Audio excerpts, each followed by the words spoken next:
Chapter 107. Soul-binding sorcerers were different from warlocks. They were not born with supernatural bloodlines. Their spellcasting ability came from their bloodline modification experiments. This modification was a pioneering work. If it was popularized, even ordinary people would have the opportunity to learn how to cast magical spells.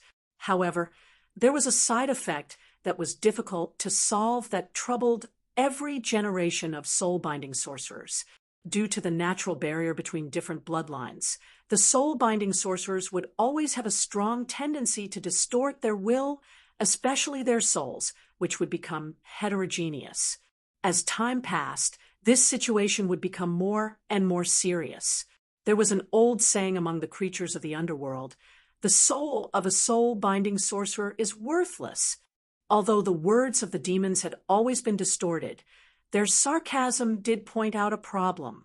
Without a strong and pure soul, there was no way to prevent the distortion of one's will. And a soul-binding sorcerer whose will was too distorted would eventually lose control of his spells. Every generation of soul-binding sorcerers worked hard to find a solution to this side effect. They tried to create chimeras to study the relationship between the body and the soul, and then they hoped to achieve the goal of strengthening the soul by modifying the body relatively easily. In the research and development of chimeras, they borrowed a lot of physiological characteristics of the creatures of the underworld who were soul and body as one. Soul and body as one was not unique to the creatures of the underworld, but it was relatively easy to obtain, and synthesize them with similar creatures from the material plane. For example, the chimeras of the blazing shadow beast integrated the characteristics of the Nessus battle dog and the ferocious mastiff of the material plane. Developing chimeras was only the process and not the goal. In fact, the success in creating new types of chimeras did not mean that the soul-binding sorcerers had found the final solution. The final fate of the soul-binding sorcerers of the past was that their souls would collapse, and they would become lowly, ordinary people with a distorted mind but no valuable possessions. The only exception was the creator of the soul-binding crystal.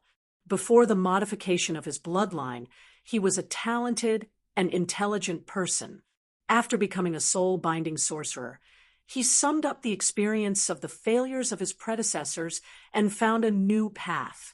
He found that most of the failures of his predecessors were due to the influence of monism and mechanism, which focused too much on the parts and neglected the whole. It should be noted that solving the problem of the heterogeneous soul should be a systematic project.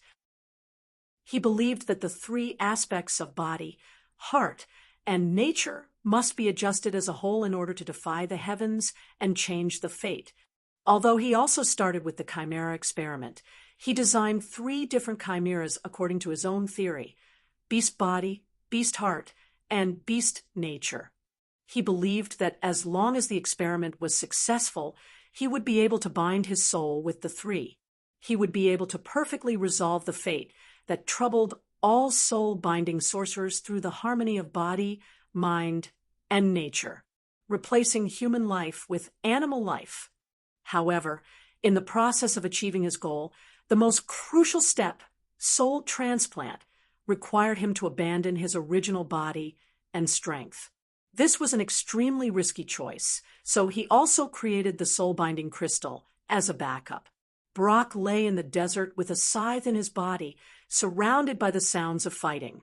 The loyal companions of the Sound Warlock were gradually leaving him, just like the unworthy disciple who had personally defeated him. "Anda, we can drink together again." The desert elf, whose heart was as hard as a rock, lay quietly. Although there was hatred, the joy of meeting an old friend diluted it. However, 9 out of 10 things in life don't go your way. The ogre and the steampunk lich, who had just dissected the blazed shadow beast and wanted to discuss it with Keys, happened to pass by where Brock was lying. This dwarf elf can still be saved. The clever brew looked at Brock's chest, which was still moving despite being pierced by a sharp blade, and turned to his elder brother. The ogre witch doctor bowed and pressed on the wound. He nodded and said, "He is indeed quite lucky. His heart is different from ordinary people. It is on the right side. The fainting was only caused by the loss of blood." After saying this, Paru held Brock tightly to prevent him from moving and causing unnecessary damage. At the same time, he grabbed the sword hilt exposed on the elf's body and pulled it out.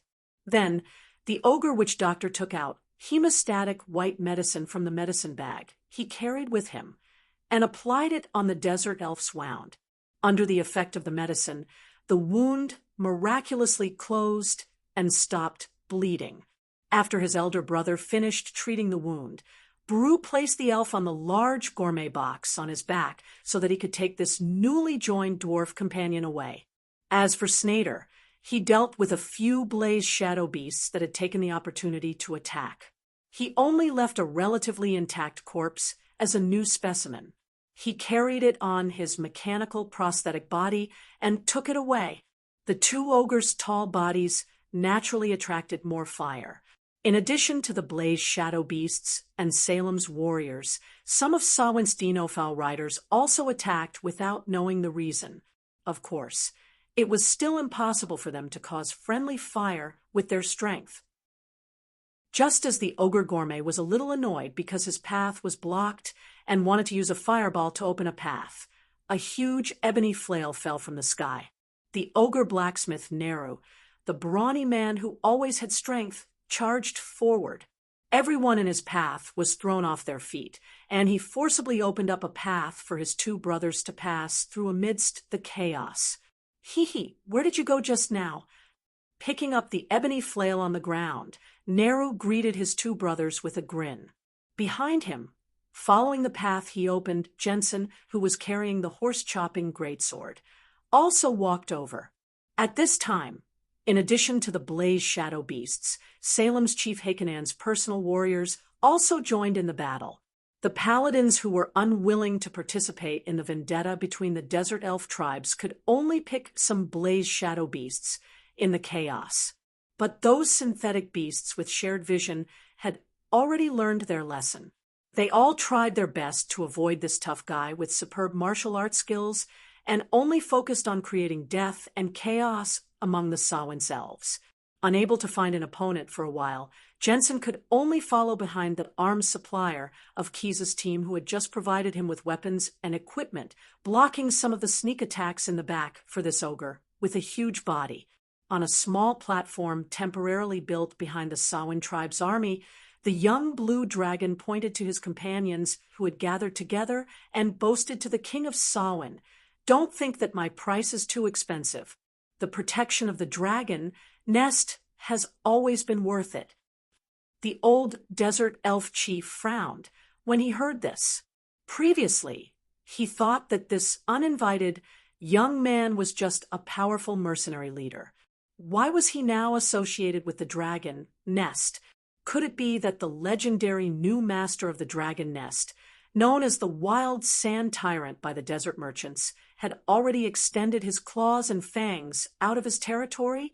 If that was the case, his previous guesses as to why the blaze shadow beasts attacked and why this young man came would be overturned.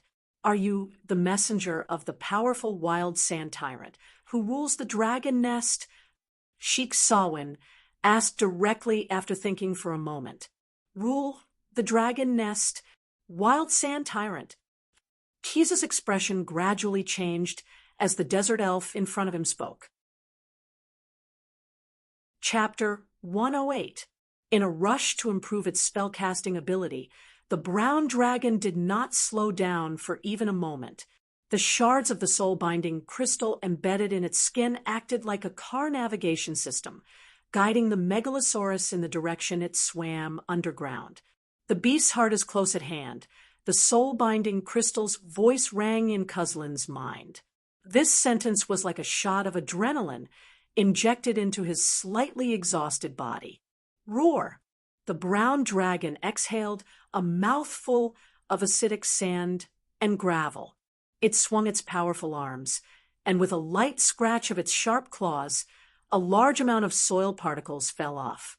By the time its wide mouth emerged from the desert surface, the moon was high in the sky. Not far away, groups of tiny creatures were fighting each other. Don't worry, the beast's heart is as easy as pie to me. I'm determined to get it. Cuzlin was not someone Hakonan could compare to. Not only could he communicate with the soul-binding crystal, normally he could even comfort it in his mind when he felt the soul-binding crystal's agitation. Using its front claws to support itself on the sand dune, the brown dragon stomped its hind legs and pulled its body out of the ground like a carrot, leaving behind a huge sand pit that was constantly disappearing. Surprisingly, this behemoth's body had an agility that did not match its size. None of the desert elves fighting in the distance even noticed the anomaly. Undeclared war wasn't a dishonorable act for the cruel and sinister Cuzilian. In fact, just like how he ambushed the dragon's lair, sneaking up on the enemy and launching a swift strike was his specialty. The brown dragon's scales were very similar to the color of the desert. When it was born, it was a dull brown, but it became lighter and lighter until it was almost completely white when it was old. Cuzlin, who had lived for nearly 1,000 years and had grown to the age of an ancient dragon, had a tendency to turn white in his scales. Walking in the desert at night, he was no longer as stealthy as when he was young. In order to succeed in a sneak attack, the cunning brown dragon used its limited spell-like abilities to summon a sandstorm as a cover for its huge body. The sudden storm was like the wailing of ghosts and howling of wolves, but the desert tribesmen were used to this kind of weather and did not think much of it. Even the experienced desert tribesmen believed that the sandstorm would soon cease because it had started so suddenly at night. However, the wind and sand obscured the brown dragon's figure, but the scent of its body spread. For the blue dragon, this smell was a deep memory that was imprinted in the brain of its race. Berserk sandstorm. Humph, it's just an old brown dragon. Standing beside the elderly Samhain elf chief, Key's gaze drifted into the distance where dust and sand were rising. Thanks to the ability he inherited from the immemorial dragon, he had long since sensed the force field vibrations caused by the massive creature Cthulhian digging underground. He also sensed a familiar scent from afar that he had never encountered before, allowing him to guess what it was that had just arrived. Unlike Keys, the lurker, who thought he had succeeded, did not smell the scent of the blue dragon. Also thanks to the racial talent of the immemorial dragon, the young blue dragon in human form did not emit any scent. As a megalosaurus, although Cthulhian also had an extremely sharp sense of smell, it was not of any use at this moment. Although he was surprised that he had just learned from Sheik Samhain about the changes that happened in the dragon's nest in the past 2 years of the bloody expedition, Keys obviously did not intend to miss this opportunity. Ask after being beaten into submission, or ask after being beaten to death, was the question he had to consider. Keys was more inclined to the latter. Firstly, it was because of the hostility against the brown dragons in his bloodline. Secondly, it seemed that he had not given his employee, Snade, a job for some time. Thinking of this, the young blue dragon silently put away the wailing double-barreled shotgun that he had been fiddling with for a long time. In a flash, Keys's figure disappeared out of thin air, swept over the heads of the desert elves who were still fighting, and stepped into the air in the direction of the sandstorm. In addition to our protagonist, who was in this extremely boring tribal war, there was another person who also noticed the brown dragon quietly approaching. A megalosaurus crawling forward. It's a spell-like ability to create a sandstorm. The steampunk Demolik, who was being nagged by Quest just now, could clearly sense the magical waves emanating from the sandstorm in the distance. After casting a simple detection spell, he muttered to himself, "So it's Mr. Employer's nemesis, a brown dragon." Facts had proven that one should never think that magic was omnipotent. The disguise that Cuzilian thought was flawless was like the Emperor's new clothes in the eyes of more skilled spellcasters. But at the same time, it was also necessary to admit that in this world, it was impossible to survive without a good spellcasting ability.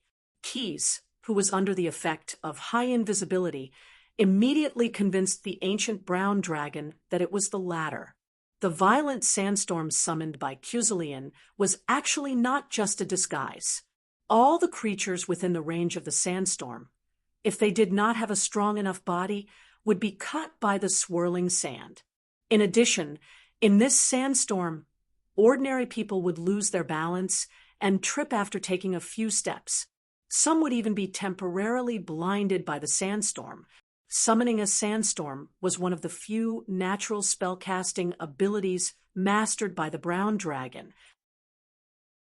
It could be regarded as a kind of offensive and defensive spell. Using it in an environment like the desert was also a geographical advantage.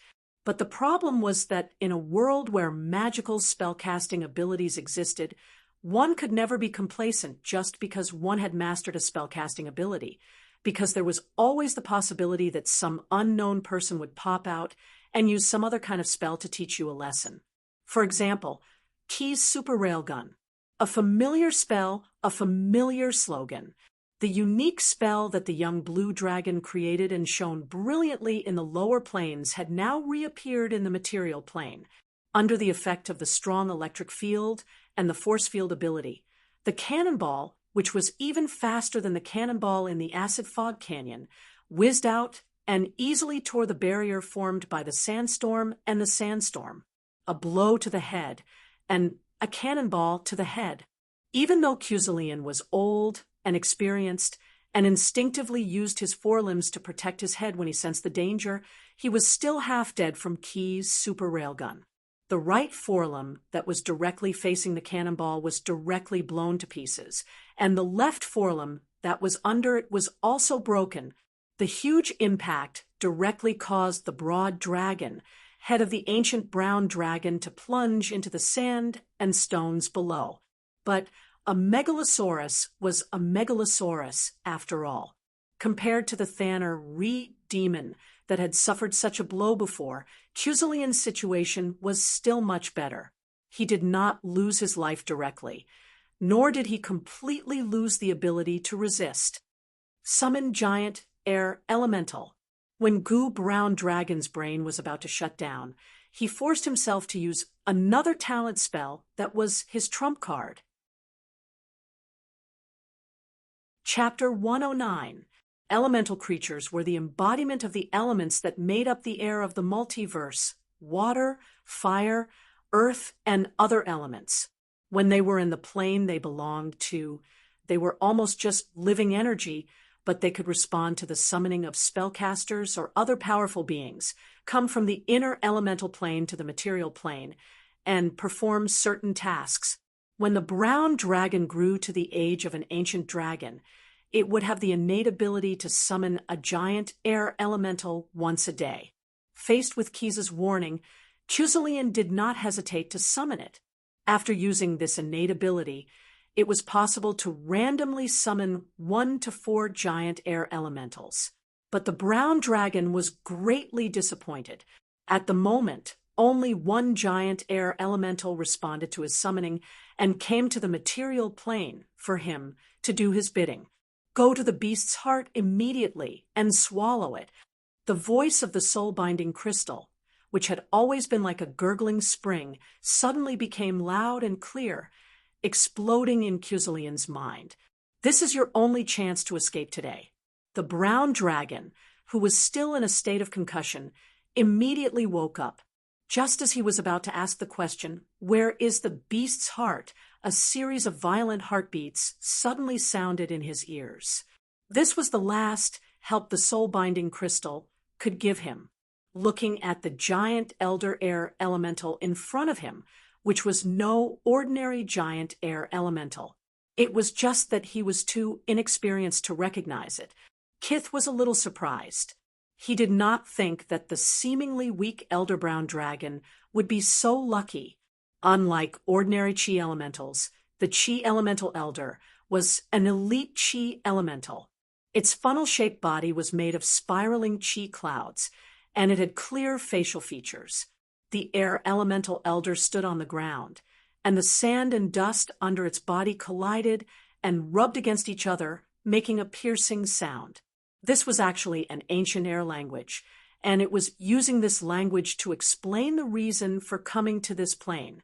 Chi giant spirit lord, brown dragon, covenant, battle. Thanks to the massive amount of knowledge he had inherited when he was a dragon fledgling, Quest could recognize some of the obscure terms in the Elder Chi Elemental's ancient language. When the elemental creature that responded to the summon said the word battle, it directly turned into a gust of wind and swept towards the young blue dragon. This was the most common way to start an attack. In this form, physical attacks, including piercing, slashing, and blunt blows, could only cause limited damage to it. Moreover, with the speed of the gale's attack, the spellcasters who were relatively close to it would not have time to finish their incantations. Sandstorm Funeral.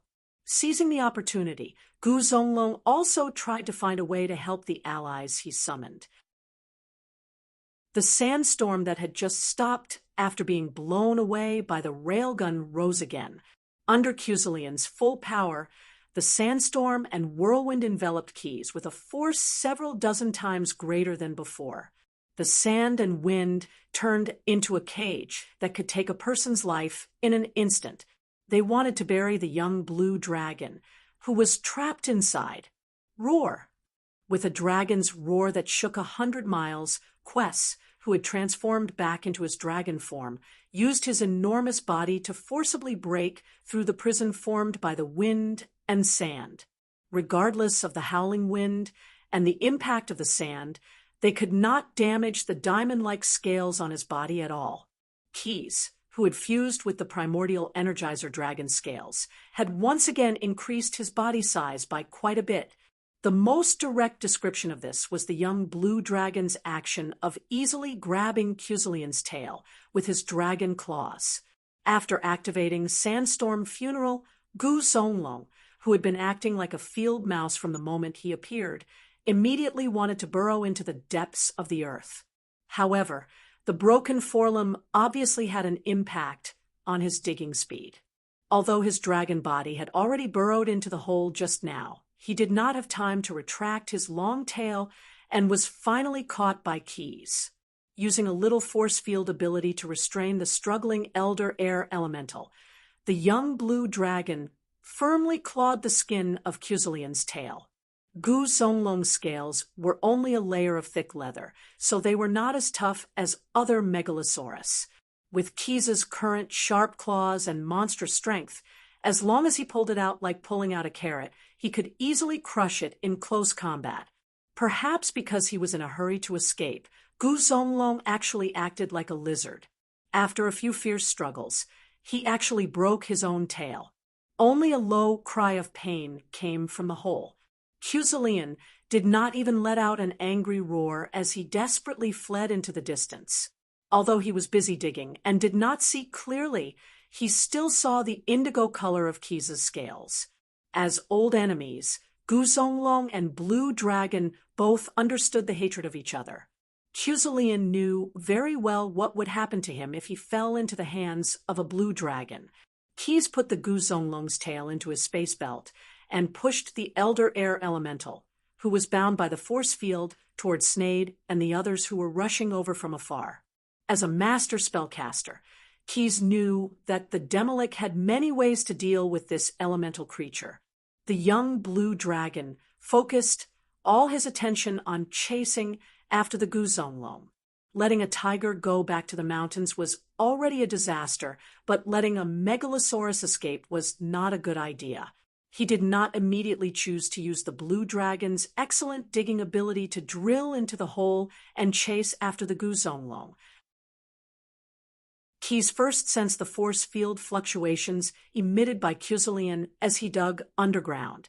He knew very well how much damage his railgun had done to the Gu Zonglong. As long as he could lock onto the Gu Zonglong's trajectory, the young blue dragon was confident in his ability to intercept a crippled Megalosaurus that had lost an arm and a tail. Keenly sensing the force field fluctuations in the entire space, Keyes found that the Gu Zonglong did not escape into the depths of the desert. Instead, he zigzagged towards the battlefield where the desert elves were slightly at a loss. The powerful head-on shot just now had obviously attracted the attention of the warriors of Samhain and Salem. Something big was happening outside the battlefield. Beast's heart, beast's heart, beast's heart. The same shout as the young chief of Salem not long ago kept ringing in Cusilian's mind. The Gu Zonglong used his remaining front claw to dig in the ground with great difficulty. The soul-binding crystal that was embedded in his body, for ease of carrying, had been guiding him in the direction he was going. Both of Huck Keenan's hands touched the blazing shadow beast in front of him. Since then, the surging waves in his heart had instantly caused the heart of the fusion beast to beat even more violently. Although maintaining the overload state would affect the lifespan of this biochemical weapon, he knew very well that by paying such a small loss, he would be able to catch something worth more in a moment. The beast's body is close at hand. This was what the soul-binding crystal said to Huck Keenan when the Gu Zonglong first appeared. Chapter 110. The anxious Cusilian patrolled the ground. The heavily injured Palea brown dragon had no choice but to place his hopes on the beast heart guided by the soul-binding crystal. After anchoring the heart that was emitting a tempting rhythm, he mustered the last of his strength and rushed to the surface. He opened his wide mouth to the limit and caught his target in one bite. The few Samhain warriors who were thrown off their horses by the sudden appearance of the Megalosaurus were also unfortunately affected. They were swallowed by Cusilian along with the blazing shade beast. The battle that happened in the desert tonight was originally between two tribes of desert elves. However, with the appearance of the two Megalosaurus one after another, the battle was quickly overshadowed. Apart from the blazing shade beasts that were still full of fighting spirit, the other desert elves had all scattered in all directions. The Salem warriors could leave as they wished, but the elves of the Samhain tribe could not retreat directly. Not far from the battlefield was their oasis, their home. Although they were far away from the Megalosaurus that broke out of the ground, the Samhain warriors still quickly gathered near their chief. The old elf chief had long been in a state of panic. Although the teachings of the former king and the baptism of time had taught him a lot of knowledge, none of the precious treasures that he thought he cherished could be used now. The appearance of one Megalosaurus was not enough.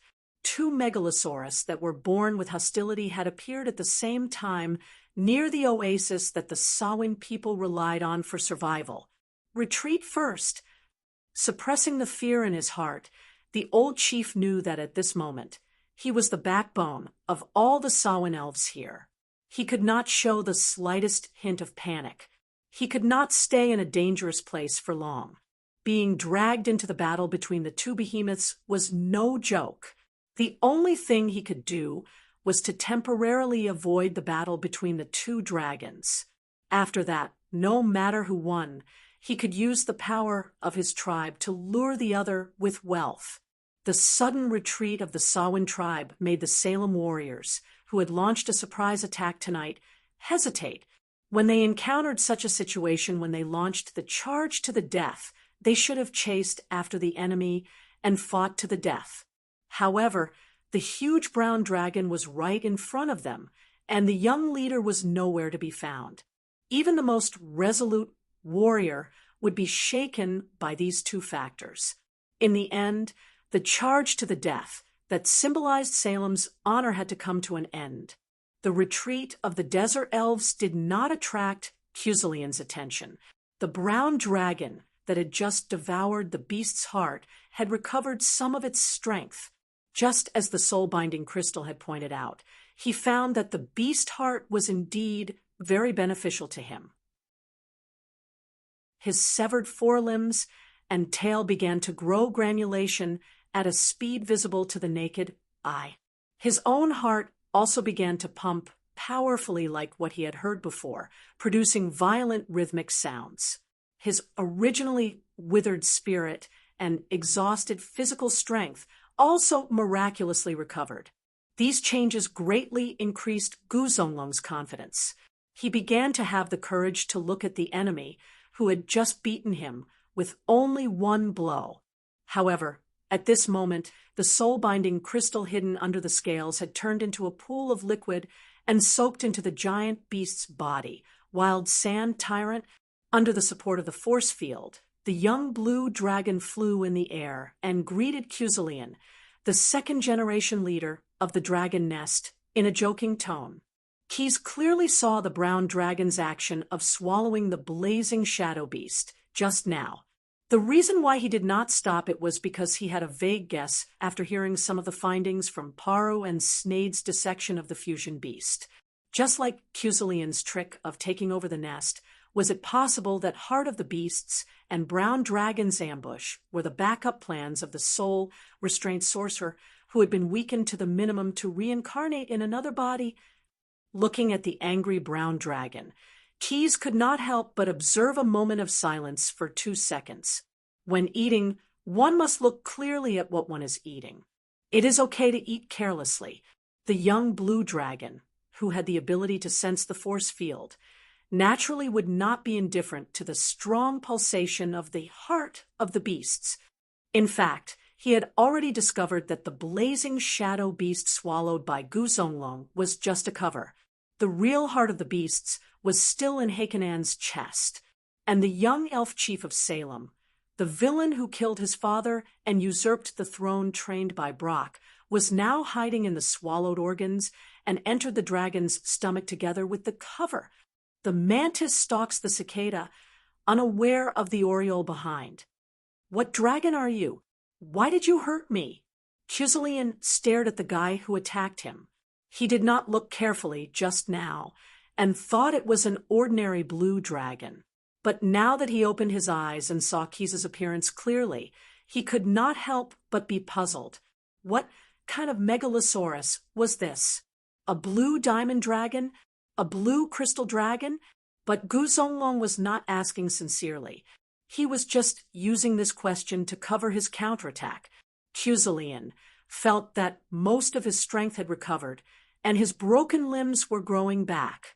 Just after he roared at Keys in Draconic, the cunning and cruel guy spat out acid breath at the young blue dragon.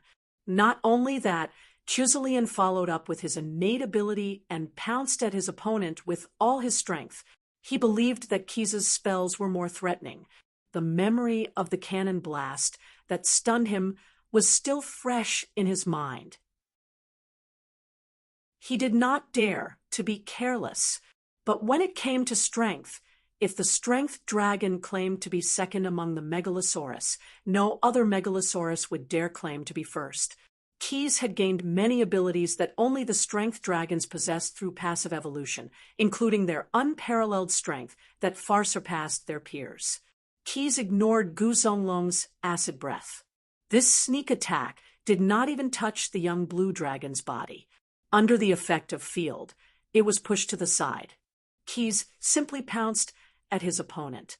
Cusilian's slaps and heavy blows had no effect on the surface of Gu Zonglong's scales, but his sharp fangs could easily tear through Gu Zonglong's already weak scales.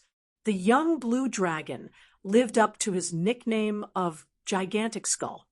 He was good at using his mouth when it came to melee combat. He took the opportunity to bite Gu Zonglong's neck. He clenched his jaw, and the sound of bones breaking could be heard from Cuslin's neck. Megalosaurus had a strong vitality, and Gu Zonglong was not completely dead after eating a part of the beast heart. Keys threw Gu Zonglong's limp opponent on the sand and flipped him over with his claw. With a slash, Quest Dragon Claw slashed across the ancient brown dragon's chest and abdomen, completely slicing it open. Hot dragon blood gushed out like a fountain. The scene was horrifying. Unlike Gu Zonglong, Penachet dragons did not eat their own kind. Generally speaking, even if a blue dragon killed its mortal enemy, Gu Zonglong, it would only burn its bones and scatter its ashes. It would not do such a thing. But now, There was something he needed to find. Looking at the terrified humanoid monster lying on top of Gu Zonglong's heart, Keys revealed a sinister smile. "Hello, Mr. Harknan. Let me send Brock's regards to you." As he spoke, Gu Zonglong's claw shot out a strong fork-shaped electric current, burning Gu Zonglong's body from the inside out. As Gu Zonglong's beast heart and beast body died at the same time, the two soul-binding crystals that guided them gradually merged together. Chapter 111.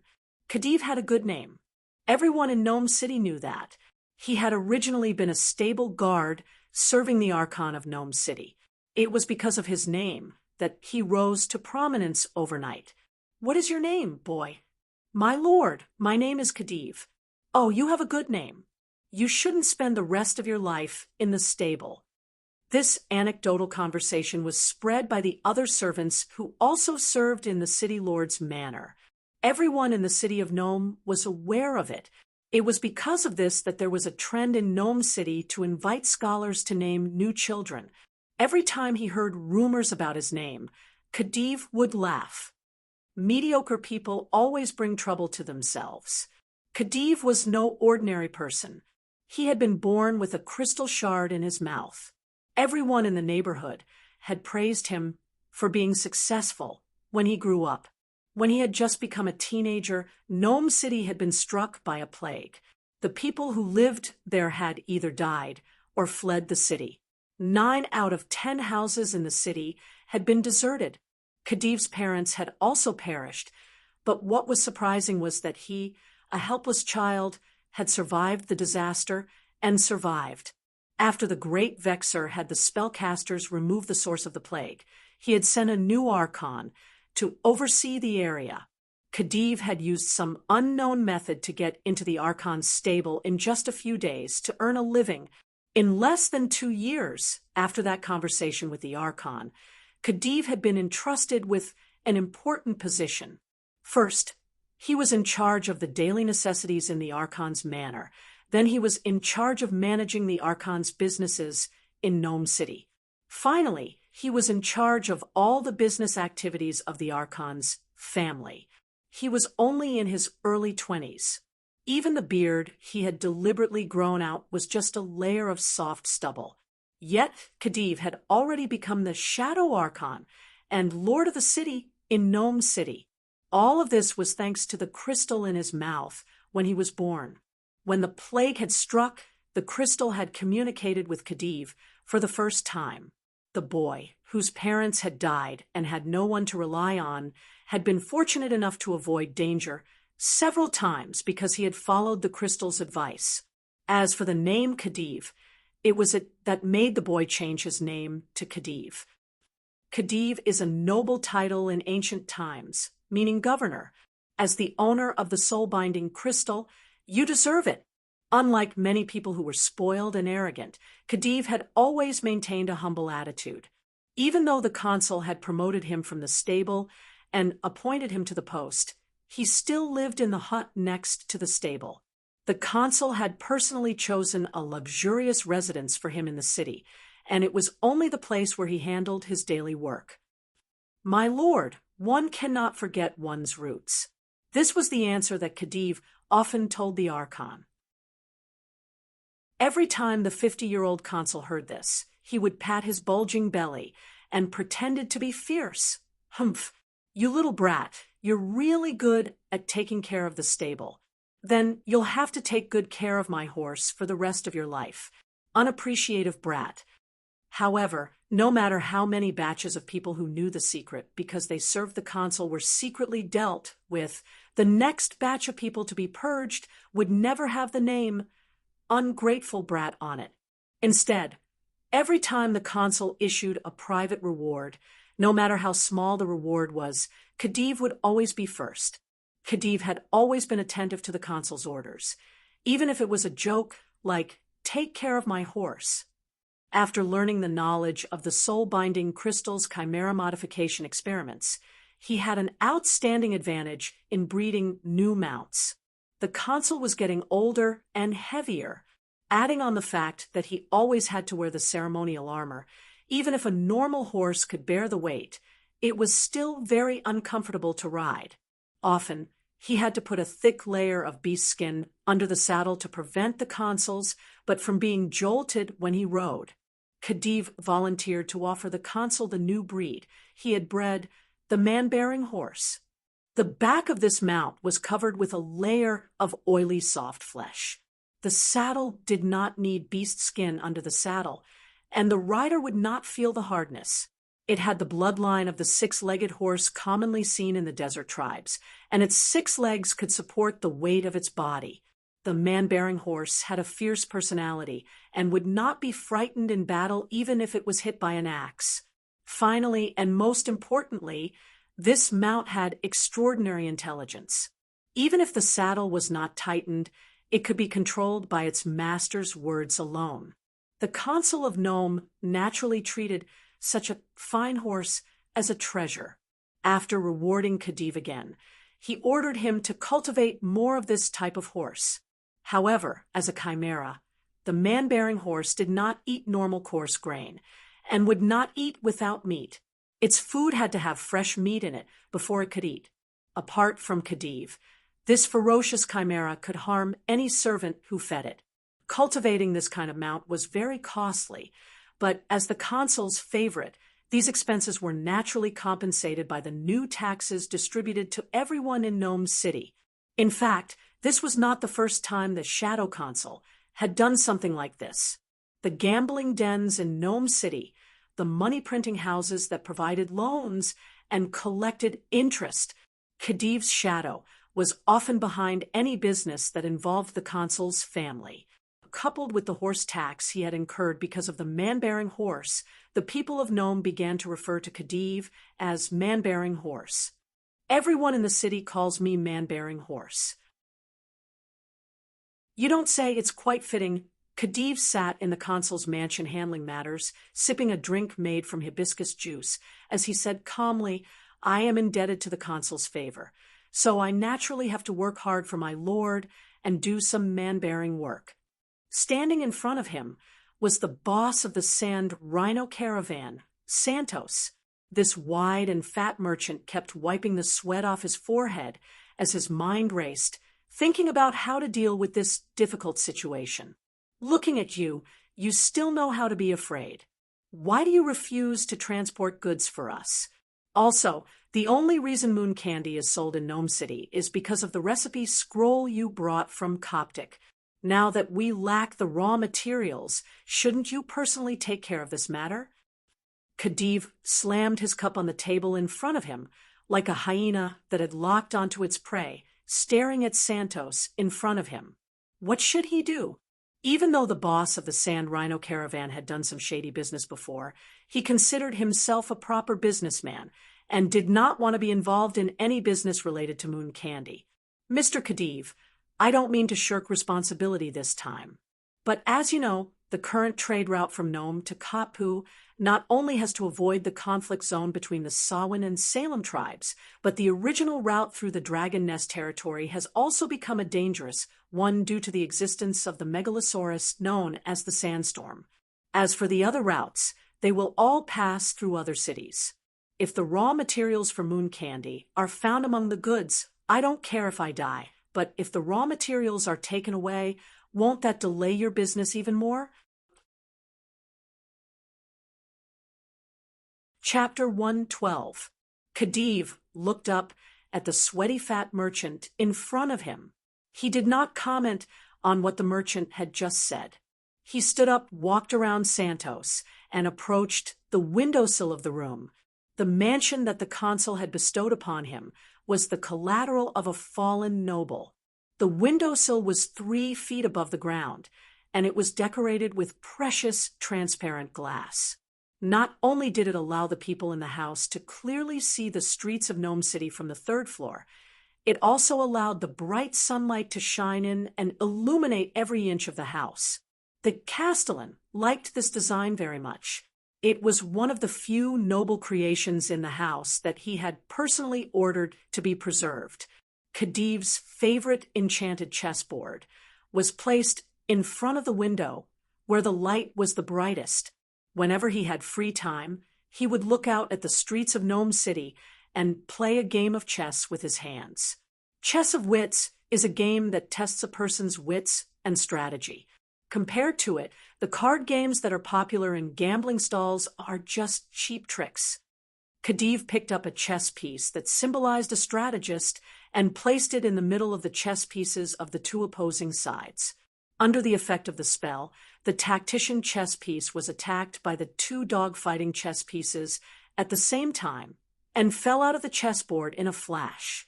Look, if you put the chess piece in the wrong position, even your own chess piece will attack you mercilessly. Khedive smiled warmly as he watched the boss of the Sand Rhino Caravan's fat body start to tremble. He picked up the tactician chess piece outside the board and walked in front of Santos. He said condescendingly, "But there is no need to worry too much. As the saying goes, a fall into the pit, a gain in your wit, and a wise man will always have a good idea. Mr. Santos, you should go back and make the necessary preparations for your departure. But don't worry, there will be more time this time." When Khedive saw the fat merchant walk out of his mansion shakily and sit on the palanquin carried by his servants, he continued to play with the chess piece. He didn't even look at it before he moved the most inconspicuous piece on the chessboard forward. Because the watchdog had attacked the tactician before, this little soldier walked to the enemy's bottom line without any hindrance. A burst of magic light flashed, and in an instant, the pawn chess was upgraded to the king chess, and the offensive and defensive positions changed instantly. As long as you walk to the end, even a small soldier can be called a king. In his mind, the soul-binding crystal hurriedly replied, "Yes, yes." Without the control of the heart of the beasts, the blazing shadow beasts went berserk. They began to attack everyone within sight without fear of death. The compassionate paladin Jensen and the ogre Nalu Shuang continued to pick up their weapons and encircle these crazy fusion beasts. In the end, the other two ogres who were worried about their brothers and wanted to obtain more complete experimental materials also joined the battle. As for Keys, he transformed back into a human teenager and began to study the soul-binding crystal that had been combined into one. Hello, powerful and lucky Megalosaurus. A momentary setback couldn't affect the soul-binding crystal that didn't have the emotion of depression at all, and the combination of two pieces into one gave the newly formed soul-binding crystal more substantial knowledge. Therefore, when the young blue dragon was studying it, it took the initiative to communicate. "Who are you?" Keys stood up vigilantly, but he continued to listen to the words that emerged in his mind like a gurgling spring. "Who I am is not important. Where I come from is the key." The soul-binding crystal continued to explain, "I come from a distant and unknown era. I'm a tool that repeats what has been recorded. I'm the key to opening the soul-binding tower." Soul-binding tower? The blazing shadow beasts and the brown dragon that appeared before were also left behind by the soul-binding sorcerers. Keys captured the information from the soul-binding crystal's words and raised his own speculation. That's right, the soul-binding sorcerers have been dead for thousands of years, and the existence of those fusion beasts can indeed be called left behind. It's just that because this inheritance was entrusted to the wrong person before, the power of the ancient treasure was also covered in dust in their hands. Covered in dust in a secret. Young, powerful, and lucky Megalosaurus, are you so naive? Do you think that a brown dragon that can be easily defeated by you and a lowly desert elf slave chief are qualified to inherit the accumulation of the ancient powerhouses? They're just the keepers of the treasures, the inheritors of the secrets. The soul-binding crystal's voice that was projected into Keys's mind suddenly became deafening. Then who and how can get the true inheritance of the soul-binding sorcerers? Keys asked the soul-binding crystal with a calm and hopeful voice. Get rid of the fences of fate. Break free of the shackles of the body and mind. This road of beginning is hidden in the soul-binding tower. but only those who have complete body, mind, and nature can get the qualification to enter. Lucky Megalosaurus, you have two of the three. You only need to eat the corpse of the brown dragon that has begun to integrate with the heart of the beasts, and you will have the right to inherit this inheritance. Salem's elf is the heart of the beast, and the brown dragon is the body of the beast. According to you, there's still a carrier of the beast's nature? That's right, young Megalosaurus. Do you desire to become stronger? Hurry up and eat. Sorry, I've been on a diet recently. Could Keys be bewitched by the soul-binding crystal's words? It was indeed possible in the past, but now the abundant power of the soul could protect him from any mind distortion effect. In the silver blade, reward issued by the Bator bureaucracy with a strange and difficult-to-remember name, it contained all the psionic skills of a respectable Gith sage. Keys, who was lucky enough to obtain this precious inheritance, easily mobilized the soul-binding crystal and revealed the truth.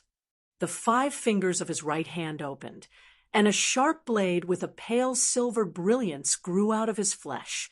Keys clenched the silver blade, aimed at the soul-binding crystal in his other hand, and swung it hard.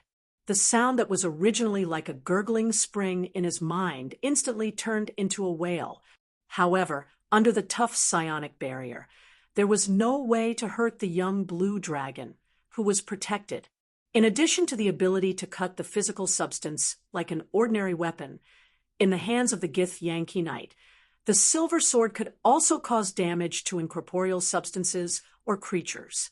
Some mages sometimes wanted to enter the astral world for some reason, but they rarely dared to provoke the Gith Yankee, because once the silver blade cut off the incorporeal silver line linking the astral world projection and the body on the material plane, these astral world travelers would die directly. Thanks to the selfless teaching of the Gith sage, Keys also mastered this ability. As he expected, when the blade like a pale silver beam passed by, an invisible thin line appeared on the soul-binding crystal. After this thin line stretched out about 2 or 3 feet, it disappeared into the void.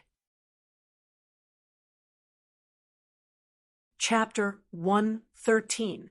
The Council of Nome had been troubled recently. Because of this, the delicacies in front of him were tasteless, and the beauties in front of him were disgusting.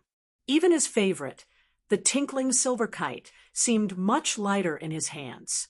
He had always considered himself a wise man, and it was because of this identity that he had been promoted to the position of consul in charge of a city by the Grand Vader. But now, because he was famous for his wisdom, he had never been promoted. On the other hand, those crude martial artists who only knew how to fiddle with swords and sabers had all risen to the top. Becoming a pasha, a commander in charge of 3 cities or a province's military and political power, was the consul's ultimate dream. That was the pinnacle of human officials, just below the Grand Vader, and it was enough to protect his descendants. He promoted Khedive to the stable in an attempt to get a good omen. If he could make a Khedive, the ancient word for governor, a servant, then a pasha wouldn't be far away. But there was always a gap between reality and dreams. Even with Khedive running around under his wing, the consul's pasha dream was still somewhat unattainable. Lying between reality and dreams was a difficult problem that couldn't be solved or circumvented, and that was how to obtain military merits. The empire had been peaceful for a long time, and Nome was deep in the desert. Usually, the only action that required military force was to expel or clear out a few groups of bandits. If he only relied on this kind of military demonstration, which was barely satisfactory, to accumulate enough military merits to exchange for a pasha's honor, the consul would probably have to wait another decade or so. But time made people grow old, and there was no hope for a pasha. But when the consul's helpless sigh reached Khedive's ears, this city lord, this man-eating horse, began to get excited. Wasn't it his specialty to share his lord's worries? Wasn't it a good opportunity to profit from the troubles of mediocre people? Khedive strode into the consul's mansion and handed over the account book that recorded this month's income to his master for approval. Looking at the deficit written in red sand on the account book, the consul began to frown. What's wrong with the slave trade and the skuma business? Why has the profit decreased so much? Khedive, who had already prepared his speech, revealed a bitter expression, and then said helplessly, "It's been 2 whole years, and this lowly one has been barely holding on. You may not know this, but the war between the 2 elven tribes in the desert has severely affected the trade of Gnome City. In order to avoid the elven scum that had become no different from the starving sand hyenas, the traveling merchants all chose to take a detour to further cities to trade. Other than a few weapons merchants who valued money more than their lives, almost no one chose to come to Nome. But with your wisdom, you must understand that although the curved saber is sharp, it cannot wrap around the abdomen. Rice, millet, soy sauce, oil, and salt are the foundation of the safety of the people. If you hadn't had the foresight to order me to stockpile a large amount of food, I'm afraid that Gnome City would already be filled with starving people. However, the food was bought by the Lord with silver coins, so naturally he could not give it away for free. Under the high price, the poor families could only buy some bran to satisfy their hunger. The people of the city have suffered for so long. Khedive's tearful narration made it difficult for the consul to blame him for the loss of his business. Although he had always prided himself on being well-read and knowledgeable, he was often indecisive when faced with a problem. In a flash, the Lord of Gnome City did not have any good ideas. However, the frustration in his heart was like a flame that had been poured over by a basin of hot oil, and it immediately spread to his 7 orifices. Extremely frustrated, he held his forehead and let out a soft groan. When the deaf-mute servant standing by the side saw this, he was about to hand over his master's favorite holy product of comfort. However, the nickname Eater of Men and Horses had the word horse in it, so his legs were naturally much more nimble. Khedive snatched the cup from the deaf-mute servant's hand and personally handed it to the consul. He watched the consul drink half a cup of the holy product of comfort with his own eyes. It was an expensive artificial ice made by alchemists using raw salt as the raw material. After mashing it up, it was mixed with honey, sugar, hibiscus juice, and finally a layer of moon candy to make it into an iced drink. Khedive let out an imperceptible chuckle. Phew! The Lord of Gnome City let out a breath of turbid air and held his belly. He sighed and said, "I am indeed old. Back in the day, I had a war of words with all the scholars in the Imperial Library. After debating for an entire day, I even ended up in a fight. The next day, I could still continue to copy books without feeling tired. Now, I can only rely on this thing in my cup to keep my spirits up. Sigh, you know that I have never been good at flattery. As the saying goes, old people don't rely on their muscles and bones. At your age, you still have to worry about the people of the city. So what if you eat a little moon candy? Don't you know that we are selling this? Even though the Empire has banned skuma, moon candy is not a depraved thing that the lowly commoners are addicted to. This is a high-grade tonic refined by spellcasters who extract the essence of the spirit and remove the dregs that destroy the body. Besides, which rich man in Gnome City doesn't enjoy 2 or 3 of these every day? You are the lord of the city. Is there a problem with eating a little tonic?" Khedive advised seriously. Black and white were reversed, and it all depended on one's mouth. Moon candy was indeed the essence of skuma, but it was also the dregs of dregs. However, the soul-binding crystal had already taught him that when there is a good master, there will be a good master. Khedive was naturally happy to see this happen. Seeing the consul's expression of relief, the man-eater struck while the iron was hot and said, "Moon candy is not only something that can solve your problems. I have an idea. Perhaps it can solve the problems of an entire city. You're saying that this thing can stop soldiers? Are you saying that if we give the chiefs of the 2 elven tribes some moon candy, they will go home and eat it? The consul's mood calmed down a little, and he joked with his loyal servant. Exactly. But instead of giving it away, we will let them come and steal it.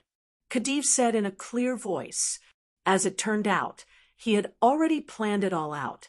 If the consul of Gnome City wanted to become a pasha, he would have to earn enough merit points. Currently, the fastest way to do so was to use these 2 warring tribes as a stepping stone for his advancement. However, the elven tribes came and went like the wind.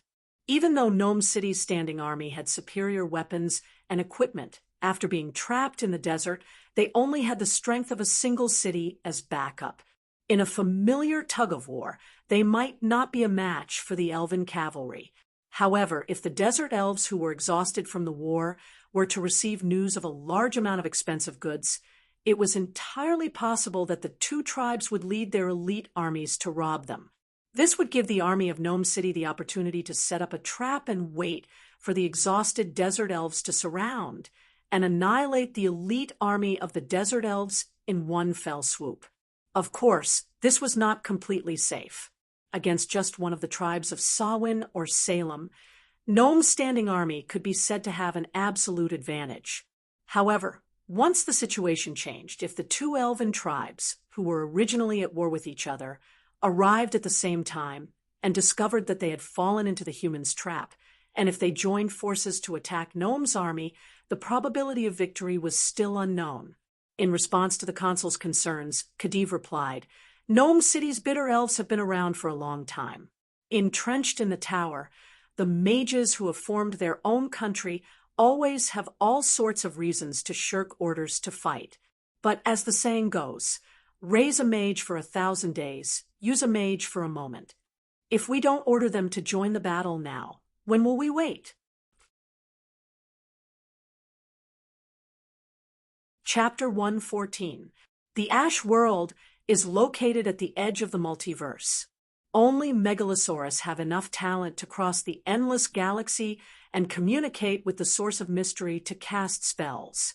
At the same time, due to the conspiracy of the great mechanic Amaska, the curse of the gods has shrouded this place since tens of thousands of years ago. No god is willing to use their divine power as a bridge to communicate with the source of mystery to benefit this God's abomination land. But you can't underestimate the adaptability of humans. After more than 100 generations of continuous exploration, the humans of this world, maybe some bloodline warlocks at first, actually independently discovered a new way of casting spells. This spellcasting method is very similar to the secret technique taught by the shaman kings in the famous desert world called Adas, which is also covered by the desert. Sorota's Historical Research Notes, Volume Dragonskin Cover Edition.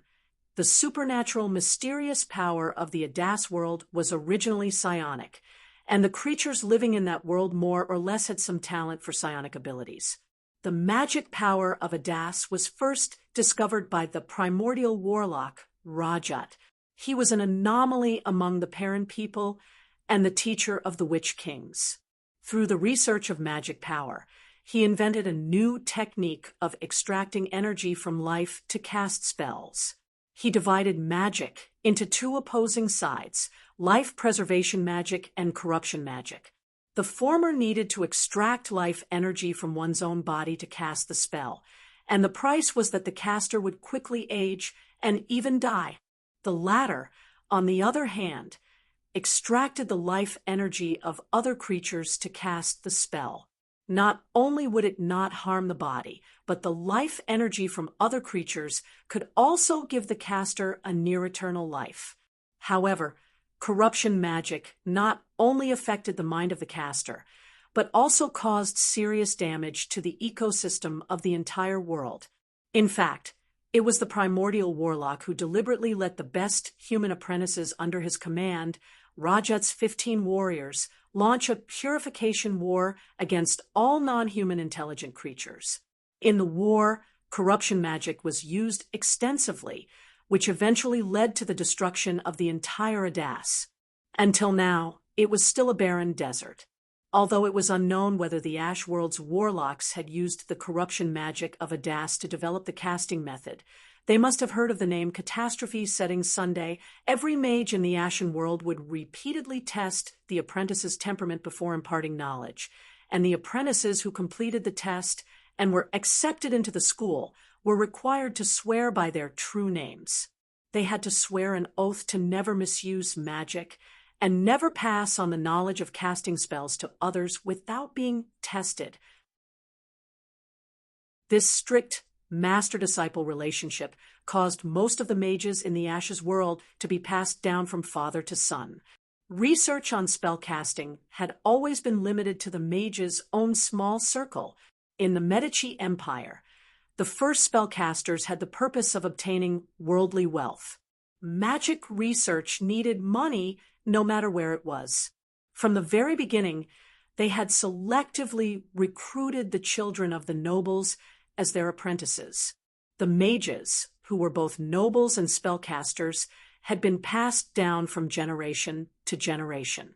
In the Medici Empire, they gradually grew into a new social class that was different from the simple binary society of nobles and civilians. The Grand Vexil assigned them to various cities of the empire, and since then they had official status and enjoyed a fixed salary granted by the empire. Although they had great power, they were often limited by their own oaths or indulged in experiments. The Medici mages had always restrained themselves from revealing the mysteries of their spells in the mundane world. Some of them would occasionally use their spellcasting ability to plunder wealth, such as privately refining moon candy for Senator Gnome. They might become good merchants, but they would never become qualified warriors. Unless there was a conscription order personally issued by the Grand Vexil, the third class of the empire would generally only move around in the cities that were specially divided for them. Even the governor of a city could not effectively mobilize these mages due to the secret techniques they had mastered.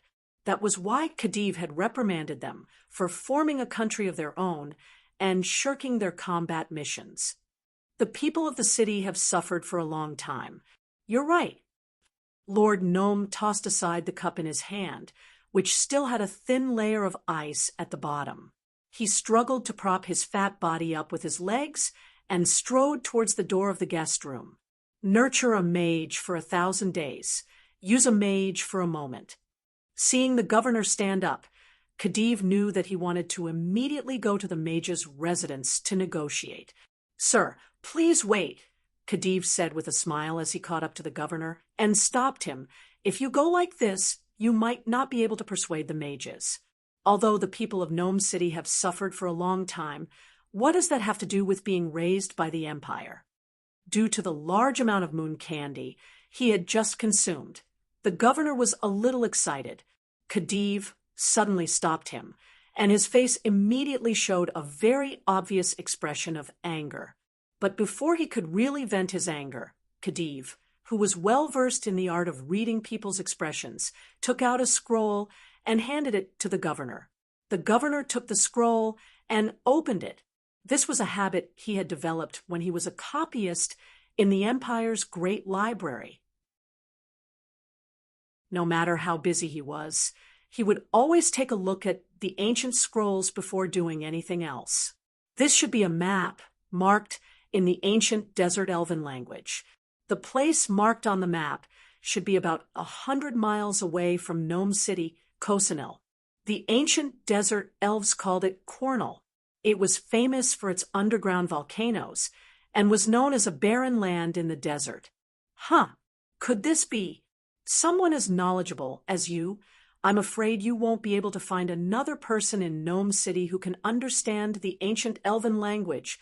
Khedive knew his master's temperament very well, so he first praised his master's knowledge, and then continued, "Because I have to manage your business, I have had a lot of contact with the mages, and I know a lot about them.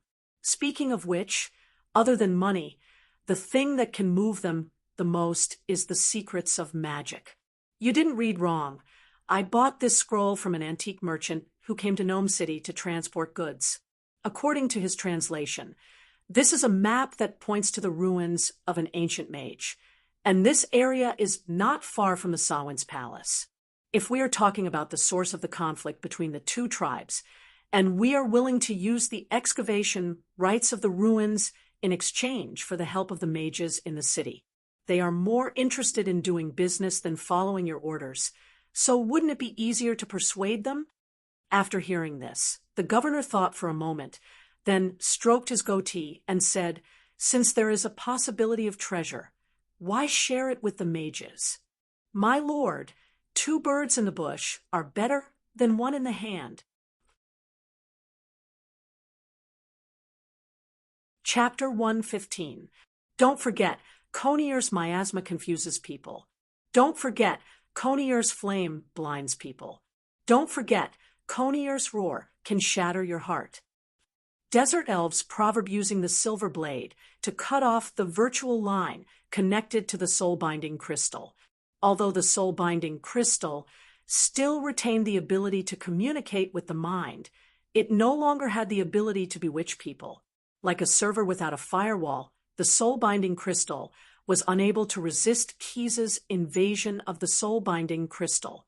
In just a moment, the information recorded inside the crystal was read by the young blue dragon. Similar to the results of his previous speculation, the soul-binding crystal that could subtly distort the minds of others, as well as the map scroll that recorded the location of the soul-binding sorcerer's laboratory, were all left behind by the soul-binding sorcerer in order to successfully reincarnate. The purpose was to attract more people to explore the ruins of the soul-binding tower, and then harvest the power of the souls of these people through other methods left behind.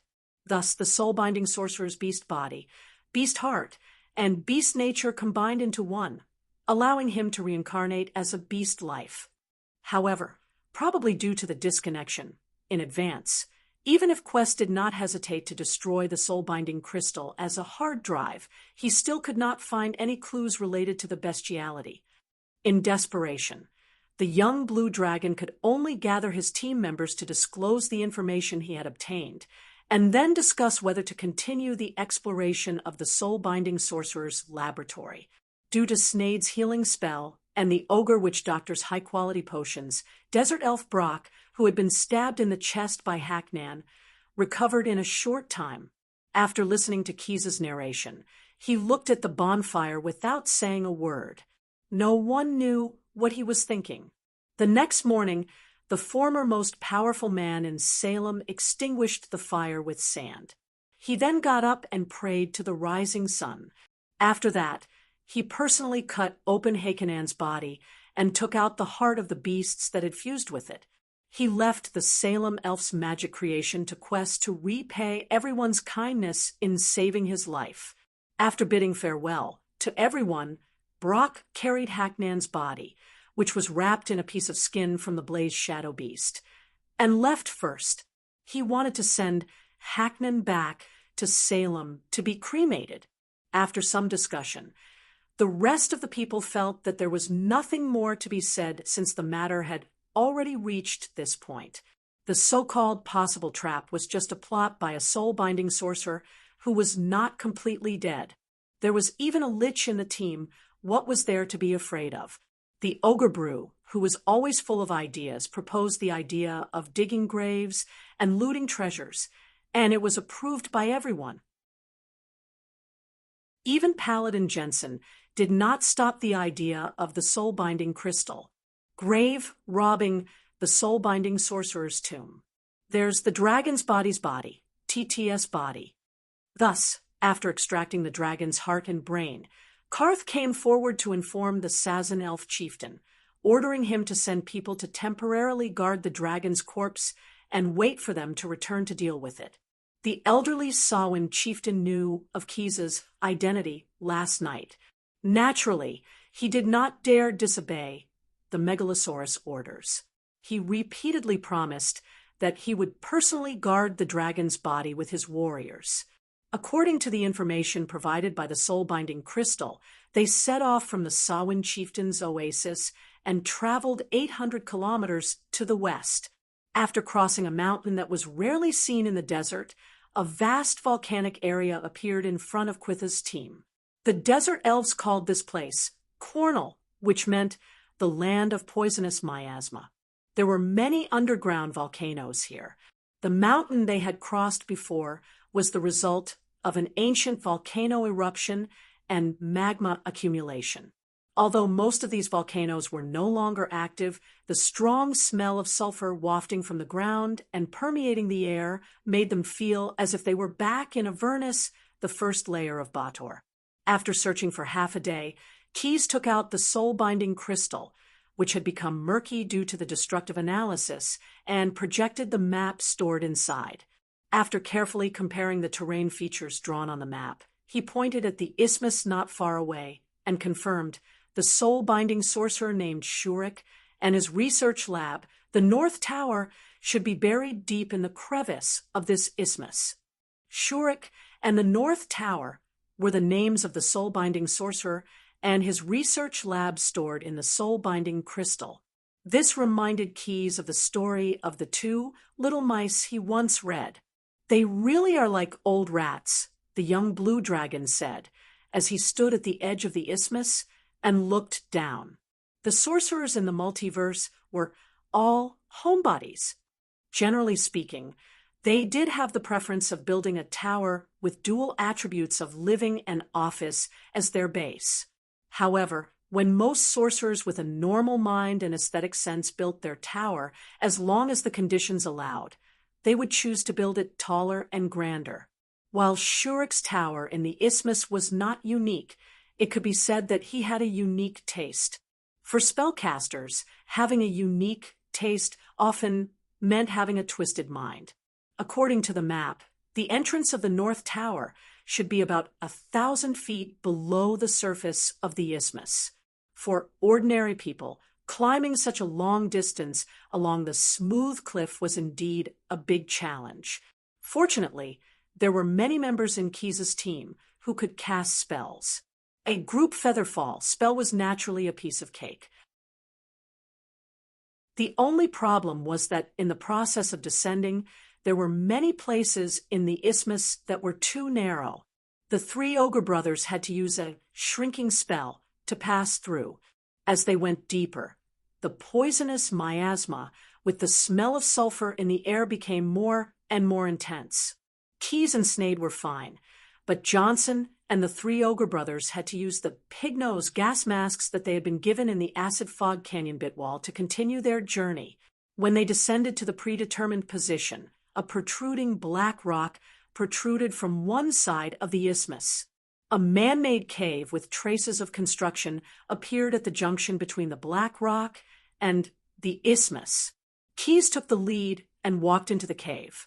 He inserted the soul-binding crystal into an inconspicuous rock depression.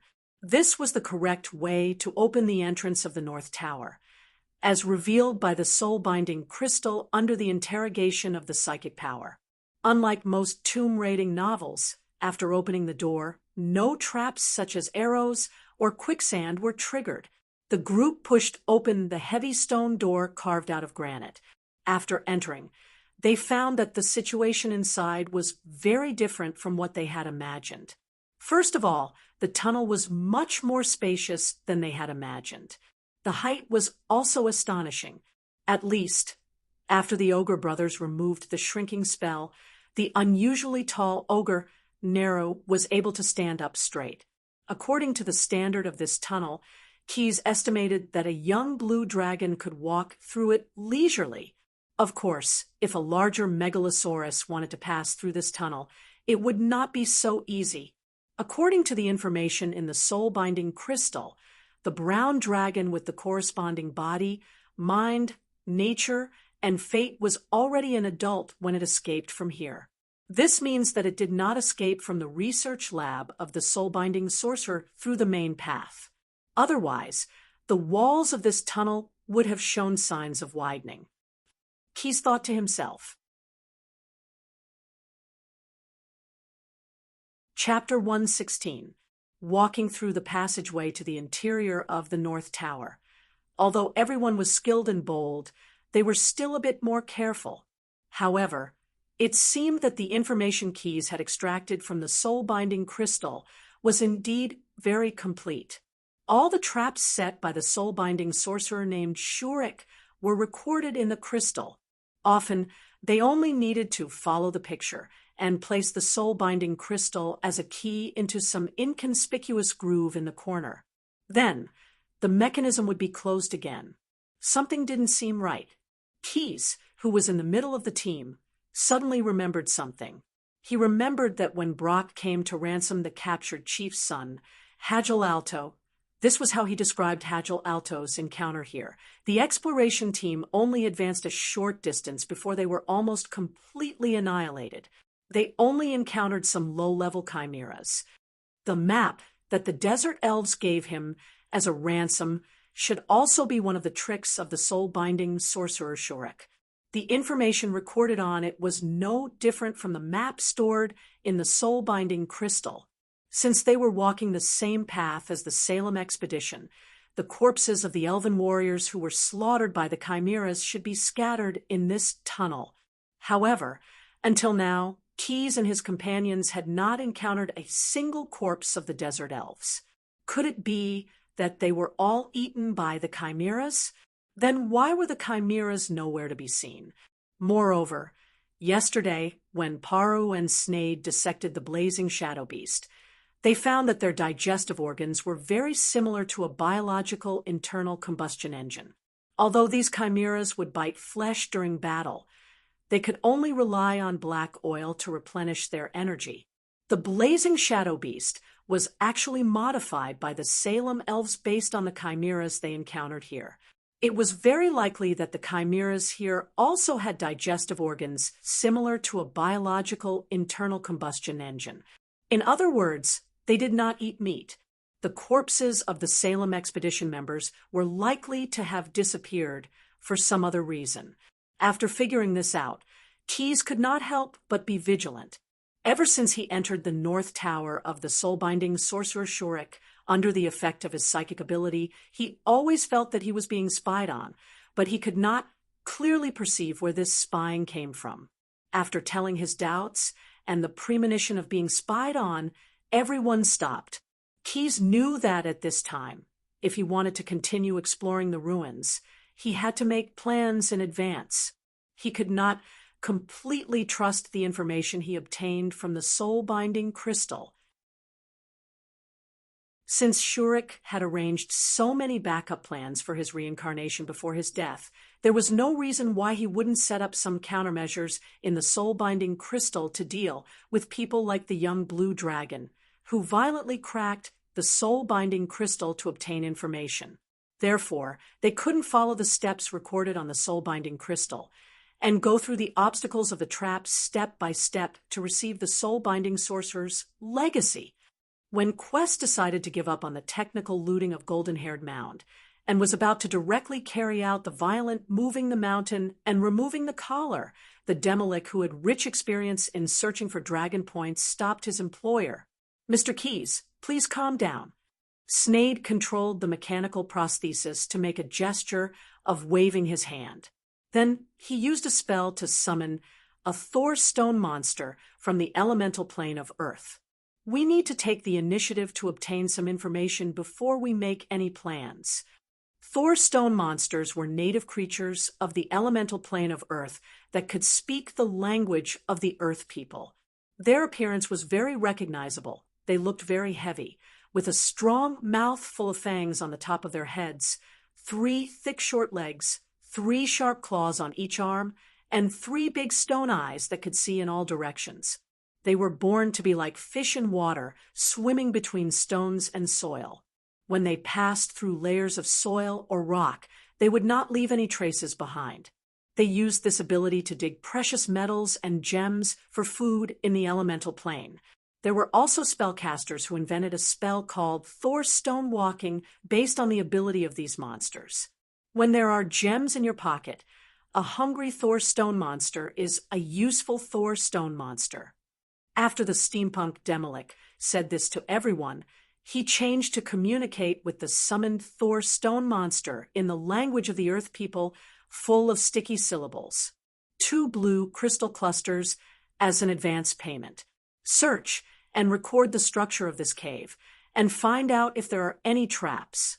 When you come back and report to me, I'll give you 3 blue crystal clusters as the final payment. There were all kinds of gems and precious metals in the earth of the elemental plane of Earth, but some gems, such as crystals, which were not particularly expensive in the elemental plane, were rarely seen. 2 blue crystal clusters were handed to the Thor stone monster. It caught them with a clawed hand and threw them into the huge mouth on the top of its head. After chewing for a while, the Thor stone monster made a moo-moo sound like a calf, indicating that it was satisfied with the food, and was expressing its gratitude to the generous summoner. The gluttonous Keys stone monster was instantly captivated by Snade's snacks. It said that after accepting the mission, it would immediately escape into the rocks on the wall of the tunnel. These guys could swim freely in the earth and rocks and would not get lost. As long as Keys and his team stayed where they were, it could quickly find them after completing the mission. Waiting was a long time for any creature. Keys and his team could only chat to kill time.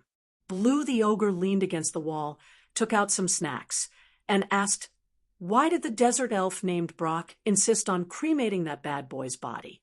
Did he want to bury it in the sand or merge it with the dead, like us? Cremation is actually not a custom unique to the desert elves, but ordinary desert elves can enjoy such treatment after death. Only the young blue dragon was more familiar with the local customs, so he answered, the fire of the desert elves comes from the eternal blazing sun hanging high in the sky, which is very special, because they believe that dirty corpses may stain the sacred fire. Ordinary desert elves are not allowed to be cremated after death. Only the noblest chieftains and high priests like Brock are qualified to be cremated after death. The steampunk Demolik was once a member of the elven race, but he was just a drow living in Morseblight in the Underdark. After listening to Keys's description of the desert elves' custom of worshipping the sun and respecting the fire, he could not understand. Oh my God, there are elves who envy the tyranny of the sun. Before, I became a lich myself. His words came to an abrupt halt. When he mentioned the word lich, he suddenly thought of a possibility. The reincarnation of a lich will have a phylactery. Although Shurek, the soul-binding sorcerer, did not use his own reincarnation technique, is it possible that a similar magical item exists in the North Tower? This question attracted everyone's attention. Keys took out the soul-binding crystal and rubbed it a few times. Suddenly, he had some guesses about the unknown existence that he had cut off with his own hands. Chapter 117. Keys's team patiently waited for news from Thor's stone. Brock had already arrived near the Salem tribe's encampment with Huck, Nan's body. When the stubborn desert elf left the oasis of Samhain's court, he only took a moa with him. In order to speed up his journey, he tied Huck, Nan's body, firmly to the back of the mount, while he ran on his own 2 feet. Thanks to the ogre shaman Palu's gift of the Hwasiang morality potion and his strong body, Brock led the moa that was tired and unwilling to move forward. He ran for more than 100 miles through the day and night, and finally arrived at the encampment of the Salem tribe before the sun rose. Similar to the Samhain's court, this place was also an oasis in the desert. There should have been many patrols scattered around it. However, until Brock was less than a few miles away from the encampment, no patrols came to expel or interrogate him. This was very unusual. Brock had a vague guess in his heart, although if this guess was true, it would reduce a lot of resistance on this trip. He did not want his words to come true. When the Salem elf, who had long been declared a traitor, re-entered the oasis that he had not seen for months, he was not surrounded by tribal warriors as he expected. He did not even see a few warriors with scimitars. The elven children, who used to play endlessly, were also ordered by their elders to stay quietly in their own tents. Brock only saw a few pairs of small eyes peeking out from the gap of the felt curtain, but in an instant there was a light scolding, and the curious children were pulled away from the tent door by their mothers. Leading the moa that carried the fake Chief Salem, the traitorous disciple, and the son of Anda, Blatch passed through the large bazaar that used to be bustling with merchants but was exceptionally deserted today, and arrived at his original residence. What surprised him was that his tent was not ordered to be dismantled by Huck Keenan. Perhaps that boy did not have the time to do so. The desert elf comforted himself. The human skull pillar that once symbolized his honor as a supreme warrior was a forest of honor that was several times more than the human skull pillars that other supreme warriors put in front of their houses. This was the decoration that the tongue taker was most proud of in the past, but now it was meaningless in the eyes of this returnee. He even casually wrapped the moa's head around one of the human skull pillars. "I'm sorry, I've already forgotten whose brother it is. I'll have to trouble you to look after this stupid bird for a while." He lifted the curtain of the tent and walked in. The machete, the leather armor, and the sound crystal were still neatly stacked in the storage box in his tent. It seemed that the thieves and the naughty children in the tribe still remembered his infamous name of the tongue taker. He let out a sigh, and the exhaustion of running hundreds of miles in the desert with only his 2 feet rushed into his heart. Brock gently put down Huck Keenan, who was wrapped in the blazing shadow beast skin, and rested for a moment on a small stool in the corner of the tent. Then he struggled to put on the ceremonial armor that was given by the deceased Hajar Khan. It was tanned with the blazing shadow beast skin and embedded with silver threads. He also changed the enchanted necklace around his neck. Because he had not taken good care of it for several months, the sound crystal embedded in the necklace had dissipated its magic aura. Fortunately, there was a ready-made spare sound crystal in his tent. Brock picked up the tools and skillfully replaced it. The last 2 machetes he picked up were the 2 machetes, which were also given by Hajar Khan.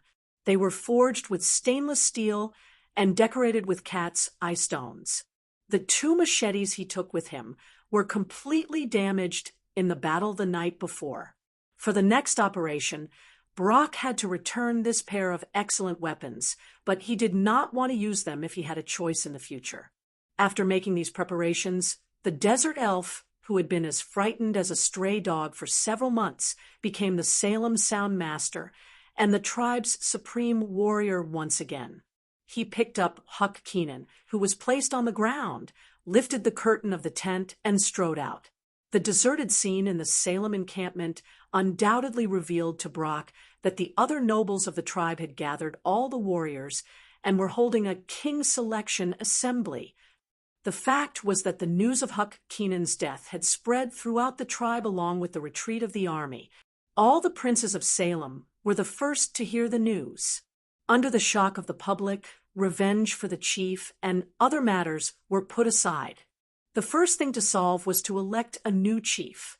Huck Keenan was defeated and killed, and the male bloodline of Hajar Alto was completely cut off.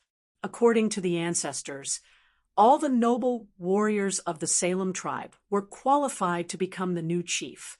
They just had to pass the Supreme Warrior's test of martial arts and let the other nobles publicly vote on whether they were virtuous or not. The process of electing a new chief was called the King Selection Assembly. This King Selection Assembly had been going on for more than half a day. It was because of the noble warriors who had lost their lives in the competition that the atmosphere in the Salem encampment was so cold and somber. Based on the experience of the tribesmen and the merchants who came and went, the King Selection Assembly was not rare. In fact, Hajar Alto also took advantage of this opportunity to become the chief of Salem. They knew that the best choice at this time was to hide in the tents to avoid the swords and soldiers and wait for the desert elf nobles to elect a new king before running out to cheer. However, Blatch could not choose to hide like ordinary tribesmen. As a declared traitor of the tribe, he had to use the sword in his hand and the words in his mouth to seize the dignity that belonged to the son of Hagar after his death for that unfilial disciple. There was no need to ask the other desert elves about the location of the king's selection assembly. As Hajar Alto's former partner, Brock had even stood in the ring before. At that time, he was young and vigorous. Where the sword in his hand pointed and the voice in his mouth pointed, no warrior in the entire Salem tribe dared to fight with him. Brock passed by the underground beast pen where the blazing shadow beast was kept, turned left and right in the dark underground cave, and came to a huge cave with a hubbub of voices. It was as if the entire city of Salem had been moved here. The densely packed warriors filled the entire tunnel. Brock stepped in, but he did not attract the attention of the excited Salem noble warriors. Their eyes were focused on the central ring. The supreme warriors under the various lords were testing each other's martial arts skills on behalf of the person they were loyal to. At this time, the defending champion was standing in the ring. He had just cut down an opponent and was slapping his chest armor with his sword, showing off his bravery to all the desert elven warriors present. "I'll fight you!" Under the stimulation of the champion, another warrior below the ring issued a challenge. The desert elf on the ring used a war club wrapped in iron caltrops at both ends. Perhaps it was because the longer the weapon, the stronger it was, or perhaps it was because the champion had exhausted too much strength from defending the ring. After a few moves, the staff warrior found a flaw and broke through the intersection. With a sudden stab, he stabbed the staff with iron caltrops into his opponent's face. When the previous flamboyant warrior rolled and crawled out of the ring, the new champion began to repeat the former's actions. Brock, who was carrying Harkonnen's body, looked at the comical fight and could not help but shake his head. After setting up the object on his shoulder in a gap in the rock wall, he stood up straight and said word by word. The desert wind blows. Under the effect of the sound spell, Brock's words were like thunder that shook the entire cave. Chapter 118. My voice reverberates for 3,000 miles. My scimitar is invincible. My anda is number one. This was what Hajar Khan used to say to the warriors in the banquets when he held banquets. After saying this, Blatch would step forward to take the helmet of the king of Salem under the admiring, jealous, and even more fearful gazes of the other desert elves. He would then take the helmet of the king of Salem and drink a full helmet of wine. All the elves of Salem had an indelible impression of the strongest warrior of the tribe, the chief of the Sound Warlocks. As for why he killed Hajar Khan, many of the noble warriors were suspicious. But at this time, the continuous echoes in the cave and the rustling of rocks and stones caused by the sound waves did not give the elves time to think. They had to find a way to deal with the sudden appearance of Brock. The location of the King's Selection assembly was the underground cave. If this Kingslayer really had evil intentions with his strength, he only needed to use the Sound Warlock spell to collapse the place and wipe out the elites of Salem. "Brock, why have you come back at this time?" The one who spoke was an elderly Salem elf noble. He used his arms to separate the warriors and squeezed out of the crowd. Then he questioned, "Are you still not satisfied after killing your own Anda, the great Elven Khan of Salem? Do you still want to bury the entire tribe?" Blatch knew this person. This old desert elf was one of Chenda's uncles. So he bowed and said, "Seriously, I have no intention of doing so. I have brought the real murderer of Hajar Khan and the body of the deceased murderer." After he said this, some of the elven warriors of Salem began to whisper. Hundreds of miles away in the city of Nome, Khedive the Man-Eater, was troubled by the sudden headache that started the night before. This symptom must have something to do with the soul-binding crystal he was wearing. This magical item, like a personal mentor, shone with a dazzling brilliance when the headache started. In order to hide his abnormality, Khedive had no choice but to wrap himself in several layers of robes. He had already spread the news yesterday that someone had commissioned the famous Sand Rhino caravan to bring a large amount of raw materials to Gnome City from Katpu. Presumably, the desert elves of Salem and Samhain, who were fighting near Gnome City, had already received the news. Furthermore, the consul had already given the map of the ruins of the soul-binding mage tower, which he had purchased with the help of the soul-binding crystal, to the captain of Gnome City's mages garrison. According to the original plan, after the wizard garrison captain, a deaf and blind old wizard, had verified the authenticity of the map, he would accompany His Excellency Consul to discuss with him the matters related to mobilizing the spellcasters of Gnome City to participate in the battle.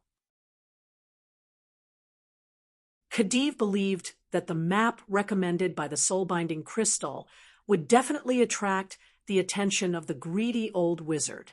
As long as the wizard was involved, it was almost certain that he would lure the spellcasters of Gnome City to explore the North Tower left behind by the soul-binding wizard.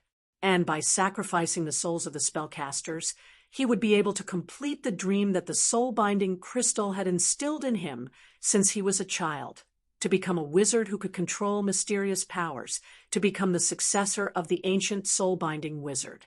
But the current situation was vexing. Not only was it because of the constant throbbing pain in his head, but it was also because the soul-binding crystal that he trusted the most was no longer responding to his summons. Ever since it flashed with a strange light, no matter how Khedive called out to his life mentor, it could not immediately respond to his questions like before. What was the problem? Man-Eater held his sore and swollen forehead and racked his brain to think of a solution. It turned out that after Keys used the silver blade to cut off the connection between the other two soul-binding crystals and the unknown existence, only Khedive's soul-binding crystal, which represented the bestial nature, was left with an overload. As the soul-binding wizard's distributed information storage medium, the bestial nature crystal automatically loaded the information contained in the crystal of the beast body and the crystal of the beast heart. Just as Khedive was about to play the 13th game of mind chess to relieve his headache, the soul-binding crystal's light suddenly dimmed. A sea of information was immediately poured into the brain of the man-eater, and he fainted. But this way, he did not have to worry about the headache for a while. After about 3 hourglasses, Khedive finally woke up. His eyes flashed with a blood-red light of the bestial nature crystal, and the heart of a beast surged in his heart. The muscles all over his body bulged, causing his robe to expand. All the information of the beast heart, beast body, and bestial nature crystal had been added to his body. He picked up a chess piece and gripped it tightly in his hand. The enchanted piece made of lapis lazuli turned to dust in Khedive's hand. This power, Khedive was shocked by the positive change in his body, but his excitement only lasted for a moment before it turned into fear. Don't do this! The soul-binding crystal, or the former soul-binding wizard Shurik, knew this very well. Through a spell set up in the bestial crystal, and using the wearer's own life force as the price, Khedive was able to experience false power. Once someone had this kind of power, no one would be able to accept it if they suddenly lost it. Son of the bestial nature crystal, the power you just experienced is less than 1% of the ancient soul-binding wizard's power. The door to the secret chamber is about to open. Someone has already taken the lead on the path of the body, heart, and nature crystal. Please speed up your plan. Remember, only the soul of the spellcaster can become the fuel to light the fire of the North Tower.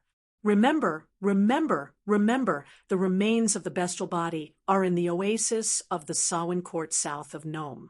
The soul-binding crystals seem to have become more intelligent with more of Shurik's memories, and it even accurately pointed out the location of the brown dragon's corpse. Eager to regain his power, Khedive obeyed the instructions of the soul-binding crystal. He immediately dragged his weakened body to visit the consul, and the two of them rode their horses to the gathering place of the Nome City's defense wizards. The gathering place of the Nome City's defense wizards was in the western corner of the city. The main buildings here were directly molded using the mud-to-stone spell, and the defense captain's mansion was right in the center of the gathering place. It was a 3-story fortress, surrounded by high walls painted with family emblems. According to the consul's words, this design undoubtedly showed the vanity of the owner. Just as the two of them expected, the old wizard who had verified the authenticity of the map of the soul-binding wizard's laboratory yesterday had been waiting for them for a long time. "Good day, Your Excellency. After yesterday's discussion, the Mage Defense Force has passed the resolution to participate in the battle against Samhain and Salem." The old wizard with a pipe in his mouth sat on a soft chair and puffed out smoke as he spoke to the two visitors. According to the rules set by the Empire's Great Vexil, according to their spellcasting ability, the Mage Defense Force could wear purple, black, gray, and brown robes, while the wizard apprentices all wore white robes. In addition to the black-robed Mage Defense Force's highest commanding officer, there were 2 other mages in gray robes present at the meeting. These people included more than half of Nome City's Magic Defense Force's upper echelons. It seemed that the map of the soul-binding wizard's laboratory that the consul handed over yesterday had attracted the attention of these spellcasters. Ignoring the old wizard's unceremonious words, the consul, who was in a good mood, said loudly, "Thank you for your support, everyone. I believe that with the help of your miraculous spellcasting, our army will definitely be able to wipe out the desert elves that have been harassing Nome City for the past 2 years. Of course, but this is not the final reason for this matter. The map you sent over yesterday is the key, as a mage ruin left behind in Medica's territory. It naturally belongs to the Great Pharaoh. The Mage Defense Force, which follows the will of the Great Vexil, has the responsibility to supervise and protect the Pharaoh's wealth within their jurisdiction. We can't hope that the despicable desert bandits will suddenly become noble and take the initiative to hand over the treasures they have obtained. Therefore, we chose to take the initiative to attack to protect the interests of the Empire." Before the consul could finish his words, a young mage in a gray robe interrupted. The gray-robed mage's rude actions made the consul unhappy, but they were in someone else's territory, so he could not flare up at the moment. Seeing the consul in an awkward position, Khedive, who was standing at the side, quickly stepped in to help his master out of the embarrassing situation. "You are all right, gentlemen. As the saying goes, good steel should be used where the blade needs to be. It is indeed important to resolve the issue of the mage ruin that will not incite the 2 desert elves to fight over it. However, as the saying goes, sharpening the axe will not delay the cutting of wood. If we can resolve the 2 desert elven tribes first, then wouldn't we be able to reserve more manpower to help you gentlemen excavate the mage ruin? If numbers are useful, then the goblins." The gray-robed mage, who had interrupted the consul, was about to retort at Khedive when his teacher, the only black-robed mage present, waved his hand to stop him. Due to the problems with Skuma's business, the old mage and Khedive had some contact with the knights before. He looked at Khedive, who was known by the citizens of Nome City as the Shadow Consul, lord of the city and eater of men and horses, and said meaningfully, "Young people always act on impulse and often lack the ability to think before they speak. But this is similar to the desert elves, except that the elven barbarians have not learned to be cautious despite their age. How can the mage ruin marked on the soul-binding sorcerer's map be something ordinary people can touch? As a person, Especially if you want to be a living person, you must know where your boundaries are. A spellcaster like him in the Ashen world needed to absorb the life force of the slaves he bought almost every day to maintain his spellcasting needs. The old mage who had been immersed in this field for many years naturally had a special sense for the life force of others, and Khedive, who had consumed part of his life force under the influence of the soul-binding crystal, could clearly feel the abnormality in his body. But this also made the old mage even more convinced of the authenticity of the soul-binding sorcerer's map. Based on his experience, when Khedive obtained the map, he should have also obtained some other magic items.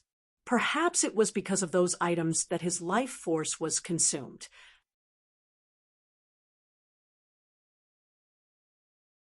Chapter 119. Even though Brock's body was abnormally strong, his arms were beginning to ache. His silent but vocal negotiation skills in the crypt forced the nobles of Salem to temporarily give in. They agreed to temporarily suspend the king's selection assembly and hold a cremation ceremony that was befitting of the chieftain's status. However, Brock, who had single-handedly facilitated all this, still bore the infamy of being a traitor because of Huck's death. Although many tribal supreme warriors believed his confession, he was still sentenced to be hanged by the elders.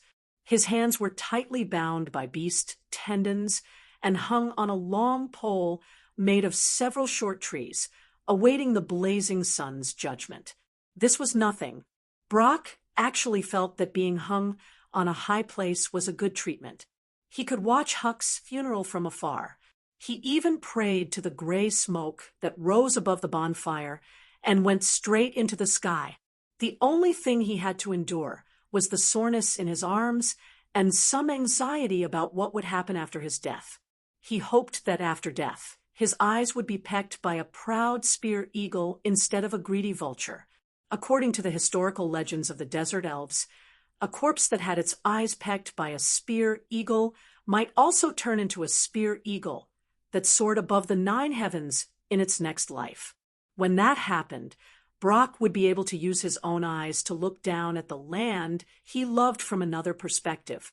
The desert elves all had a pair of good eyes, but Brock was even better. Not only could he see with the faint light of the stars, but the light of the blazing sun would not obscure his eyes. Naturally, the flying carpet that was flying over from the distant sky could not escape his eyes. It was the mage emissary sent by Gnome City. Perhaps they felt that the effect was too slow. The mage captain and the man-eater finally decided to add fuel to the fire of the original plan. In order to quickly free up manpower to explore the ruins of the soul-binding mage's North Tower, the gnome mages did not consider whether using magic items was a waste of the slaves' lives. The magic carpet could travel 300 miles in a day, but every half-an-hour glass it would consume an obsidian magic orb that contained the life of a young slave. The emissary of Gnome City's sorcerers arrived at Salem's outpost as quickly as possible. Although he was hung in a corner of the camp, Brock, who was well versed in the art of sound, could still hear bits and pieces of the conversation between the emissary and the tribal elders in the golden tent. Caravans carrying raw materials from Skuma, purchasing at a high price spellcasters' friendship. Words or short sentences were all transmitted to the ears of the sound warlocks who were prepared to die under the light breeze. Not a single word was missing. When the tribal elders gave a positive answer, Blatch was almost disappointed with these greedy old elves. Couldn't they see that it was a trap? Could it be that the existing speech sorcerers in the tribe couldn't hear the trembling in the tongue of a liar? Could it be that he was going to watch the people that he and Hajir Alto loved the most once again fall into danger because of the foolishness of those in power? Just like knowing that he would be sentenced to death if he brought back Huck Keenan's body, the tongue puller made another choice in his heart. Although his arms, bound by the beast tendons, were sore, they were still strong. With a flip, Brock nimbly squatted to the top of the boom. in order to prevent him from using sound magic. The bit he wore could not stop the resonance caused by the contraction of his chest and abdomen. With a ripping sound, the beast tendons tied to his hands were instantly cut into several pieces. Looking at an elven child who had run to the execution ground out of curiosity or playfulness, he removed the desert elf from his mouth and made a shoot gesture. Santos had never had such a bad feeling before. Under the threat of the man-eating horse that seemed to be able to choose people to devour, the boss of the Sand Rhino Caravan had no choice but to succumb to its tyranny and once again smuggle contraband goods that he was unwilling to do. When he led the caravan to the big bazaar outside Coptic City, he wanted to buy some skuma raw materials and return to report back. But who would have thought that someone was waiting here and had prepared boxes of goods and even more camel beasts for him? This must be a conspiracy. The person who contacted him was the Sand Lizardman merchant who had previously set him up. Not only did this guy say that the goods had already been paid for and that he did not need to pay a single silver coin, but he also selflessly provided more than 3 times the number of sand lizardmen into his caravan as the drivers to manage the camel beasts. Santos really wanted to reject the good intentions of the Sand Lizardmen merchant. However, the sharp blades of the Sand Lizardmen warriors and the pet that the Sand Lizardmen merchant gave to him as a gift, a tabby cat that stuck to the fat merchant's side all the time, made him give up on the idea of escorting the goods. He could only hide it in his heart. He hated the tabby cat, but he did not dare to say anything.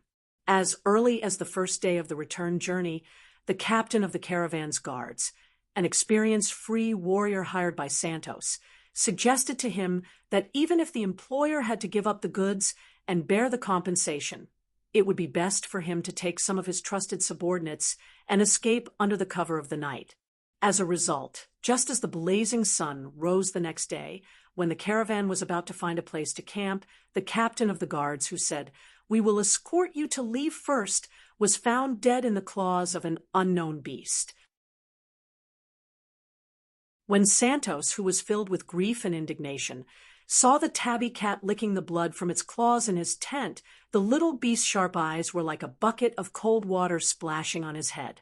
Since then, the fat merchant had suffered from an emergency of physical weakness. During the next few nights of the journey, he could only hide in the pavilion on the back of the Sand Rhino, wrapped in a blanket, and shivered. However, it was strange that the journey was very smooth. In the past, the merchants often encountered small groups of roaming sand bandits that they could only rely on the caravan guards to deal with. However, they did not encounter even a shadow of a shadow. However, the unusually smooth journey made Santos even more certain that there must be something strange going on. It was only because of the fear of killing the ferocious beast that the fat merchant did not think of a way to escape immediately. It was not that he did not have the impulse to find an opportunity to kill the tabby cat, but considering that the captain of the guards, whose martial arts were far superior to his, was not a match for it, the warriors who found the body reported that the captain of the guards had his throat slit by a ferocious beast's claws. How could he, who had not fought for a long time, be a match for it? At that moment, Santos could only place his hopes on the magical items he had purchased from the mage merchants in Gnome City. He hoped that these life-saving items, which he had spent a fortune on, would be of use at a critical moment. Thanks to the camel beasts that the Sand Rhino caravan had replenished in Coptic City, the caravan could carry several times more food, water, and other daily necessities than usual. In addition, the Sand Lizardmen warriors who were temporarily inserted into the caravan were extremely adapted to the desert environment, and their consumption of water and food was not even 1/3 of that of human warriors. The Sand Rhino caravan did not resupply in some of the towns or oases that they had originally planned for on their return journey. This not only reduced the risk of Skuma's raw materials being inspected, although Santos had not been able to inspect those things after the day of delivery, but also greatly increased the speed of the caravan's journey. Under the almost straight line of the journey, the sand rhino caravan took less than half the time of the original plan to enter the last stretch of land that was unavoidable and controlled by the desert elves. "It's best that there are no accidents," the fat merchant prayed as he looked at the route on the map. At this time, he tore off the soaked handkerchief that had been wrapped around his head for the past few days to cool himself down. After glancing at the tabby cat that was dozing off beside him, he gripped the hilt of the sword that was hanging on his waist tightly. Similar to the treatment given to the Salem tribe, the black-robed mage of Gnome City also sent someone on a flying carpet to specially send a message to the Samhain tribe. However, other than the gray-robed mage that was sent to the Salem tribe, Man-Eater Khedive was also among the envoys. Due to the reminder of the soul-binding crystal, Khedive knew that the beast body had died and that its remains were near the Samhain palace. Therefore, this man-eater volunteered to go to the consul, and with the latter's mediation, he obtained the opportunity to accompany the gray-robed mage to personally go. "Mr. Khedive, there is no need to be so afraid. Magic carpets are a very common magic item for spellcasters. We have enough obsidian magic orbs, so there is no need to worry about it falling due to lack of energy." The gray-robed mage, standing at the front of the flying carpet, looked at the pale-faced Khedive. He waved his hand to signal the apprentice controlling the flying carpet to lower its altitude and slow down its speed. At the same time, he joked with the famous lord of the city, if, and I'm saying if, an accident happens, I will cast Featherfall on you first. Did you hear that? Poor apprentice. I don't know if you have that spell prepared. Ha! The apprentices controlling the flying carpets also laughed along with their mentors. Khedive, who was sitting in the center of the flying carpet, heard the laughter and seemed to calm down a lot. He sighed and said, "Then there is no need to worry. After all, I am just a mortal. I do not have the ability to control the mysterious power of magic like you, Master." In fact, Khedive was not afraid. His pale face was just an external sign of his life force being depleted. In order to face the next challenge, the soul-binding crystal once again gave this bestial person a false power that did not belong to him. But this time, it took a little longer, and his life force was depleted, which was why his face was pale. After the flying carpet landed, Khedive said that he was not feeling well and needed to go to the bathroom. He could only ask the gray-robed mage and his apprentice to visit the elven chief Samhain. He repeatedly begged the master and apprentice not to mention his embarrassing performance in front of others when they returned, and after getting a positive answer from the two, he held his stomach and ran away. When the gray-robed mage and his apprentice went to Samhain's golden elven tent, they did not pay attention to the direction the man-eating horse ran in. There was a small sand dune near Samhain's palace. This was where Keys buried the brown dragon's corpse before leaving. At the request of the powerful megalosaurus, Sheik Samhain sent many warriors to look after the spoils left behind by the young blue dragon. Apart from the warriors standing guard every 10 steps or so, there were also hundreds of Moa riders scattered in the desert around the sand dune. But for Khedive, who had already concealed himself, it was as if they did not exist. He avoided the roaming riders and the warriors standing guard, and easily hid in the sand dune. When he came into contact with the corpse of the ancient brown dragon, he disappeared into it like an illusion.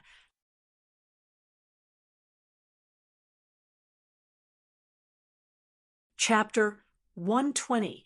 After waiting for about an hourglass in the corridor of the North Tower, Thor's stone monster, who had gone to explore the way, finally returned. This 3-armed, 3-legged, and 3-eyed native creature of the Earth elemental plane was very excited. When it saw Sneyd, who had made an agreement with it, it kept talking in the Earth elemental plane's native language. "Mr. Mage, what about the payment we agreed on? If you don't want to pay, You can use my time in this material plane as a replacement. Thor's stone monster's voice was continuous and dull. When it spoke some words that were not in the Earth Elemental Plane's native language, it would use gestures to assist. With its strange and fierce figure, those who did not understand the language would really mistake it for an attack. Fortunately, there were 2 people in the team, including the half-lich Snade and Keys, who could understand what it was saying. Snade was responsible for communicating with it, and Keys was responsible for translating to the others. The steampunk half-lich controlled the mechanical prosthesis and handed over the blue crystal cluster that they had agreed on in advance.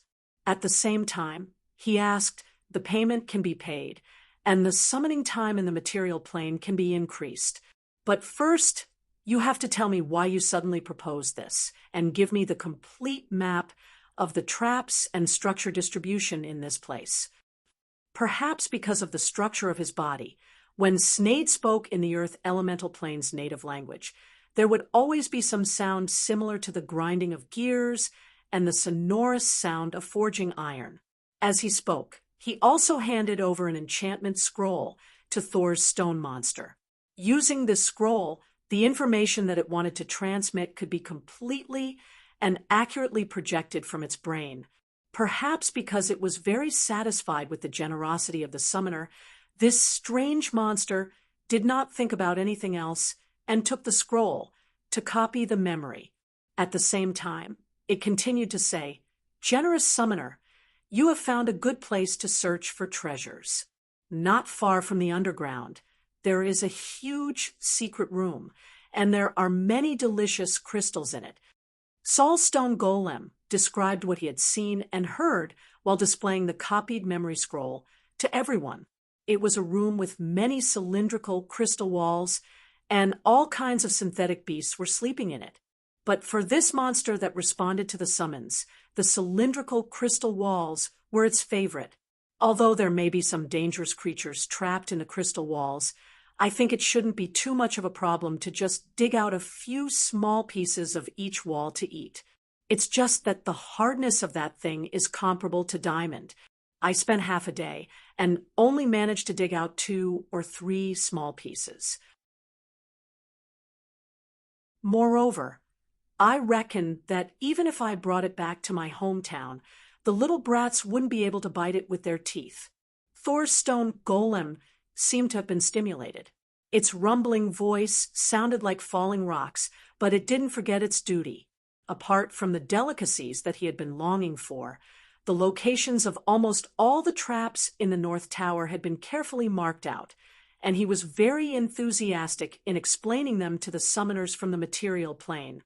This tunnel is actually just a spiral downward branch, although the end also leads to the secret room, full of delicacies. There seems to be a lot of trouble in the middle. Thor's stone golem pointed at the wall of the tunnel where everyone stopped and said, "We can go this way. If any of you can help me dig, we can quickly open a path to a steam manhole. From that manhole, we can directly fall into the secret room below." While it explained, the Demolic discreetly cast lie detection on it. The result showed that this summoned creature was not affected by charm or other interference, which meant that what it said was true.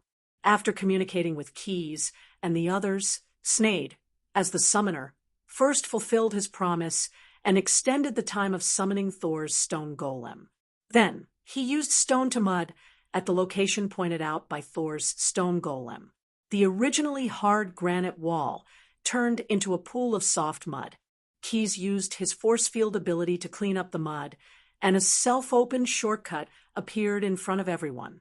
However, because Thor's stone golem lived in the high-pressure and high-temperature Earth elemental plane all year round, it neglected the possibility that this shortcut might be dangerous to the creatures from the material plane. As the rock turned into mud and was cleaned up, a scorching stream of steam gushed out. Fortunately, the team members present were all thick-skinned, so this accident did not cause any harm to them. This is not a manhole. This steam pipe should be a power facility that collects geothermal energy. Keys, who had fused with the golden dragon's heart, was naturally not afraid of the high temperature. He walked at the front of the team and stroked the vertical tunnel wall that Thor's stone golem called the manhole. It felt very similar to some kind of cement material. In this steam pipe, there was a fan-shaped turbine structure every dozens of meters. The heat extracted from the underground volcano raised the steam, which then rotated the turbine structure and turned the heat into kinetic energy. After confirming the approximate depth of the secret chamber with Thor's stone golem, Keys and Snade released the Featherfall spell for everyone. However, this time, except for the two of them, they also needed to add environmental resistance as insurance. The process of descending in the steam pipe was certainly not pleasant, but finally they arrived at their destination smoothly. Once again, they used the stone-to-mud spell to open up the path, and the delicious and fertile land that the strange monsters had been talking about appeared in front of everyone. Different from the corridor of the North Tower, this secret chamber was not only very spacious, but also very bright. The source of the light was the green fluorescent powder that was painted all over the ceiling and the floor. Even ordinary people like Jason, who had no dark vision, could see the surroundings clearly here. The air here was very dry, and there was only a little water vapor because Key's team had opened the steam pipe. There was no musty smell that could often be smelled in ordinary secret chambers. What was strange was that the ceiling and the floor were so bright, but the walls were dark. However, this also served as a contrast to the environment of the secret room and highlighted the innumerable number of synthetic beast cultivation tanks displayed here. Snade, who had been immersed in his own experiments all year round, was no stranger to biochemical modification experiments. As an expert, he was full of praise for the environment here. Some detection instruments extended from his mechanical artificial body, and the data obtained after fiddling with them confirmed his guess. It's really professional, even better than my previous laboratory. The temperature and humidity here are quite good. After opening the steam pipe, we still haven't been injected with a lot of steam. It should be that the soul-binding sorcerer has specially designed some ventilation and dehumidification facilities. Keys, who was standing in front of a culture tank and carefully observing it, said, "Not only that, but the light here is not the usual warm light. The light emitted by the fluorite powder has almost no effect on the temperature increase. And under the illumination of the fluorescent powder, the growth and development of the flesh tissues marked in advance with special materials in the culture tank can be directly displayed. What a genius design." The conversation between the two was very loud, and obviously they were referring to something. In fact, as early as when they entered the secret chamber, they had already felt a magic fluctuation similar to the soul-binding crystal that they had seized before. Unsurprisingly, before the two finished their loud praises, the master of this place couldn't wait to show himself. With the sound of friction between the rocks, a crack appeared in the ground in the middle of the secret chamber. A magic wave spread out, and the well-prepared young blue dragon directly took out the beast heart and beast body crystal that he carried with him. This crystal also emitted light of the same color as the magic wave. As if it had been verified, a culture tank slowly rose from the crack in the ground in the middle of the secret chamber. With the help of the light emitted by the fluorite powder, they could clearly see the thing floating in the culture tank, a perfectly intact brain.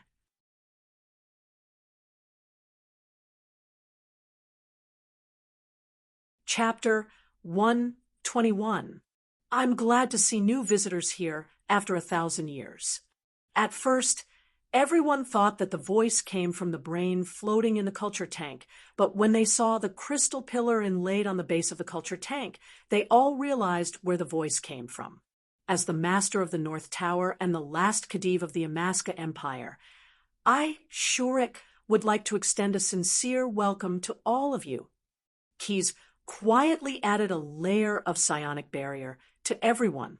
What's more, the steampunk half-lich even cast a mechanized mind on himself. These measures were to guard against the crystal pillar's next words that might confuse them, although Keyes believed that his team members were tough and would not be so easily bewitched. It was always better to be prepared. Sensing everyone's vigilance, the crystal pillar spoke in a proud tone through telepathy. Caution is a virtue, but you don't have to be. As the former master of this place, I have long disappeared in history. Except for this brain in the tank, I'm afraid that the rest of my body has turned into a pile of yellow soil. After all, you were a powerful soul-binding sorcerer 1,000 years ago. Sometimes, the dead sorcerer is the truly terrifying spellcaster.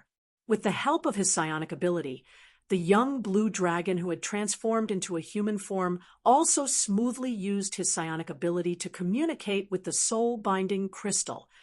The reason why we're here, I'm sure this soul-binding crystal that was peeled off from your current crystal body has already told you. Keyes' straightforward question surprised the soul-binding crystal, which was used to long-winded conversations. Just like a human being thinking, the light on the crystal pillar flowed. After a moment, it replied, "In fact, this is very surprising to me. According to the plan, the 3 hosts of the soul-binding crystal should have the beast body, beast heart, and beast nature, as well as the lousy spellcaster who will be used as the sacrifice for the reincarnation ritual."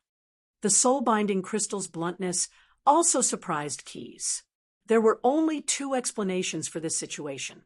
Either the soul-binding crystal, which contained the knowledge and memories of a soul-binding sorcerer from 1,000 years ago, lacked intelligence, but this was obviously impossible, or it had other backup plans, so it did not need to be afraid of them going deep into the heart of the North Tower. The situation has changed. It seems that something has escaped the Samhain Elves' guard and sneaked near the body of the ancient brown dragon, the half-lich whispered to Keyes. Because they were going to explore the soul-binding tower, Keyes buried the body of the ancient brown dragon on the spot and ordered the Samhain Elves to guard it. In addition to these 2 methods, Keyes also let Snade summon the Greater Spying Magic Eye as a warning.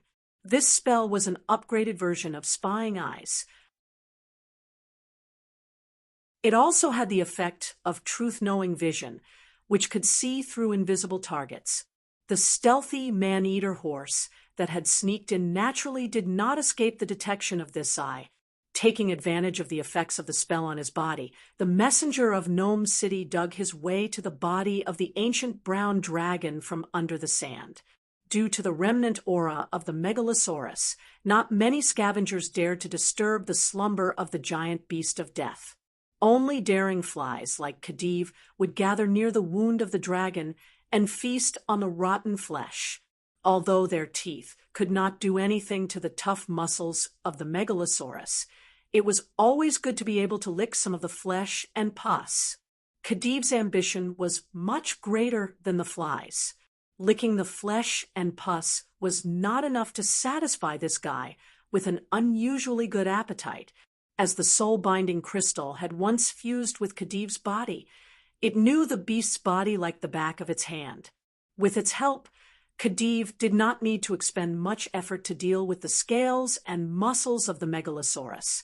His entire body seemed to turn into a ball of liquid and quickly seeped into the body of the ancient brown dragon. His first target was the liver. Originally, the best target should have been the heart or the brain.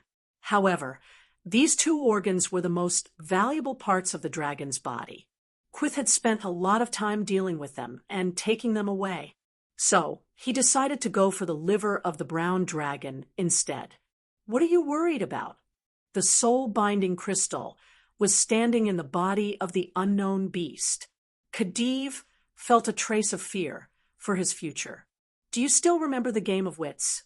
Normal pawns can only be upgraded to king pawns when they are played to the end. The words of the soul-binding crystal once again entered Khedive's heart. Fear gave way to ambition, and cowardice gave way to courage. He opened his mouth and used his sharp teeth to gnaw on the organs of the megalosaurus. At first, he thought that he would vomit because of the unbearable taste, but unexpectedly, after swallowing the first piece of liver, Khedive suddenly felt that the taste was actually not bad. Although it had a slightly rancid taste, it was still soft and juicy.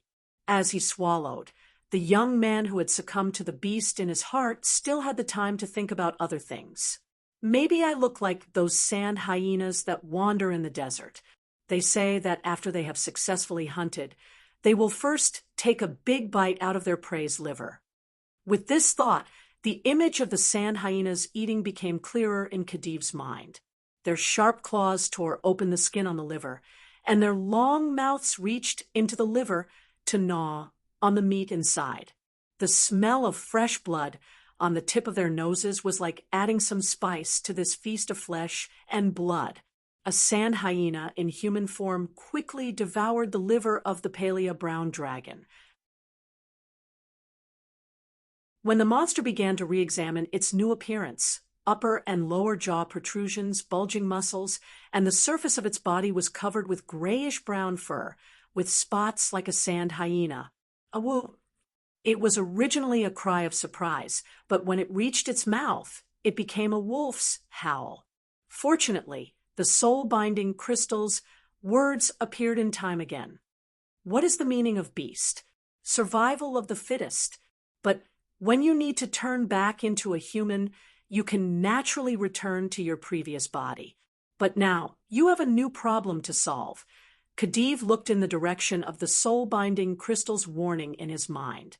A hair-raising figure tore open the abdomen of the ancient brown dragon and crawled in. This thing was more than 7 feet tall. At first glance, it had the structure of a mouse, but its sturdiness was closer to that of a giant ape. Because of the cold and bright light burning in its eye sockets, its white and curled legs were clearly visible in the blood of the megalosaurus. This skeletal monster had 4 arms, each of which was longer than its legs. 2 of the arms pushed open the internal organs of the megalosaurus so that it could move forward. The other 2 arms were clenched into fists, the surface of the fists showing crisscrossing sharp spikes. These dense spikes were specially made for cutting and stabbing, easily satisfying its desire to kill and complete its mission. A few small but jagged bone pieces pieced together to form the monster's demonic face. This is a skeletal puppet summoned from the corpse of a Bugala demon that looks like a giant ape. The thick abyssal aura shows that the raw materials used to make this guy are quite fresh. In other words, you may not be its match now. The soul-binding crystal explained in Khedive's mind. Survival of the fittest.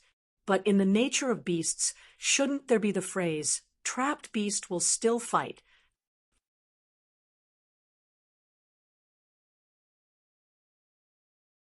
Chapter 122. It was a night suitable for running. The hot and sticky linen robe wore, through the last thin line of defense between reason, morality, and inner demons. Fear and heat exerted too much pressure on the devil's chains. Santos finally made up his mind to give up the caravan that he had accumulated for half his life and the reputation that he had built in his previous life. He chose to leave the rest of the sand rhino caravan behind and run away alone. The magic trick worked in the end. The magic items that he had bought from the mages in Gnome City at a high price were put to good use. The boots of tranquility, which allowed him to sneak away when he pretended to go to the toilet without leaving any footprints on the sand. The belt of concealment, which allowed him to hide his fat body when he sneaked away. A bottle of alchemy potion that could eliminate his scent, which could ensure that the ferocious beast disguised as a tabby cat would not follow his scent. The shrewd Santos knew that the journey of escorting Skuma's raw materials was a trap, and his sand rhino caravan was the most important part of the trap, the bait. However, the person behind the trap needed the sand rhino caravan, and not him, the owner of the caravan. If he sneaked away alone, he might be hunted down by those people, but they might also let him go temporarily in order to maintain the trap. The probability of this happening depended on the proportion of the bait that he occupied and the timing of the trap's activation. However, Santos guessed that as long as he was well prepared, the chances of him escaping alone should be more than 50%. If he chose to stay with the caravan, only death would await him. In fact, his guess was completely correct. After discovering that he had escaped, the furious Rakshasa transformed into his tiger-headed human form and killed several sand lizardmen warriors to vent his anger. The caravan guards and the driver were all part of the trap, and he could not afford to lose them. After calming down a little, Rakshasa personally transformed into Santos and continued to lead the sand rhino caravan forward. Relying on the stars in the sky to determine the direction was an entry-level skill for desert merchants, and Santos was naturally proficient in it. According to his estimation, he was now hundreds of miles away from Nome City, and much closer to the oasis of the Elven Court in Samhain. As a wealthy merchant, he naturally understood the principle of a cunning rabbit has 3 burrows. Many years ago, he had secretly set up a stall in Samhain's Elven Royal Tribe's Grand Bazaar. As long as he could get his money and supplies there, he could escape to another city in the Medici Empire. Then, he might have a chance to make a comeback in the future. As they ran, a gentle breeze started to blow in the desert. This was a sign that rain was coming. With this rain, the smell behind us should be much fainter. I think it will be more difficult for the cat to catch up. Santos's uneasy mood was stirred up by the sudden wind of the announcement, and then eased a lot.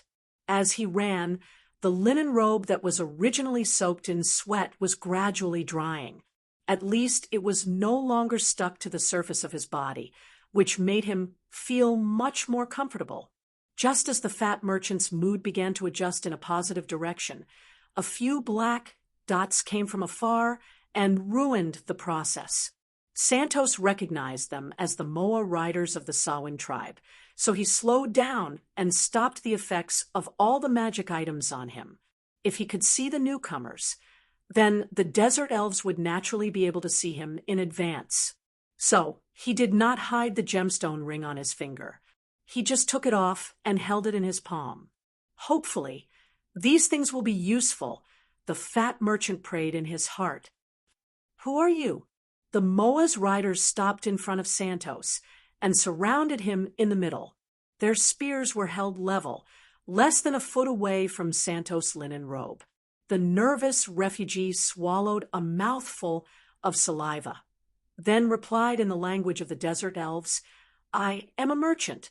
My caravan encountered bandits, and I was the only one who escaped. I have been to the Emerald Land in the desert before, and now I am here to seek refuge." Santos took out the gemstone ring in his hand and the money bag in his arms. He placed the former flat on his palm and raised the latter over his head while the latter was just opened. This was the valuable experience of a merchant. To seek refuge, one only needed to hand over valuable items in exchange, and the silver in the money bag could prove that one had the ability to spend money in the bazaar of the Samhain's court. This could prevent the desert elves from treating them as useless people and capturing them as slaves. The reason why experience was valuable was that it could be useful at critical times. Santos' experience in dealing with the desert elves had saved him from danger. After receiving the gemstone ring as a shelter fee, the Moa riders continued their patrol route while escorting him to the oasis of the Samhain's court. It seems that the recent war with the Salem tribe has greatly increased the vigilance of the Samhain elves. In the 10 miles of walking, Santos saw dozens of patrol squads similar to the Moa riders beside him. Most of them just waved when they passed by from afar, and then continued their patrol, seeming to be in a hurry. When they walked to a place where they could already see the bonfire in the oasis of the Samhain's court, a sand dune that suddenly appeared in their field of vision attracted Santos' attention. He had been to this land controlled by the tribes many times.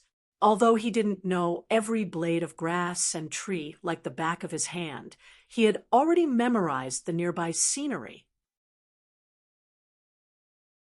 For people who made a living in the desert, the sand dunes that were seriously monotonous in the city were actually different. Moreover, near the oasis, because the soil was mostly gravel, new sand dunes rarely appeared in a short period of time. Santos could not help but be curious about the dense number of desert elf sentinels around the dune. The Sawan patrol captain, who was said to be escorting but was actually supervising his progress, keenly felt his strange gaze. The alert desert elves stopped their mounts and pointed their spears at the fat merchant who claimed to be seeking protection. "I'm just—" Santos hurriedly defended himself. However, after the surprise attack that night, the Sawan elves, who had been nervous for the past 2 days, seemed to have completely lost their patience. The Moa rider gave up his previous plan and prepared to put an end to this escort operation with his spear. However, before the spear could hit the target in front of him, a sudden change occurred. Suddenly, a huge predator emerged from the sand. It used a fatal leap to throw the Moa rider to the ground. It didn't even need to bite. It just used its terrifying claws to lightly stab the rider and his mount to death. The other Moa riders around were shocked and handed over their spears, but they didn't hurt the monster at all. The tip of the spear either scratched its hard back armor or broke into two. The beast only swam back and forth for a few rounds, and the remaining desert elves were all killed under its sharp claws.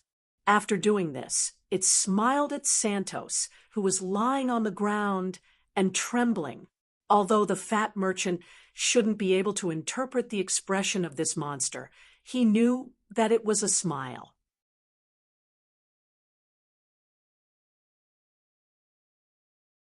Chapter 123. Would a monster smile? Of course not. This kind of complex action that involved the 36 facial muscles was exclusive to highly intelligent creatures. But the monster that suddenly appeared in front of him had a shark-like head, a back covered in chitin armor, and 4 thick limbs with sharp claws. Santos could clearly feel that it had revealed a chilling smile. It was the incarnation of hunger. It was the top predator in the desert. It was the shark lizard beast that Khedive had transformed into after activating the beast transformation. This kind of heavily armored predator was also known as the land shark. It was used to hiding underground and using its vibrating senses to detect its prey. When hunting, they would first dig under the feet of the target, then suddenly jump out of the ground to knock down, or use the ground waves to knock down the prey. The splashing of soil and rocks when they jumped out of the ground often caused more damage to the target. The shark lizard beast in the desert was slightly larger than its counterparts in the temperate zone. It was more irritable and had a wider range of food. But most of the halflings with thick layers of fat were still at the top of its favorite food list. And this was what Santos was afraid of. His body fat was not inferior to the halflings', maybe even more. The fat merchant pulled out the scimitar at his waist, thinking that if this terrifying predator wanted to eat him, even if he had no hope of survival, he must not let his opponent have an easy time. He vaguely remembered that he had heard of this monster's weakness when he had traveled extensively for many years. The abdomen of the shark lizard beast was much softer than its back, which was covered in chitin armor. Just as Santos was thinking about how to deal a heavy blow to the monster in front of him, the shark lizard beast suddenly leaped high into the air. 2 white bone fists with crisscrossing fangs broke out of the ground, but the shark lizard beast dodged them by a hair's breadth. The gloomy aura of the dead instantly spread with the appearance of this new monster. The undead creature that was awakened and strengthened by the demolic from the corpse of the dead Bugala was obviously not easy to deal with. Khedive, in the form of the shark lizard beast, could not completely destroy it, but in terms of digging in the sand, the latter was still better than the former. 2 of the 4 arms of the skeletal ape were broken. This was the result of Khediv's transformation from a sand hyena into a shark lizard beast. But because it was an undead creature, even death could not scare it, let alone such a small injury. Following the summoner's orders, the monster saw the shark lizard beast leave and immediately chased after it. Under the nourishment of the undead fire that Sneyd had left in its body, it also self-repaired and evolved. The broken arms had been transformed into bone crossbows. The shark lizard beast, who had just dodged the first wave of punches by relying on tremor perception, was immediately hit by the second wave of attacks. The crossbow bolts, made of demon bones, shot towards the opponent at lightning speed. Fortunately, the shark lizard beast's chitin carapace was very sturdy. The crossbow bolt only shattered a small part of the carapace and did not directly kill it. Roar.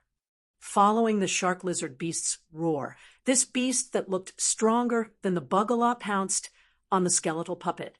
At the same time, it activated its innate ability, Earth Wave, and a large amount of sand-like waves crashed into the undead that were chasing after it. Seeing this opportunity, Santos, who had just collapsed on the ground, immediately pulled himself together and ran towards the distant oasis of Sawin's court. This was the wisest choice at the moment. The 2 ferocious monsters seemed to be evenly matched, and they probably did not want to expose their backs to the enemy just to chase after him. As long as he ran fast enough, he could reach the oasis where Sawin's elven warriors were stationed. Or even if he encountered more Moa scouts, it could be considered a temporary escape. For this reason, he reactivated the enchanted equipment on his body and ran straight into the distance at a speed that did not match his fat body. That was indeed the case. Due to the order of its summoner, the skeletal puppet did not react to an irrelevant human escaping in front of it. Khedive, who had transformed into a shark lizard beast, did not have the time to care about Santos, an old acquaintance. He wanted to ask Santos why he was here alone before dealing with him. According to the arrangement, his powerful partner in Coptic City should have sent more people to ensure the smooth arrival of the caravan after receiving the payment he sent in advance. At this time, the boss of the shark lizard caravan appeared alone nearly 100 miles away from the scheduled destination. Obviously, there was a problem with the original plan, and Santos had become a problem that needed to be solved urgently. But at this time, he still had to focus all his attention on the opponent in front of him. Khedive had already engaged in a battle with the undead creature made of demon bones.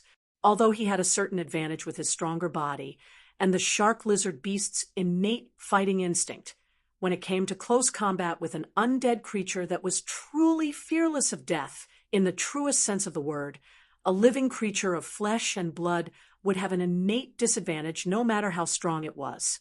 If he was not careful, exchanging injury for life would turn into perishing together. Fortunately, he had devoured the liver of the ancient brown dragon, so he did not need to consume his own life force to offset the burden of the bestial transformation. He had enough strength to fight for a long time.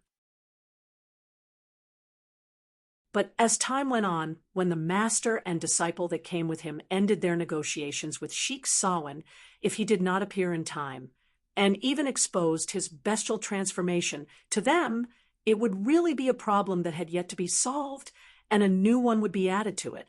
I deserve the legacy of the soul-binding sorcerer, but someone beat me to it. I already had a plan to solve the problem once and for all, but now there's a problem. Khedive, in his shark lizard beast form, used his innate ability to manipulate part of the earth to disturb his opponent. He waved his sharp claws, opened his mouth wide, and launched a crushing attack on the skeletal puppet at the risk of being punched in the stomach. "You damned troublemakers, you really deserve to die." The violent battle between the top predator and the undead creature ended with the latter being torn to pieces by the former. But It seemed that the demi-lich who summoned the skeletal puppet was very skillful. The undead creatures that were torn to pieces still tried to attack with their broken limbs as they gathered together. It looked like they would not stop until they were crushed to dust. On the other hand, Khedive, who had accomplished this feat, even though he had won this battle, the bone crossbow that had pierced through his lower jaw and almost through his upper jaw, as well as the conical wound on his abdomen that was dripping with blood, all indicated that he was currently heavily injured. I don't recommend you continue with the original plan. The voice of the soul, binding crystal, came out of his body. Khedive had already swallowed it before he turned into a shark lizard beast. This mentor that had helped Khedive a lot since he was young continued, "There are too many variables in this plan now." Khedive pulled out the bone crossbow from his mouth and tried to contract the muscles in his abdomen to stop the bleeding. He endured the pain and asked in his mind, "Then what should I do now? With my current injuries, if I turn back into my human form, I will die on the spot. And if I ask for help from the 2 spellcasters who came with me in my shark lizard beast form, I am not sure if I will be able to get help. They will definitely study my transformation. And then, the one chosen by the beast essence crystal, you are not at the end of the road. Do you feel the hunger in your body? Just by eating a dragon liver, you have gained the ability to use this body at will. If you can completely merge the carrier of the beast essence crystal into your body, you will become very powerful." The voice of the soul, binding crystal, was deafening. The original plan was based on the premise that you are an ordinary person. The strong not only have the ability to break the rules, they can also change the rules. Go and devour. Go and digest. Go and let the trouble disappear. Let the annoying desert elf tribe and the 2 noisy and inferior sorcerers become silent. After Brock broke free from the shackles, he gave 2 things to the desert elf child who had been covering his mouth with his hands. One was a gem he took from the scimitar he wore, and the other was a chestnut that was growing on the child's head, and would take a few days to reduce the swelling. The former was a reward for the little warrior who knew how to judge the situation, while the latter was a punishment for not being brave enough to submit to the strong. After regaining his freedom, the tongue-taker did not immediately go to the tribal elders to discuss his views on the messenger's words. If he did, he would have to first explain why a criminal dared to escape punishment. As for the answer to this question, the tribal elders who were already tempted by the messenger's words would not listen to a single word. So he left the Salem tribe's encampment and waited on the path that the messenger had to take to return to the city. This way, he could solve a fundamental problem. "What are you scheming?" Brock asked the 2 spellcasters he had captured. The flying carpet of Gnome City's sorcerers was not as safe as they thought. At least, it was not so before it rose high enough. The powerful sound warlock only used a destructive sound to destroy the control hub of the flying carpet. The sorcerer apprentice, who was wearing a white robe and controlling the flying carpet, was unfortunately not prepared with a featherfall spell. He fell vertically onto the sand and was almost dead, although the gray-robed sorcerer had prepared a featherfall spell. When this weakling landed on the ground, he was easily captured by a powerful desert elf who was both a sound warlock and a powerful warrior. He could not fight back at all. After a few insignificant wounds were cut by the scimitar, the gray-robed sorcerer painfully revealed his intentions and the plan of Gnome City's garrison sorcerers. "We have no other choice.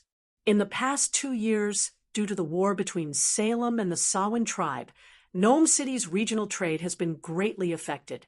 So, the black-robed sorcerer guarding the city and the Council of Gnome City have reached a cooperation agreement. They want to lure Salem and the Samhain into plundering a large caravan that is about to arrive. After that, Gnome City's garrison sorcerers and the garrison sorcerers will attack the tribal warriors who participate in the plundering. If it's done properly, we might be able to stop the war between the two desert elf tribes who have suffered losses and move into the depths of the desert to recuperate. These words were obviously part of the plan. The gray-robed sorcerer probably did not know much, but this was enough. This horse's nerves are always very tense. Brock tied Gnome and his unconscious apprentice to the hind legs of the six-legged horse he was riding. He smiled cruelly. As long as you struggle a little, it'll kick you to death. But fortunately, this place is not far from the main road. If your cries for help are loud enough, the merchants passing by might come and untie you on account of your status as sorcerers. After giving his warning, Brock first knocked out his gray-robed sorcerer captive. He had spoken the truth, and according to the agreement, he could let him go, but he had to wait until he had enough time. He then buried the ceremonial armor he was wearing in the sand, leaving only the scimitar with the gemstone on it.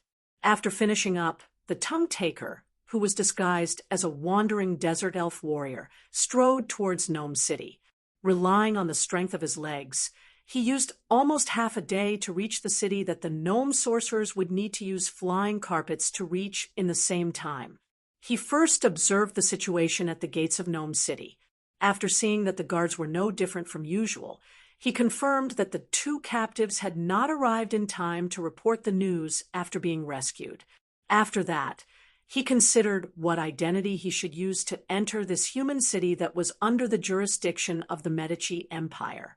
The sun was already setting in the west.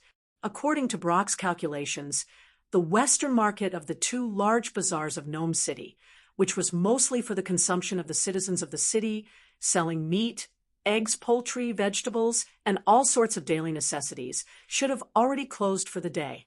The eastern market, which was mostly for the consumption of foreign merchants, selling horses, slaves, weapons, taverns, and other miscellaneous businesses, should still have many customers. So he waited patiently for a while, using the silver ornaments he had taken from the ceremonial armor to buy a suitable set of clothes from a small merchant group that was preparing to take advantage of the cool night whether to hurry on their way. He then disguised himself as an elven noble who had snuck out from the desert tribe to drink and have fun in a human city. Then he placed the scimitar on his shoulder and walked towards the gates of Gnome City.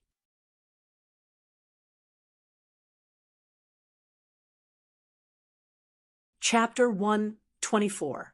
As a place where more than 300,000 humans lived, Gnome City gathered all the entertainment that could be found within a radius of hundreds of miles. Here, one could find gambling stalls for the rich, brothels for the rich to relax their purse strings, and taverns for the greedy to get drunk.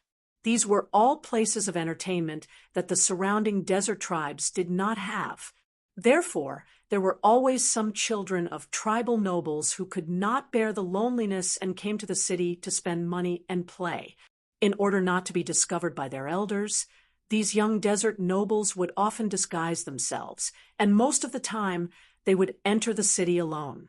The guard at the gate of Gnome City obviously treated Brock as an elven noble who had come to have fun. After a little inspection, he was allowed to enter the city. He only reminded him that the curfew would be enforced in a few hourglasses, and that he had to hurry to the East Market to find a place to stay.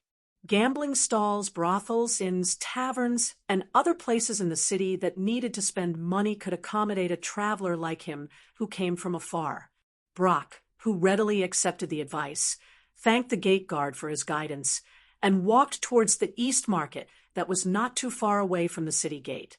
According to his impression, the people here were at most a little timid in the past, but the residents who still lived here could be said to be depraved.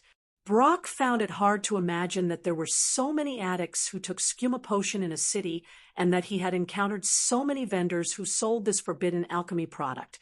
I'm afraid this city is in big trouble. He entered the main entrance of the East Market and prepared to find a place to stay until dark.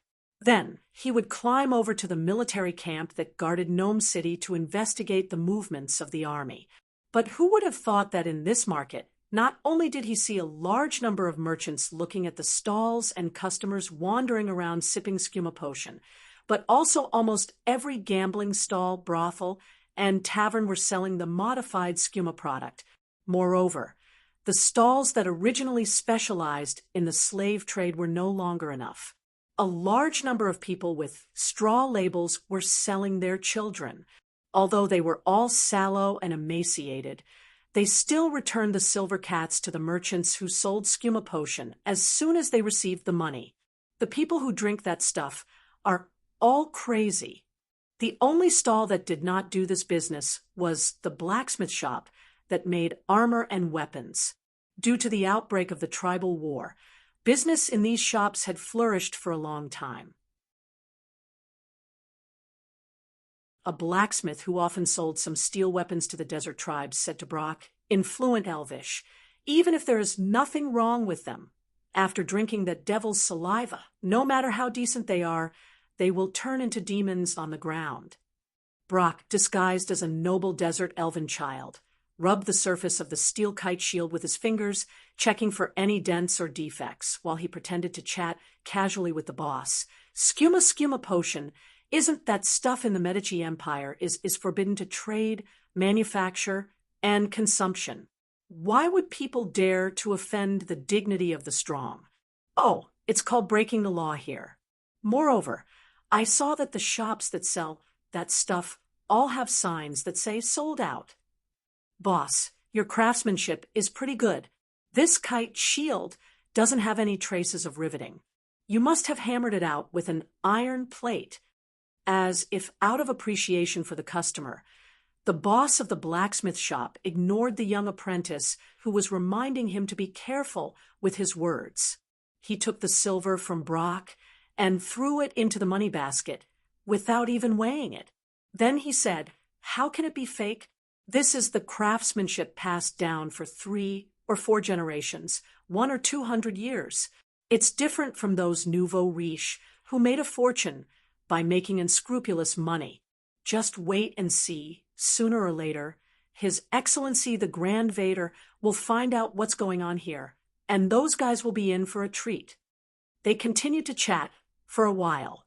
Under the boss's recommendation, Brock used one of the 2 silver ingots he had left to exchange for a small hand-hammered flying dagger. After that, he left the blacksmith shop and found a restaurant to buy some food. He found that the food in Nome was much more expensive than before. Other than drinking water that did not increase in price, food like roasted snake, pancakes, and fermented glutinous rice had all tripled in price. Fortunately, there was no discount on the purchasing power of the silver ingots, so he did not have to pay for the food on credit. As he dealt with the food, the desert elf thought about the information he had obtained. It was not hard to realize that the skooma potion was being sold so savagely in Nome. It must have the backing of the city's consul, and the conspiracy hatched by the consul and the mage garrison might be an extension of the evil consequences of the skooma potion's overflow in the city. The city's manager and the skooma potion's merchants had conspired to ruin the city. In order to divert the attention of the Grand Vader and the angry citizens of Nome, they deliberately wanted to instigate a war that guaranteed victory, using the blood of the desert elf tribe to wash away their sins. Perhaps there were other conspiracies mixed in. After all conspiracies in this world were intertwined and never appeared alone. Such a trick was too easy to see through. But this did not affect Brock's next plan. The best way to solve the tangled mess was to first find the root of the problem and then wield a knife to remove it. At this time, the skooma being sold in the city happened to be the root of all the problems. Although the desert elf's reasoning was biased due to the lack of too much crucial information, he did not think that all of this was related to the Soul Shackle Mage's ruins. But in terms of how to solve the problem at hand, he had indeed chosen the right path. Skooma was a product of alchemy. This product was not like low-quality wine. Ordinary merchants could not blend it according to the formula. The key steps of its production required the manipulation of spellcasters. So, although skooma was overflowing in Gnome City, there was only one source, the city's mage garrison. After eating and drinking to his heart's content, Brock walked out of the restaurant after paying the bill. Under the afterglow of the setting sun, the entire street of the East Market was covered in a layer of dried blood, and the desert elf was ready to add a touch of color to it. He first tore off a section of his robe to cover the iris shield that he had just bought. This way, the shield would not reflect the starlight at night, which was more beneficial for the next step of his plan. Then, he collected some dried needlegrass from both sides of the East Market. This resilient desert plant would curl up into a small ball after drying up, smearing the animal fat he had obtained from the restaurant. It became an excellent fire starter. After finishing his preparations, the desert elf disguised himself as a drunken wandering warrior and strolled around the streets. All the shops selling this contraband in Nome had a sign saying, "Out of stock." With the price of the skooma potion rising so high, some of the small shops on the street would not stock up in large quantities. According to his speculation, those shops would definitely restock as they sold. As long as he traced the source of the skooma, he would be able to find the source of the skooma. At the very least, he would be able to find the warehouse where the finished product was stored. Hard work paid off. Not long after, a few teenage helpers came out of a brothel and hurriedly turned into an alley from the main road. With the help of the sound spell, the whispers of those people reached Brock's ears without missing a word. "Boss orders, come back quickly, get the goods. Skooma is almost out of stock." These words let the desert elf know that the opportunity he had been waiting for had arrived. He anchored his target and followed them. With his abilities, the group of helpers buying the skooma potion naturally could not detect his presence. He did not even need to follow the target closely. Through the sound of footsteps carried by the breeze, Brock could identify the whereabouts of the few people. After making several turns in the alley, he came to the mansion of the city lord Khedive. That's right, this residence of the Eater was a warehouse that stored almost all of the skooma potions in Nome. The mansion was guarded by a group of hired bodyguards. Although they looked fierce, they were no match for Brock in a real fight. This desert elf used the famous Kang's stealth technique from a certain plane. After greeting everyone in the mansion one by one with his scimitar, he found what he was looking for. The stock of skooma here had indeed run out. There were only tens of thousands of bottles left in the huge warehouse, and the ruthless tongue-taker was still willing to let these pitiful little things go. With the help of a fire starter, he easily set the empty yellow oak shelves in the warehouse on fire. The oily wood was very suitable for burning.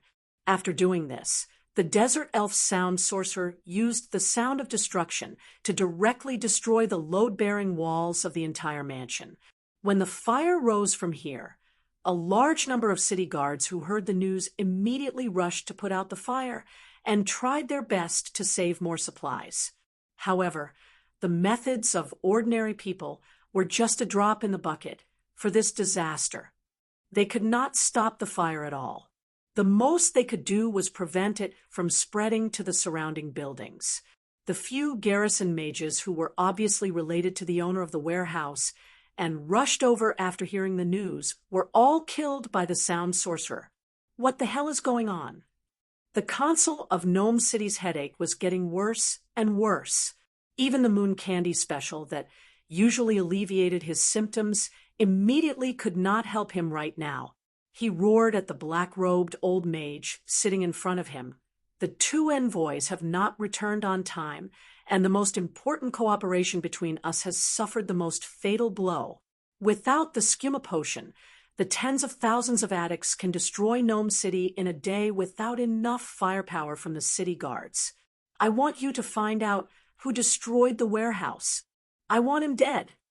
Compared to the consul who was stamping with rage, the captain of Gnome City's garrison mages was more magnanimous.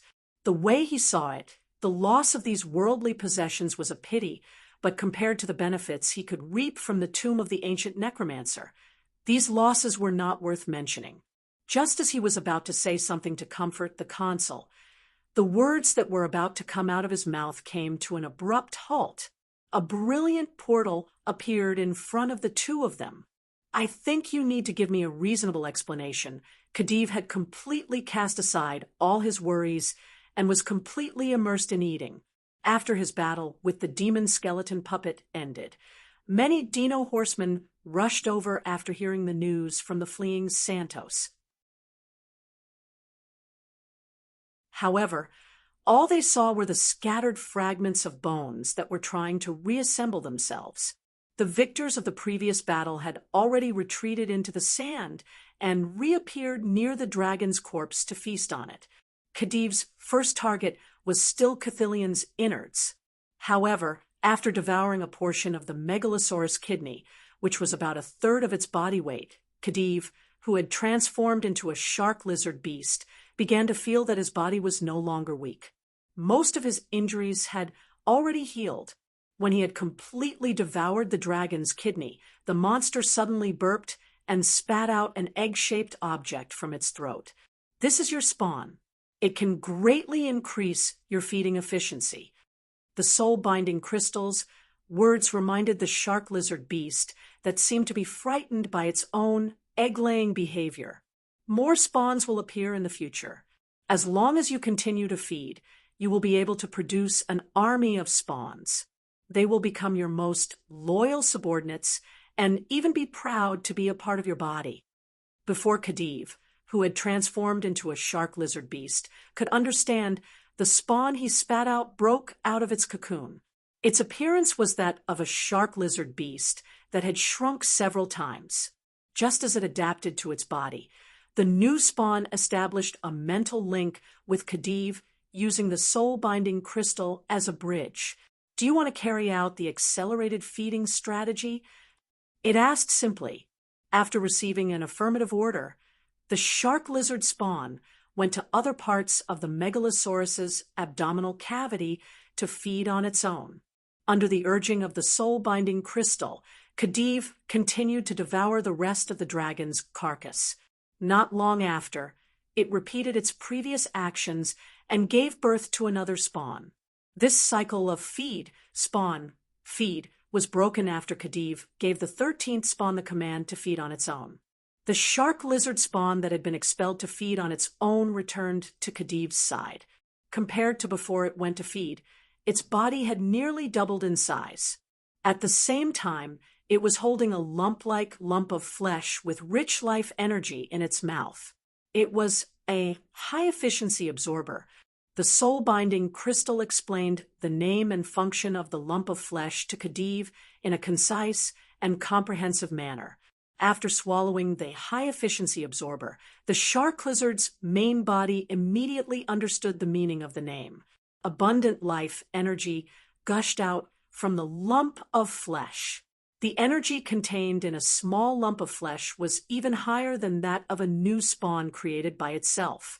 Thus, a new step was added to this cycle of digesting the beast body, swallowing the high-efficiency absorber sent by the spawn. After giving birth to the 140th spawn, Khedive stopped creating more spawns to feed on. First, the dragon's carcass, including its muscle tissue, was almost completely consumed. Second, the spawns that had established a mental link with him had reached the limit of what he could accept and command. Khedive waved his sharp claws to test his current strength. Although his body was still that of a shark lizard, he could already feel that his body had mutated somewhat similar to the dragon's. His Adam's apple moved, and a weakened cone-shaped acidic breath was spat out from his mouth, directly splashing onto a spawn. The spawn remained silent and motionless under the command of Khedive's mental link. In the end, it turned into a puddle of viscous acidic liquid that was unrecognizable. The other spawns were not at all surprised by this change. They were still guarding by the main body's side, waiting for new orders. Slaughter Samhain's elven court. Don't let a single living thing go. Continue to feed.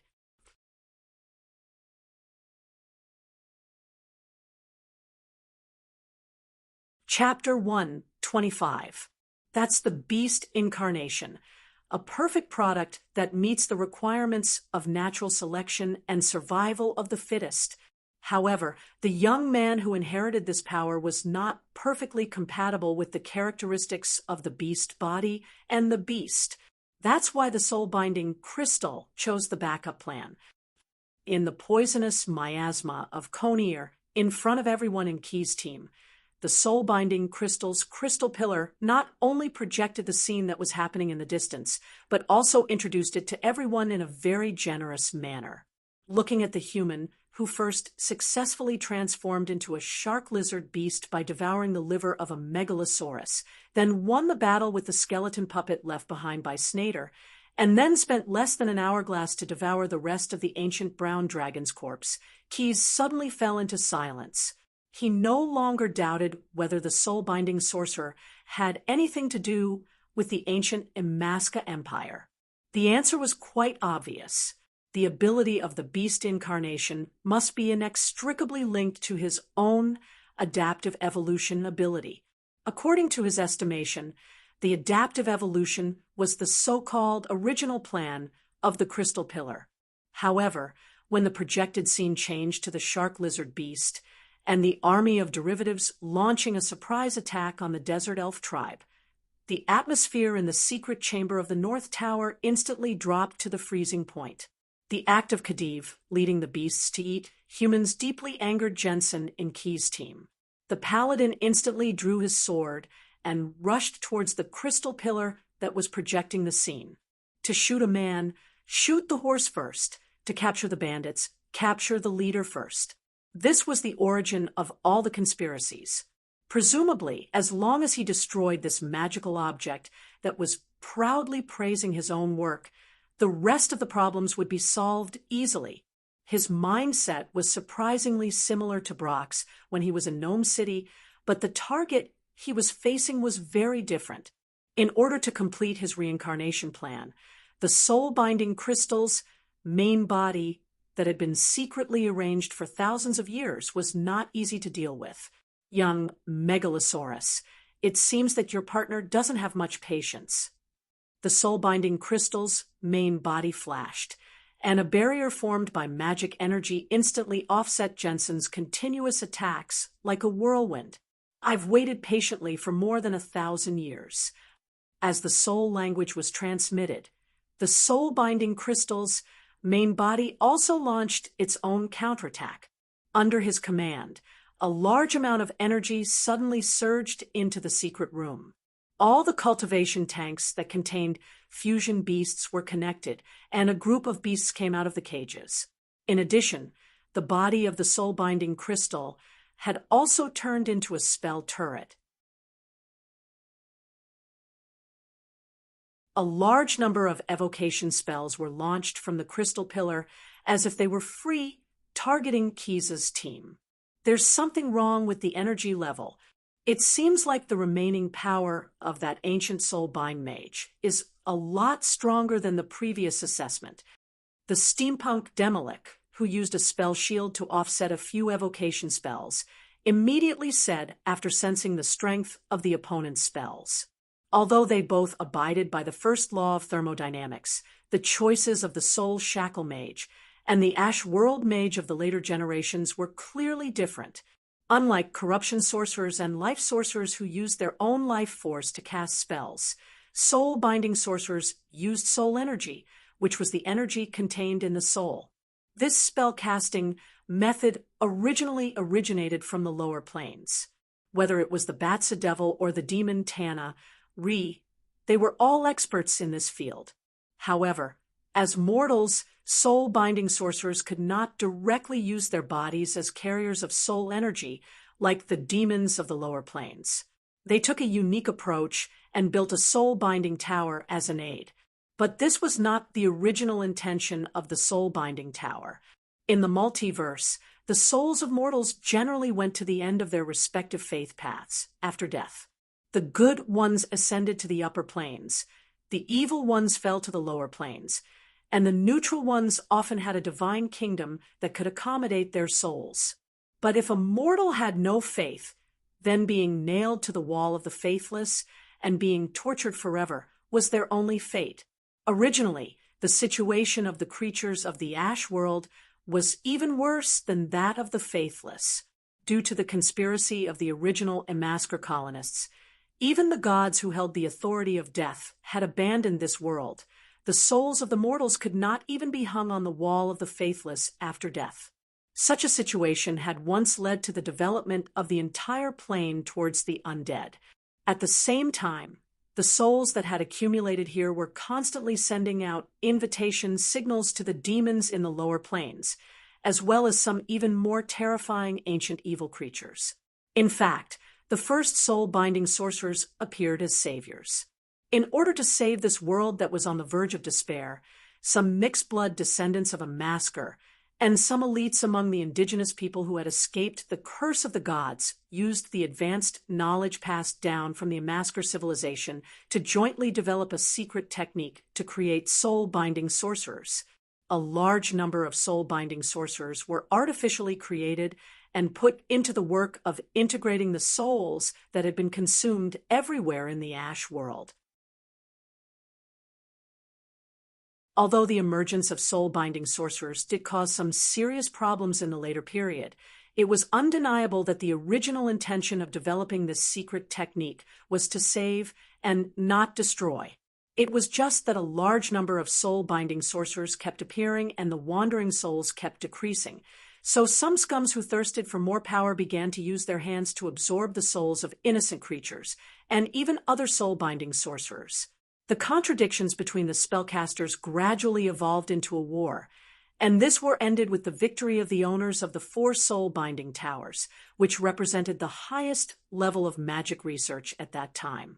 The soul-binding towers automatically absorbed the souls of the dead wandering in the Ash world, providing the soul-binding sorcerers with sufficient casting energy at all times. The North Tower, inherited by Shurek, was one of them. At the same time, the most talented soul-binding sorcerer in history also inherited the title of Khedive of the previous generation's Master of the North Tower, which was the governor of the Amasker Empire. For thousands of years, the soul-binding tower had been fulfilling the original intention of its founder. It constantly absorbed the souls of the dead mortals in the surrounding areas, and then used the underground volcanoes to eliminate them and turn them into pure energy to nourish the core of the Ash world.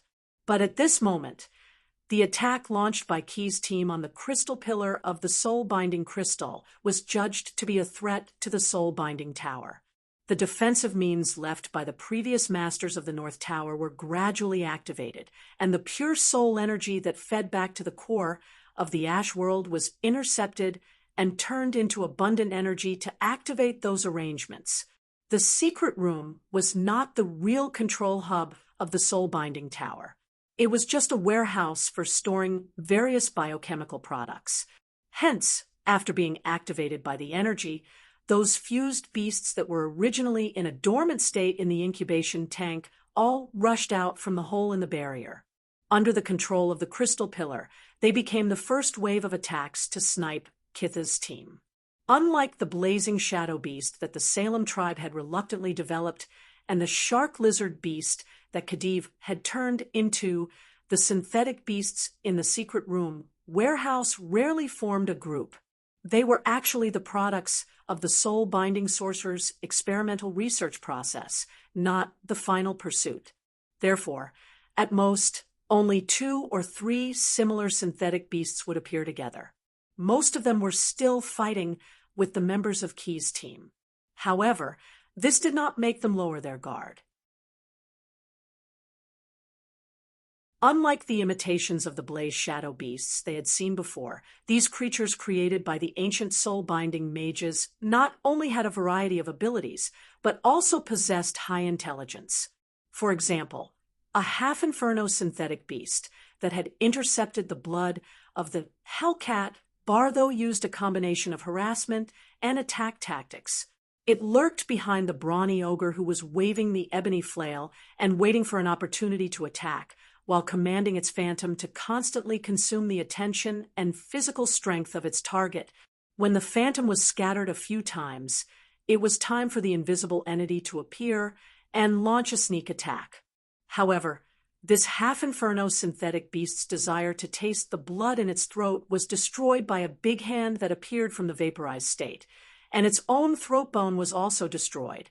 The ogre brew naturally would not let his brother's sneak attack go unchecked. As long as we can hold on for a while, Snader's teleportation gate should be completed soon. It was obviously not a wise move to fight with the master of the wizard tower in an unfamiliar wizard tower. When the synthetic beast swarmed in, the half-lich began to cast the teleportation gate spell. With the help of the restriction that he had previously set on the white bone puppet, he could quickly open a spatial gate that led to the oasis of Samhain's palace that was wreaking havoc. Since you're here, why are you in such a hurry to leave? The main body of the soul-binding crystal found that the evocation spells it released could not hurt the opponent. Because the types of spells were too simple, those spells were constantly countered by Keys, who also had a high casting level. It decisively changed its strategy, and no longer thought of using the tactic of adding fuel to the fire to break down the opponent. Let me show you the true foundation of this soul-binding tower. Activating the wizard tower. The powerful soul power was completely stimulated, and a sound similar to that of a giant beast's growl came from the vertical manhole passage that everyone had passed through when they came to this secret room. Like the meridian network of a creature, the magic energy began to climb from the core hub of the soul-binding tower and attached to every inch of the wall, ceiling, and ground. With the swelling of the meridian network, the thump, thump, thump sound of the pulse was transmitted to the ears of Keys and the others. Originally, Snader's teleportation gate spell was almost completed, but under the interference of the amazing magic waves emitted by the soul-binding tower itself, it disappeared like a punctured bubble.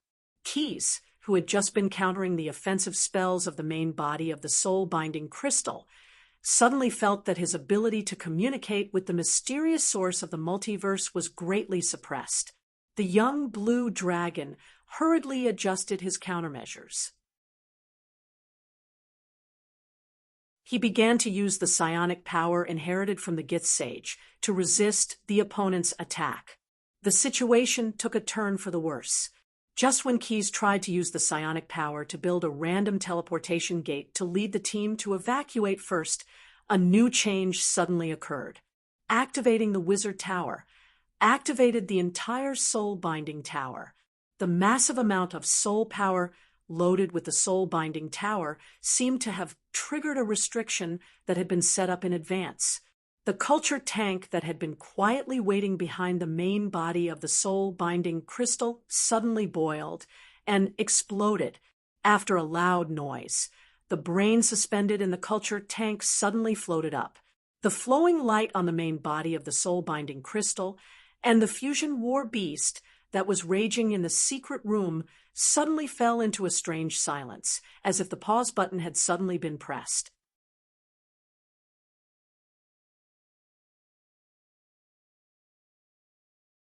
Chapter 126. Medica's Grand Wectal is also known as Alan, which is the name shared by every generation of Grand Wectal.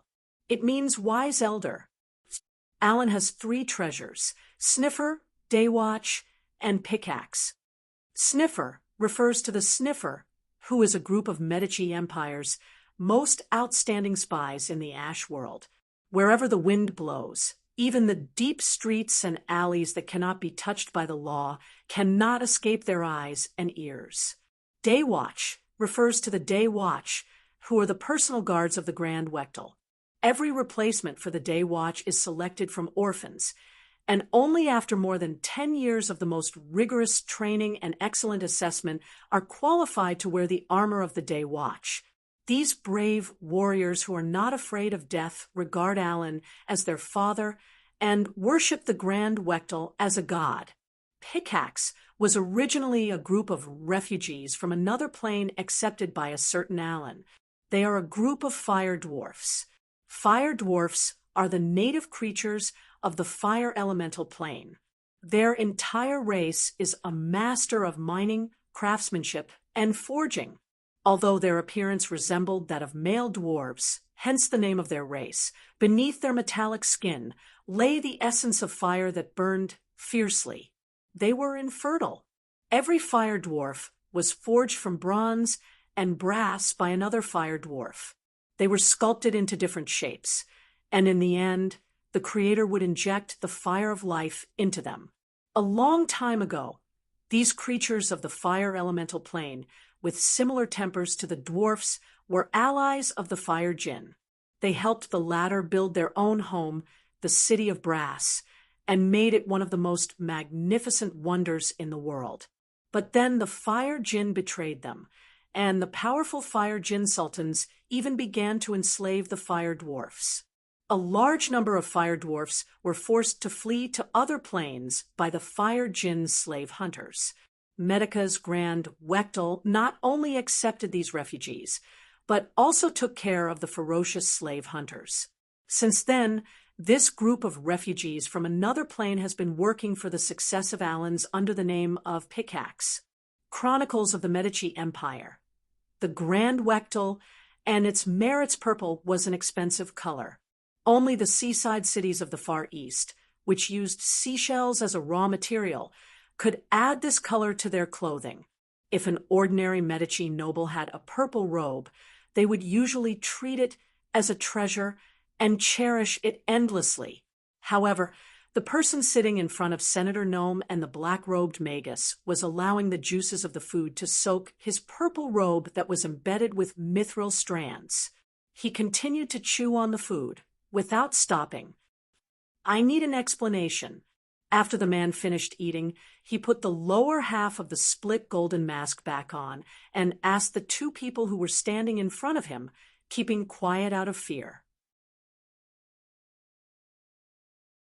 The golden mask was enchanted with magic, so there was no muffled sound. His words were clearly conveyed. However, it was this simple question that made the two men in charge of Gnome feel as if they had been doused with ice water. Their bodies began to tremble uncontrollably. Those who heard the news have gathered some information. The purple-robed man stood up and walked between the two of them. He used his two palms to press down on the two of them, who were still trembling, and continued, "But I still want to hear your explanation. Let me remind you, what I want to hear is about the prohibited items that I have banned and the ancient soul-binding Magus."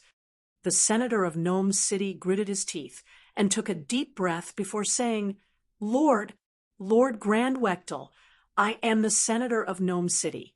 If this is an inquiry, please show me the Pharaoh's handwritten edict or other evidence that can represent the will of the empire." As expected of a transcriber from the empire's library, you know the terms of the empire's charter very well. The Grand Wektel, who was wearing an expensive purple robe, patted Senator Gnome's shoulder, seemingly encouraging and praising him. "However, the charter also states that I have the authority to deal with the Magus on my own. Do you remember?" Although the words were directed at Senator Gnome, the Grand Wektel's gaze was directed at the black-robed Magus standing on the other side. "Your Excellency," before the Magus could defend himself, a white bandage shot out from the purple robe's sleeve like a snake. It wrapped tightly around the Magus, who was originally the highest-ranking Magus in Gnome City. A brand new mummy appeared in the meeting hall in an instant. "I only need an explanation. Since you don't want this opportunity, then give it to someone else." The Grand Wektel waved his hand and gestured for the men on duty to carry the Magus mummy sealed by the anti-magic shroud into the prepared coffin. He then walked towards the pillar at the head of the meeting hall. After he sat down on the seat that was dug out from the pillar, he continued, "Actually, I don't really care about your explanation. However, compared to that, it would be more convincing for you to explain it to the citizens of Gnome City.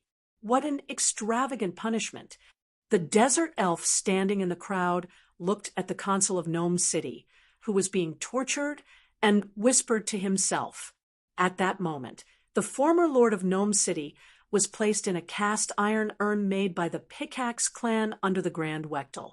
He was placed in the square to be exposed to the scorching sun and watched by the citizens. At the same time, out of respect for his refusal to explain, the fire dwarfs deliberately branded his face with a piece of pig iron used to seal his mouth. Unlike the onlookers who either praised the Grand Wechtel's wise decision or loudly scolded Senator Gnome for his various misdeeds, the Brock from the desert tribe was attracted by the extravagant torture instrument, the cast iron urn that could be smelted into dozens of scimitars after being smelted.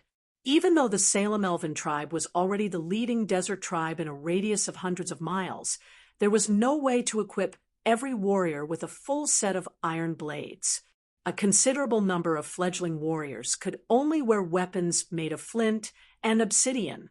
Standing on the rooftop of the consul's mansion, which symbolized the authority of the land, the Grand Wechtel, named Alan, looked down at the crowd gathered in the square of the mansion. Finally, his gaze locked onto Brock, who was dressed as a noble desert elf. What information do you have about this desert elf?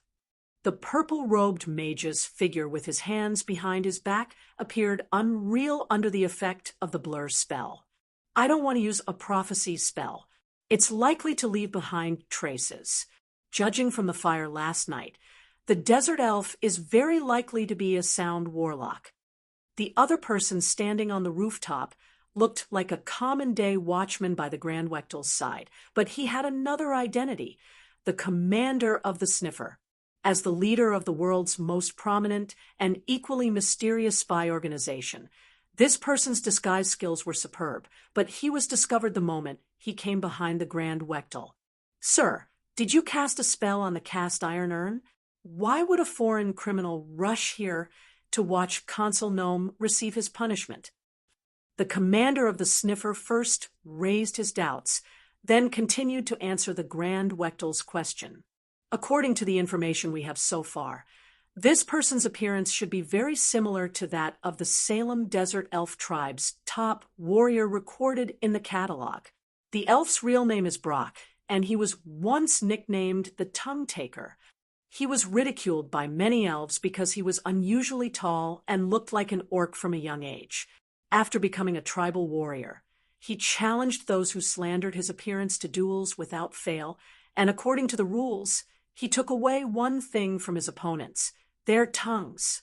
As you have guessed, he is indeed a sound warlock of the Desert Elves, and a few years ago, he took over the position of High Priest of Sound in Salem.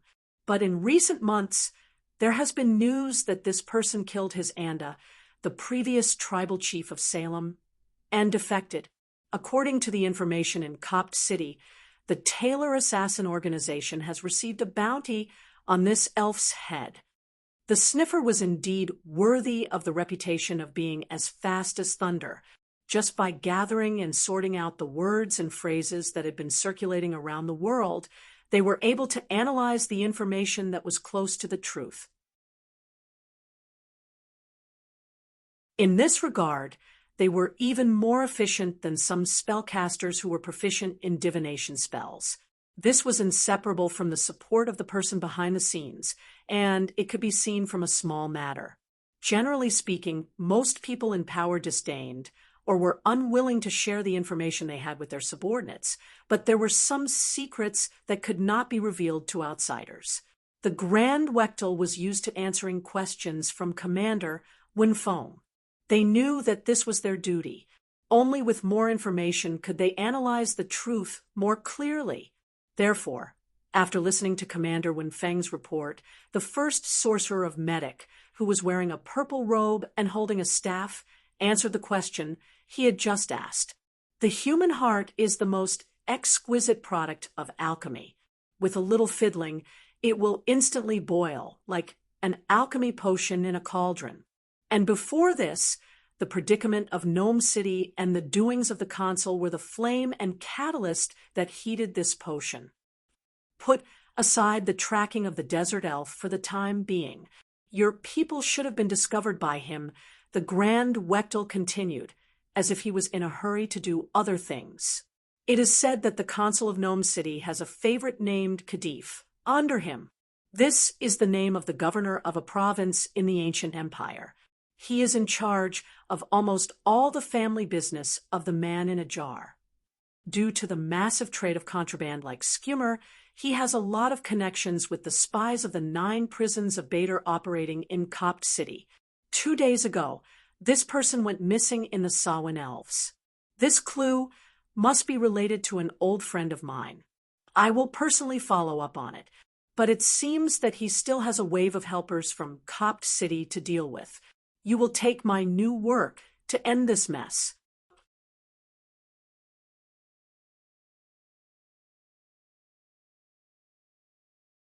Chapter 127.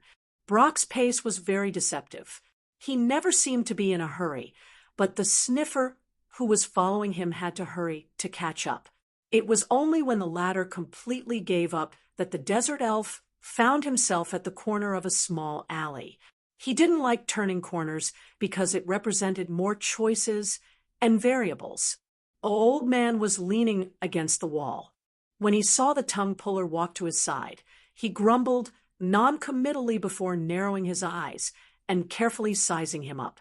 There was no fear in the man's eyes, and he looked very confident.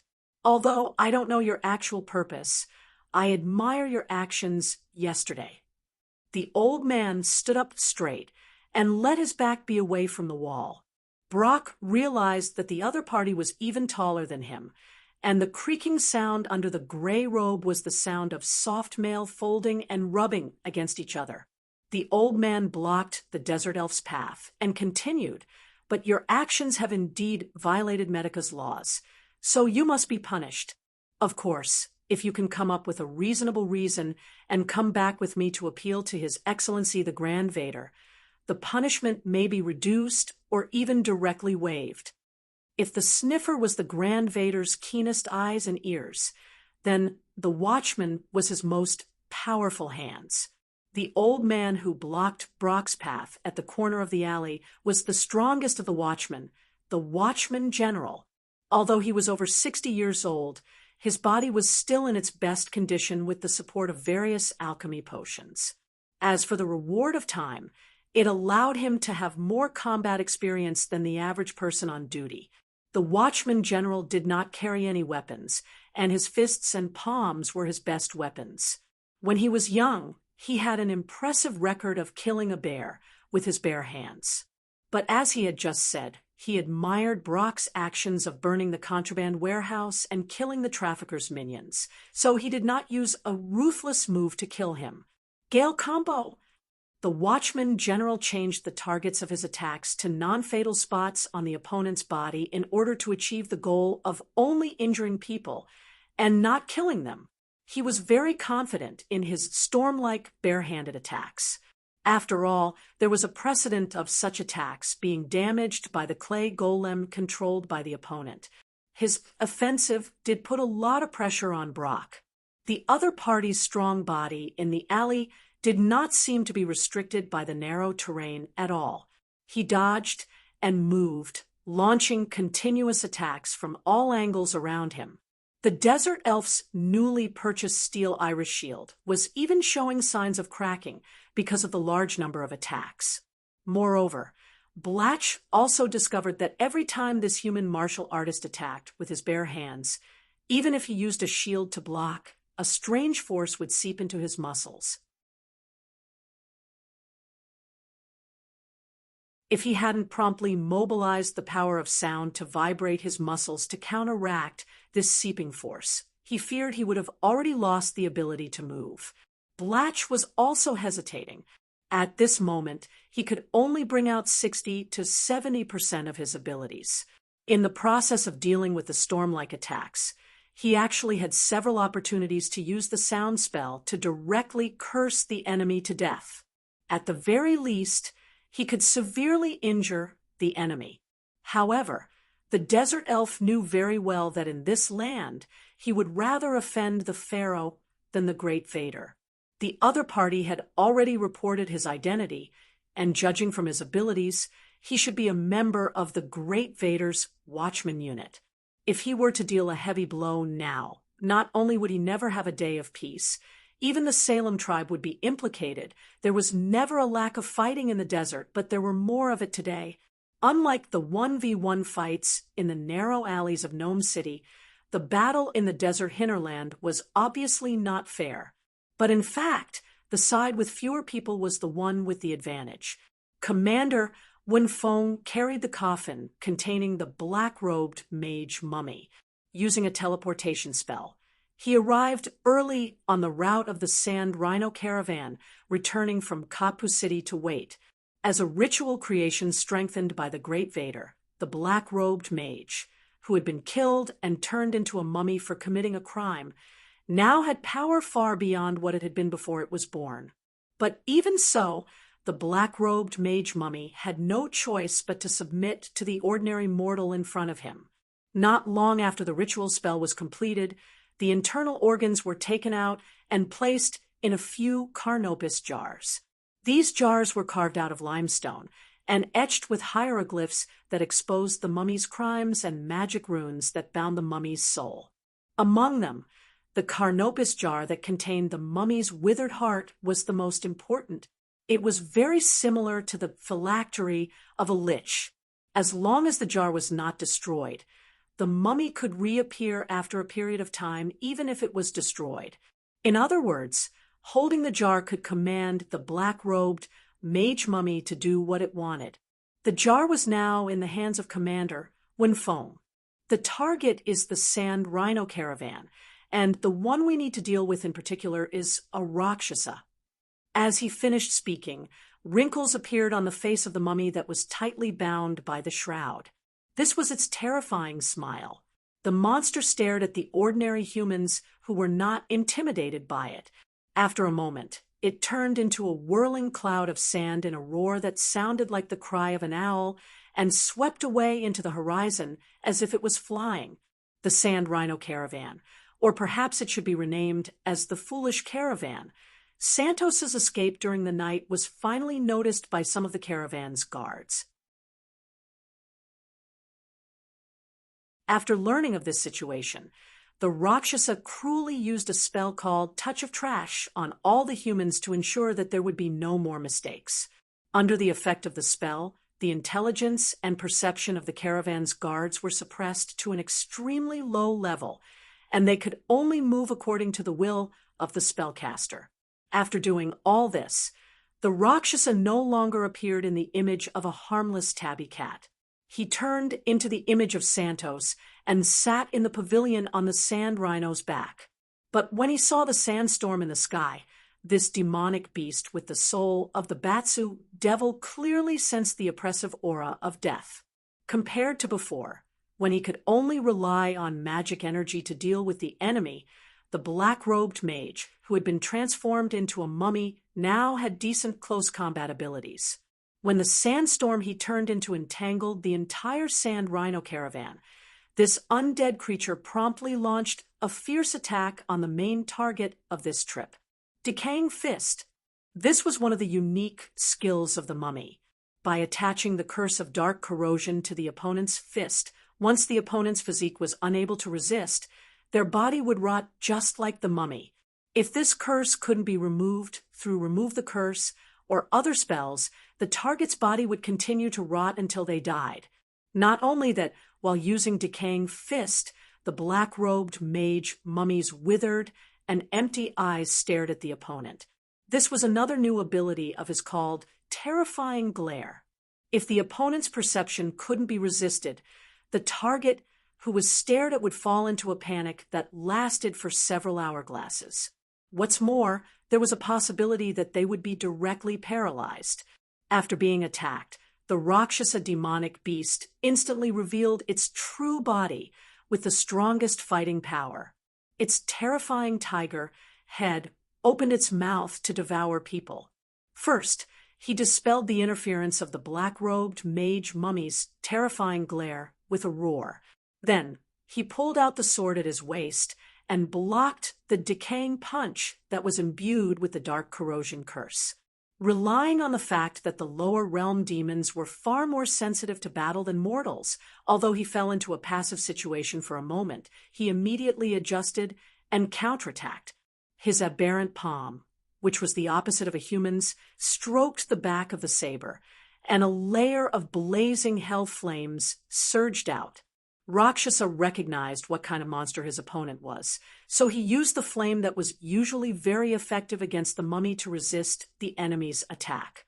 But this was only generally speaking, because the raw material used to make the mummy was a black-robed mage who had mastered a good spellcasting ability.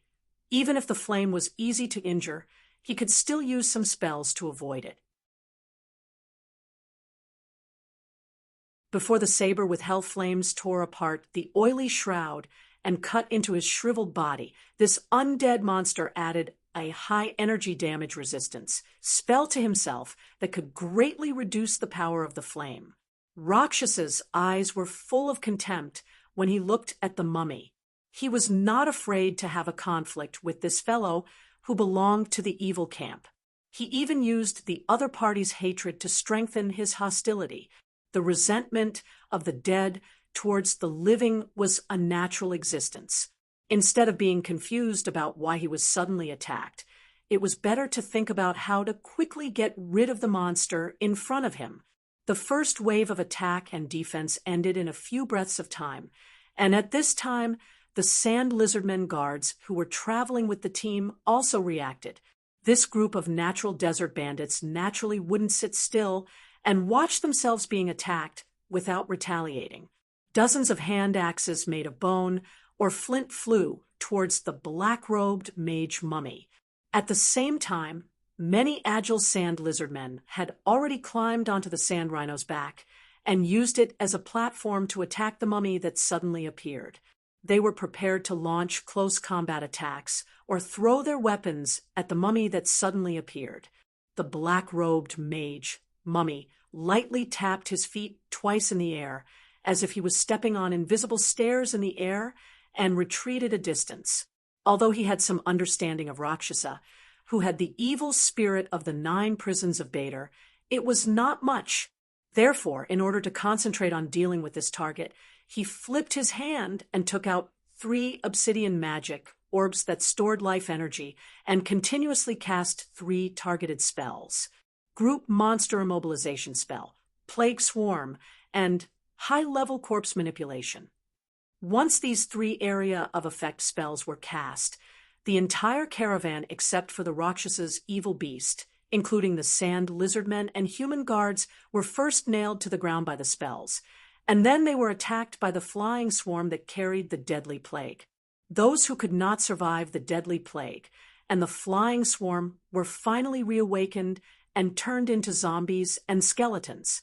Under the command of the black-robed mage mummy, they surrounded their original owners and companions. At this point, if it dragged on, their lives would be in danger. Although Rakshasa was not afraid of death, it could return to the 9 prisons of Bader to be resurrected after death. Its opponent at this time was not only a powerful undead creature, but also a powerful spellcaster when it was alive. After weighing the possibility of its soul being imprisoned after its death, the demonic beast decisively chose to escape alone. A huge turquoise appeared in its deformed palm. Its texture was very loose, and it turned into a pile of fragments with a gentle pinch. With this triggering action, the transposition trick of the incantation system was launched, and Rakshasa instantly switched positions with a half-inferno sand lizard man that had been bound by a spell in Coptic City. The turquoise that was attached with an unorthodox spell was a gift from hell that every Batsu spy received when they came to the material plane. Today was the first time that Rakshasa used it here. The black-robed mage was not a spellcaster who often participated in battles when he was alive. Although he knew that the demons in the lower world often used teleportation, He did not expect that the other party would use such an unorthodox way to escape. Without the dimensional anchor spell in advance, he was naturally powerless to prevent the opponent from suddenly retreating. After becoming an undead creature like a mummy, its emotions seemed to be gradually drying up like its limbs. The furious black-robed mage no longer calculated the cost of casting spells.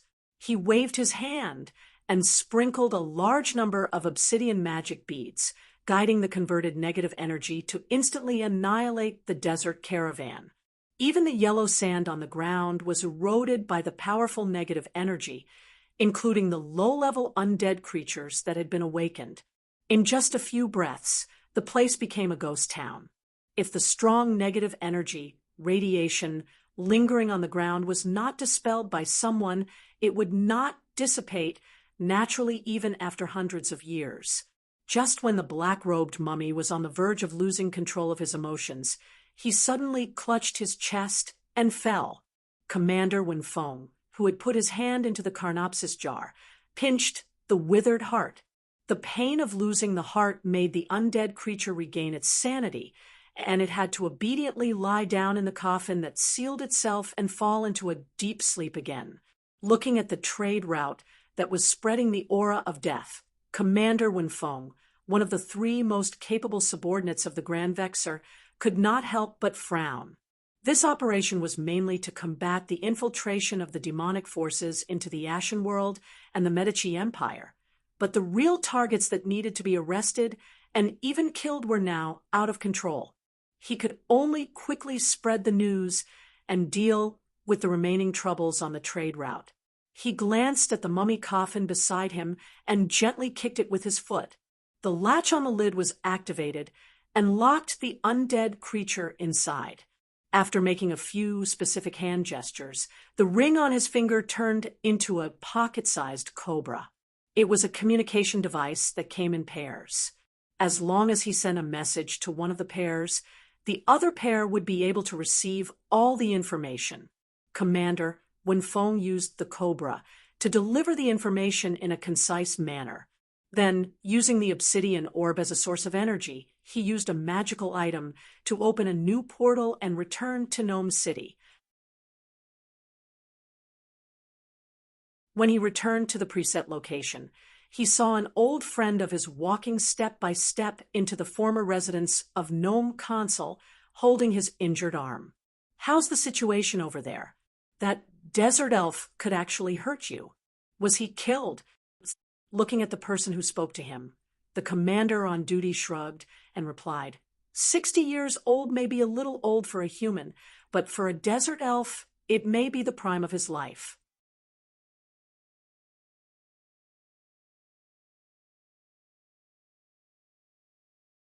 Chapter 128. The key to a contract is to fulfill it.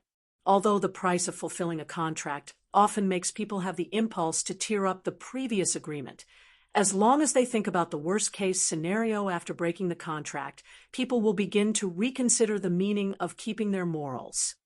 Chronicle of the Medici Empire. Grand Vice House and his words and deeds in the secret chamber of Conier's North Tower, Quess and his companions watched as the soul-binding crystal rose from the ground. They watched as it allowed the beasts to wreak havoc. They watched as it activated the soul-binding tower. They watched as it suddenly collapsed. Needless to say, the truth was very clear in everyone's eyes.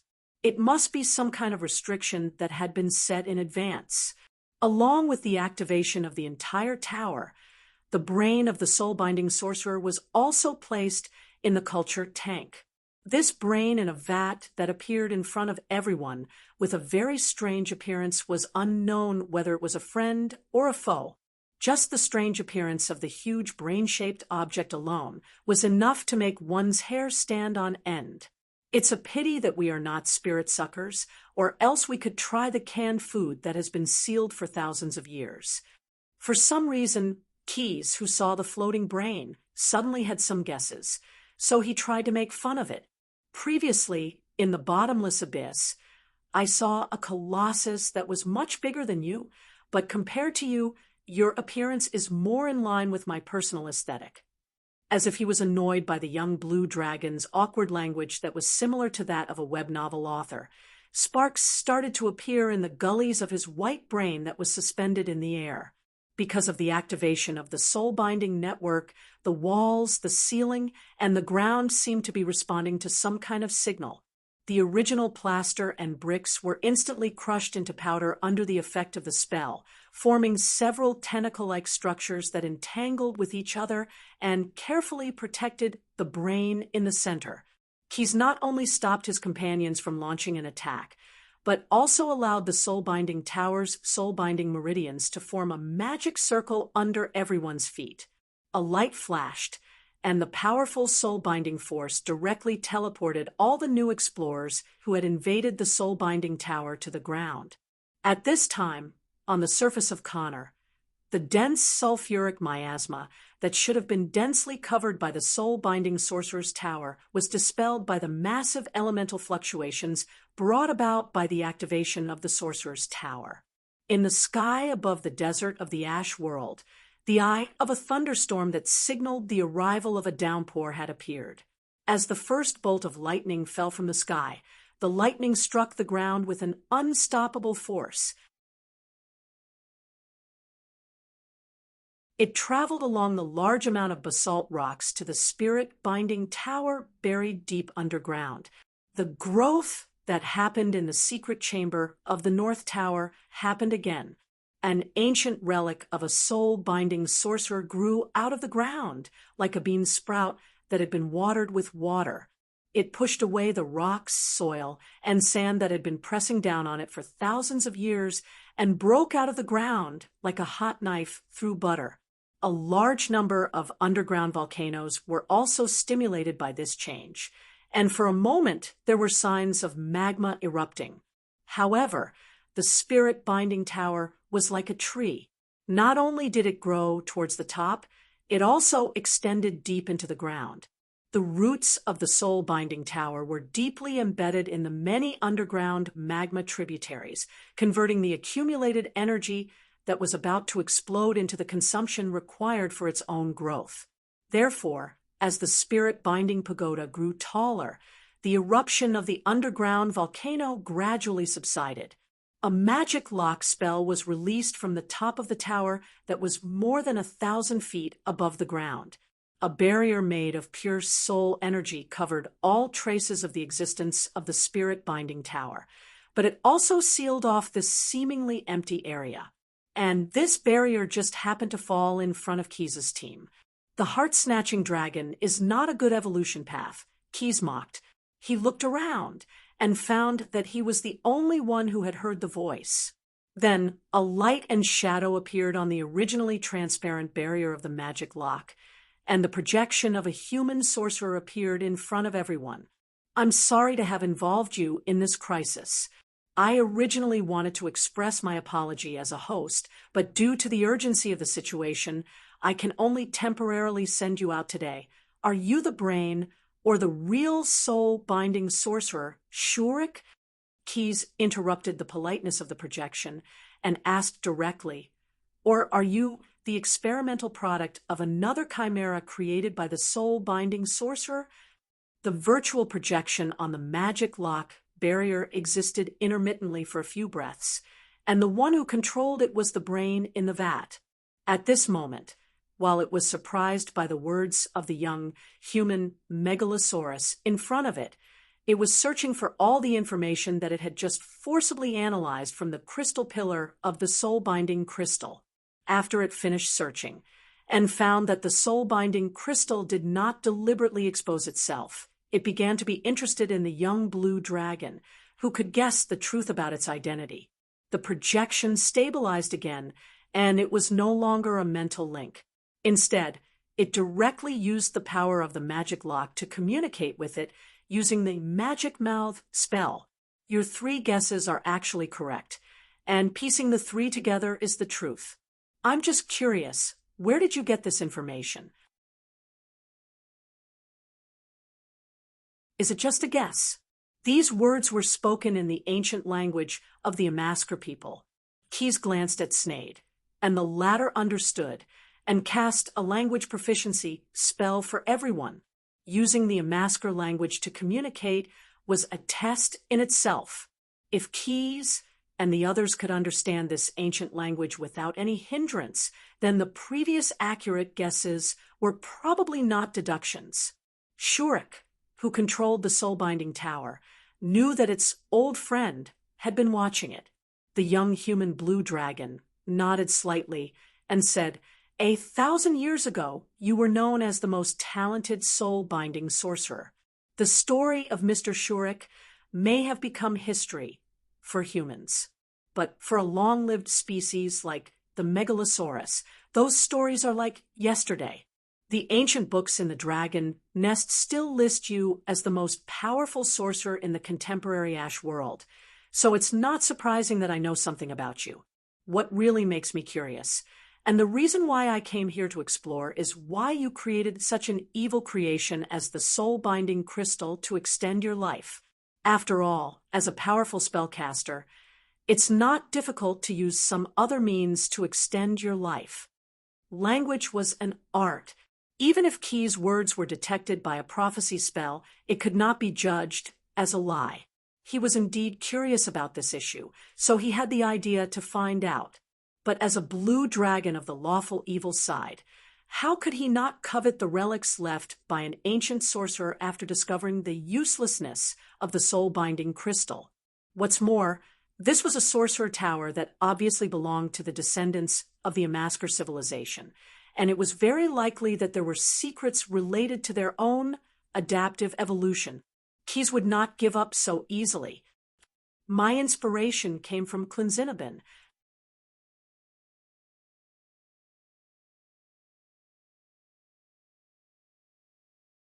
Chapter 129. Clinchinian, also known as the Broken Crystal, is a legendary magical item forged by 7 powerful liches from a faraway otherworld. Of course, using legendary to describe, it is a little too conservative. After all, it is a mystical creation that even the gods would covet. The moment it was born, it seized the magical souls that the 7 creators relied on to maintain their false lives, making the crystal extremely powerful. Demons from the abyss, clumsy spellcasters, ambitious warlords, and politicians. Anyone who possesses this item will be bewitched and become insufferably arrogant, but they do have the capital to do so. The power of the broken crystal is almost limitless. It can absorb energy from the sun, which is treasured by all kind creatures. The Grand Vader, who was hanging high in the sky, stared at the source of the disaster on the ground. He spoke to himself in the same unhurried manner as the soul-binding crystal. Khedive, who had transformed into a shark lizard, led his army of spawn to attack the nearby Samhain's court. By slaughtering and devouring the desert elves, the number of spawn army continued to grow.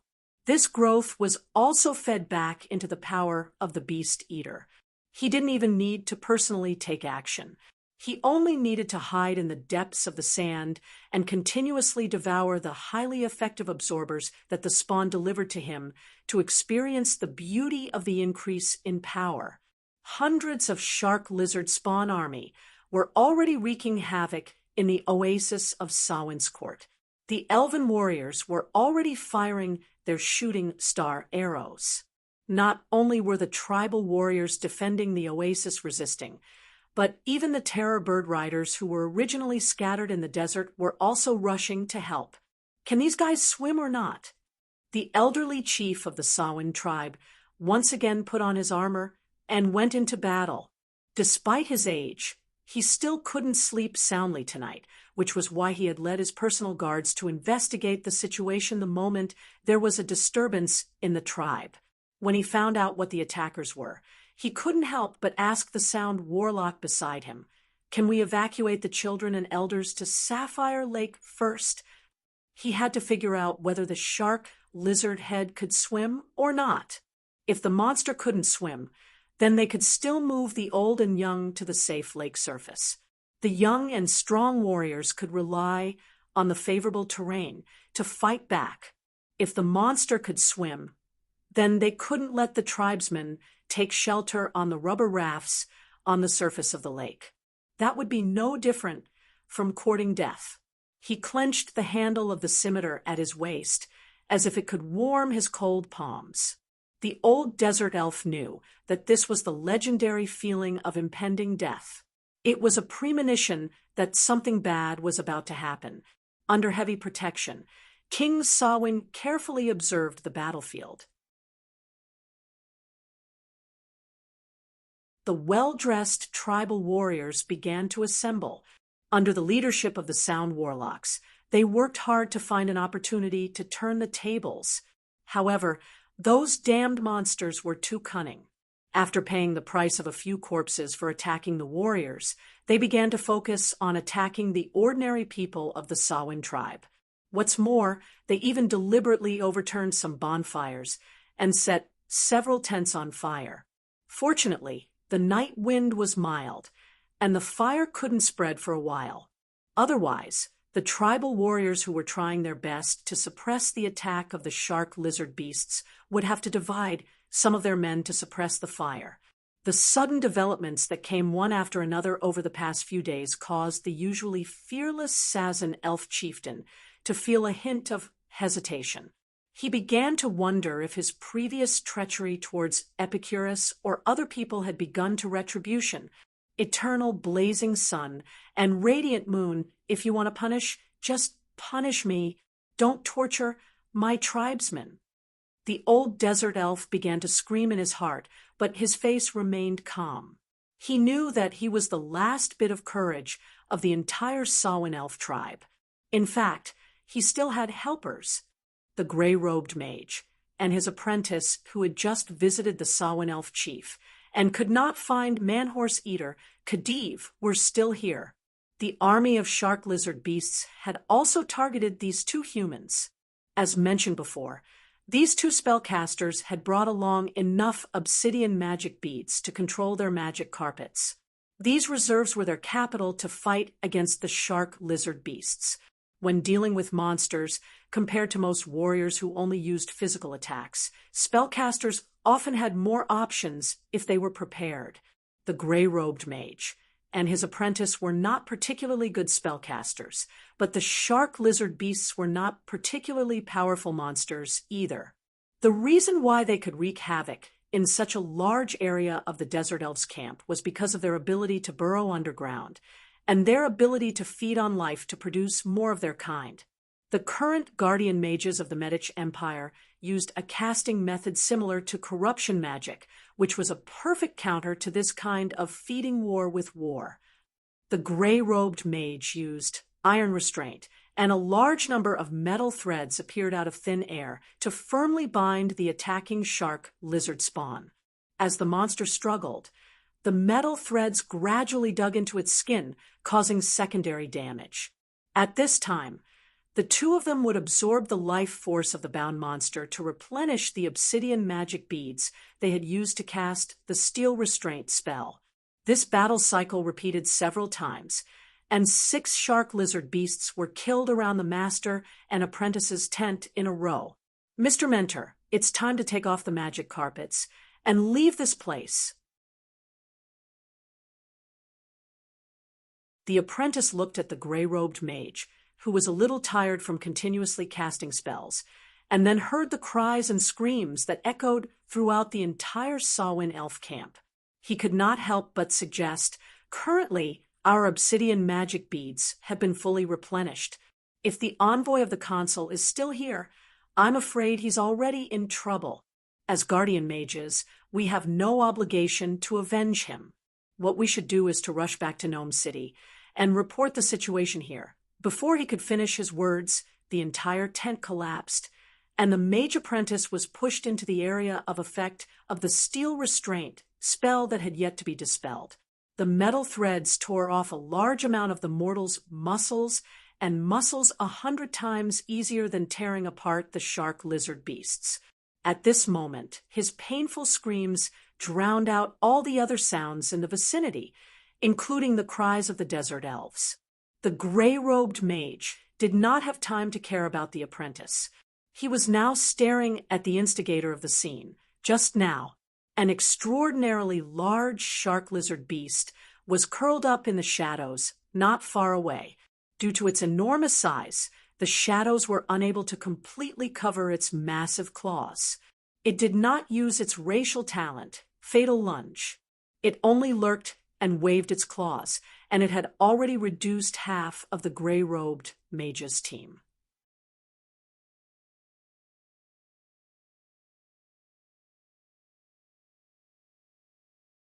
Chapter 130. Mr. Emissary, your apprentice seems to be on the verge of death. A familiar voice rang in the mage's ears, but it came from the body of an unfamiliar monster. The mage from Gnome City had no time to think about the relationship between this gigantic shark lizard and the missing Khedive. He only wanted to escape from this great terror as soon as possible, considering that his iron restraint might not be effective in restraining such a fearsome beast. The mage drained the energy in 3 of his obsidian magic orbs and cast the more powerful Evar's black tentacles. This spell was also known as Shadow Tentacles. As the spell took effect, the shadows covering the shark lizard transformed into dozens of dark tentacles that danced in the air. The shadow energy awakened by the spell was not afraid of any kind of slashing or tearing. They had 2 characteristics: can't be cut, can't be destroyed, and can't be destroyed by a wildfire can grow again when the spring breeze blows. Before the spell's energy was completely depleted, the target bound by the shadow tentacles would not be able to escape from the grasp and whipping of the shadow tentacles. Is that all you've got? Then I'm afraid you have a death wish. Khedive's gigantic shark lizard form was trapped by the shadow tentacles, but he still mocked the mage. He could already feel the spell's energy fading. He believed that in a few breaths' time, he would be able to break through this restriction and grind the mage who had mocked him for being a coward on the magic carpet into the ground. Khedive's words had an unexpected effect. After the mage successfully cast Evar's black tentacles to control the field, the offensive spell that was supposed to follow did not come to fruition. The mixed emotions of anger, fear, and doubt seriously interfered with the mage's spellcasting. The second spell model he constructed happened to be an evocation spell that he rarely used before, so it was no surprise that it failed. Not only that, but the failure of the spell also caused a small explosion, which seriously damaged the health of the gray-robed mage. His body, which was not strong to begin with, bounced off the spot and fell heavily to the ground. He then vomited a few mouthfuls of blood. The shark lizard beast seized the opportunity and leaped, ignoring the damage the shadow tentacles inflicted on its body. It pounced straight at its opponent, who was at the end of his rope. However, the gray-robed mage wasn't completely defenseless. A large number of obsidian magic orbs sprinkled out, directly activating the magic gloves on the mage's hands. A giant palm formed directly by force fields was formed, and with a backhand, it pressed the monster that was pouncing on it back to the desert ground. In fact, the gray-robed sorcerer could not use spells of this level at will with his own strength. Bigby's grappling gauntlet was one of his treasured life-saving means. With the help of a large number of obsidian magic beads, this magic item was also on the verge of being damaged. However, he didn't have time to feel sorry for his treasures because the giant hand spell could only last for a limited time. Judging from the sturdiness of this gigantic shark lizard beast's body, it was obviously unrealistic to rely solely on the strength of the force field to strangle it. The gray-robed sorcerer forced himself to stand up and move to the side of the apprentice, who had just fainted from the torture of steel restraint. He reached out his hand. Life force absorption was activated, and the apprentice, who had been strangled to the point of being unrecognizable by the metal threads, began to convulse. Life force energy visible to the naked eye flowed out from every part of his body, converging into a small stream and merging into the gray-robed sorcerer's palm.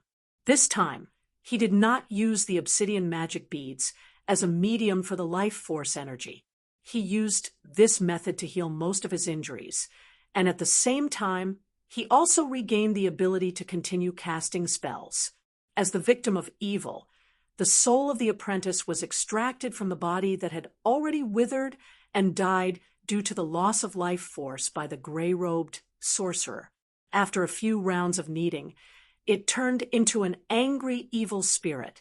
In this way, not only did he completely destroy the evidence, but he also created an incorporeal opponent that was full of hostility and threat to the shark lizard beast's strong body. The moment the force field disappeared, under the control of the gray-robed sorcerer, the angry evil spirit immediately stuck to the opponent. The spirits of the dead were naturally hostile to the living. The evil spirit, which was completely a mixture of soul and negative energy, saw Khedive, who was full of vitality and nourished by the army of spawns, as an enemy. The angry evil spirit was a type of fear-bound spirit. They were usually the product of the distortion of the spellcaster's soul, and anger was its eternal nourishment. Using this extreme emotion, they could mobilize negative energy to maintain the existence of their incorporeal body for a long period of time until they completed their final goal in life. Although this goal was most of the time, like the essence of their soul, they had been distorted and misled, but at this moment, the angry evil spirit that the apprentice had turned into had made torturing the giant shark lizard beast in front of it the most important thing on its bucket list.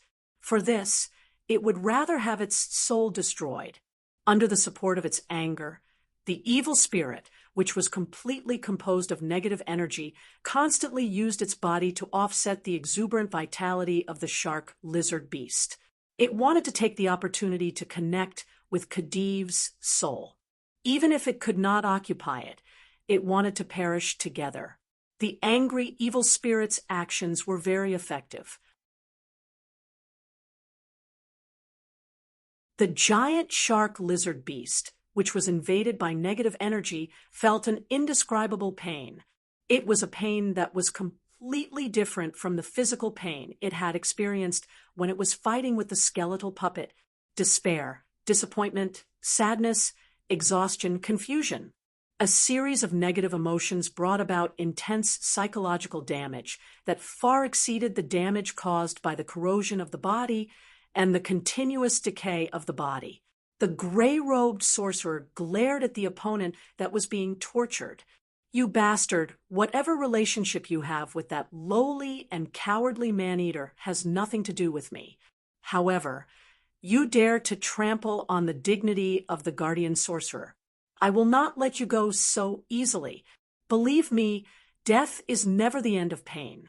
I will bring you back to Gnome City, and your body will be dissected by all the apprentices."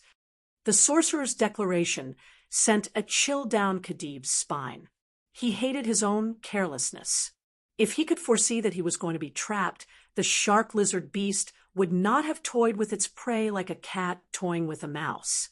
The bitter medicine of a prolonged illness was better than icing, and the soul-binding crystal that responded to his inner wails was like a life-saving straw.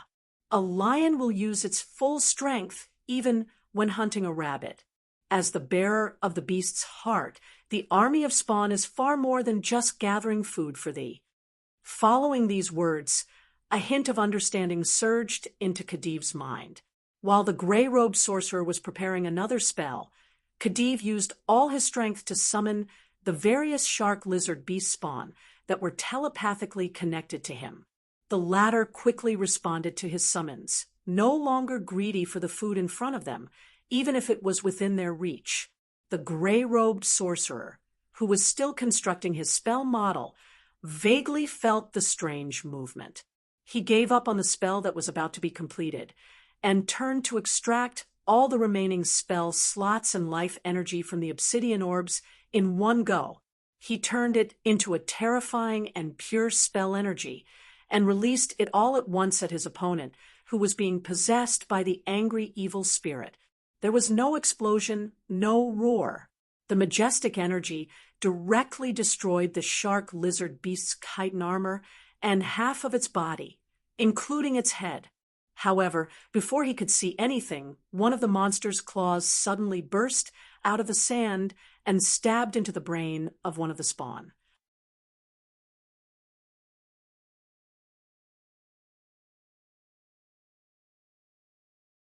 Chapter 131. After doing all this, the gray-robed mage could no longer support his own body. This weak spellcaster, who had exhausted all of his physical strength and spirit, fell straight onto the sand. Only the violent rise and fall of his chest could be seen as the last sign of his life. Meanwhile, the spawn that was hiding underground and had its head pierced by the claw of the shark lizard beast's main body had undergone a drastic change. The other shark lizard beasts that were summoned by the corresponding main body, but were one step slower than this one, had taken the initiative to consume their own life force and secrete a tumor-like, highly effective absorbent to feed this special spawn. In less than a quarter of an hour, the claw embedded in the brain, which carried the soul-binding crystal and the main body's memory, grew rapidly and matured like a seed that had been fed a rapid growth potion. When the claw fell off the spawn's head like a ripe melon, this spawn also grew into a new main body. Khedive also took this opportunity to revive. The main body of the shark lizard beast that broke out of the ground mercilessly tore the mage in the gray robe into pieces. It chewed a little and swallowed the pieces into its stomach. Of course, this was no different from pouring a cup of water into a burning cart of firewood to satisfy the hunger in Khedive's heart. Therefore, in order to fill its hunger, this tyrannical beast once again locked its gaze on the elves of the Samhain. The army of spawns that empathized with their leaders' hunger once again launched an even more ferocious assault on the desert elves. They directly targeted the old, weak, sick, and disabled, hoping to pay the least price to obtain the most food that could fill their stomachs. On the other hand, the warriors of the Samhain tribe were still wondering why the swarm of shark lizard beasts suddenly retreated. However, not long after they congratulated each other, the frightened cries of women, children, and the elderly for help came from behind them. The scene that made one's eyes pop out of their sockets appeared once again. The ferocious beasts suddenly sprang up from the ground and dragged the defenseless desert elves into the ground. They came in a hurry and left in a hurry. Only the vague sound of cruel chewing and the frenzied cries of the tribesmen who had lost their families echoed across the land. The aged king of Samhain did not care about his old age and weakness. He used his arms to strangle a spawn that was holding an infant elf in its mouth. At this moment, he did not look like a chieftain. Instead, he looked more like a grandfather who had lost his grandson. Sharp scimitars cut open the monster's throat, and the personal guards of King Samhain and the accompanying sound sorcerers quickly disposed of the monster. Opening the mouth of the shark lizard beast derivative, the baby was still in its mouth and had not been swallowed, so it was not hurt. After King Samhain ordered his personal guards to return the baby to his grieving mother, he leaned on his scimitar and panted. This was only one child that he could save, and at this time, countless desert elves were suffering the same disaster. God of a distant country, I'm praying to you. Please bring salvation to this land. Samhain elven chief's prayer was answered, but it wasn't from an unknown god. A shark lizard beast derivative darted out from under the sand and opened its mouth of death, pouncing on the female desert elf who was holding her child tightly. But in the next second, it was hit by a chain of ebony thorns like a baseball and was thrown out like a home run.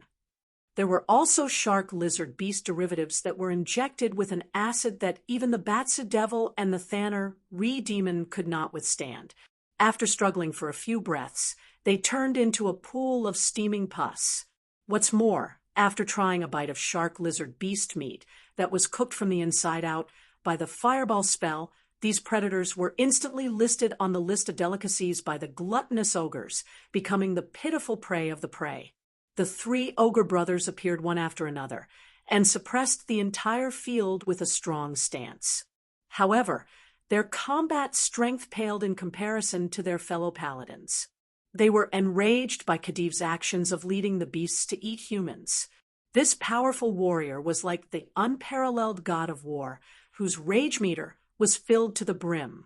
The moment he stepped out of the portal, he went into mowing grass mode. Jensen held a giant forged steel horse-chopping sword in his hand and moved around freely. Every time he passed by, he would cut a shark lizard beast derivative into two. The paladin's amazing perception allowed him to clearly know the movements of his opponent from the tremors of the ground. The monsters that fled in the sand could not escape the evil slaying slash that was enhanced by the holy power. The three ogre brothers and the paladin's efficient elimination finally pointed to the final destination of the shark lizard beast derivatives. The mother of the shark lizard beast, which had returned to its original form, led dozens of shark lizard beast derivatives to surround Brew, who was eating the highly absorbent substances from the shark lizard beast derivatives as snacks. This gluttonous ogre's robbing behavior angered Khedive even more than the paladin's frenzied slaughter. Kill this ogre. The shark lizard beast derivatives all responded to the mother's call and launched a fatal attack on the enemy. Khedive took the opportunity to activate his natural ability. Waves of sand and soil surged forward and instantly drowned the ogre that dared to rob his food. Unfortunately, the ogre that was buried by the sand and soil was only an illusion of Brew. Then, another ogre that was much larger than its peers appeared from the invisibility spell. It used only one hand to pin the instigator of this disaster to the ground. The ogre's other hand held an ebony flail and gave the ogre a good beating. This battle scene was not aesthetically pleasing, but it attracted the attention of the surrounding desert elven warriors who saw this scene and were elated. Seeing that the mother was defeated, the army of shark lizard beast derivatives frantically rushed back to help. However, without exception, they were all easily dealt with by the paladin carrying a giant sword. Some of the shark lizard beast derivatives that escaped from Jensen's hands wanted to repeat the same trick and sneak back to the mother so that it could perform a new limb reincarnation. However, these fellows did not expect that the gaseous ogre Brew had been waiting under the mother's body for a long time. The ogre's whale harpoon that flashed with electric light pierced through the shark lizard beast derivatives and burned them. Only a few of the ingredients that were roasted to perfection would be tasted by the gourmet. The rest of the defective ingredients that were roasted to a crisp could only be buried under the sand and ignored by the gourmet. Khedive, who was about to lose consciousness from the beatings, could not hear the screeching of the soul-binding crystal in his body. As his consciousness faded, he gradually lost the ability to think of a way to get out of this situation. However, thanks to the sturdiness of the chitin carapace, the ebony flail did not completely break after being hammered dozens of times. This made the ogre Naruto rather angry. He simply tossed his ebony spikes aside and clenched his fists, hammering down on the giant shark lizard's head like a bulldozer. The chitin carapace began to crack under the effect of the ogre brand's ramming machine. Flesh and blood mixed with bone fragments began to splatter, and the whimpers of the shark lizard beast became almost inaudible. Just as Na Lu picked up the ebony chain and was about to deliver the final blow, a pale green banishing spell temporarily separated the half-buried beast from the material world. The severe blow brushed past the incorporeal body of the shark lizard behemoth and hit the sand, creating a small depression. Dressed in a purple robe, the Grand Vexer condescendingly walked down from the air. He did not care at all about the enmity and resistance in the eyes of the desert elves around him, nor did he care about the two ogres and a paladin that were gradually encircling him. Leaning on the legendary staff made of a whole piece of obsidian, he walked step by step to Nalu. After a slight bow, he opened his mouth and said, "Although this ferocious beast is special, it is a part of the contract that I need to fulfill. I hope you can hand it over to me."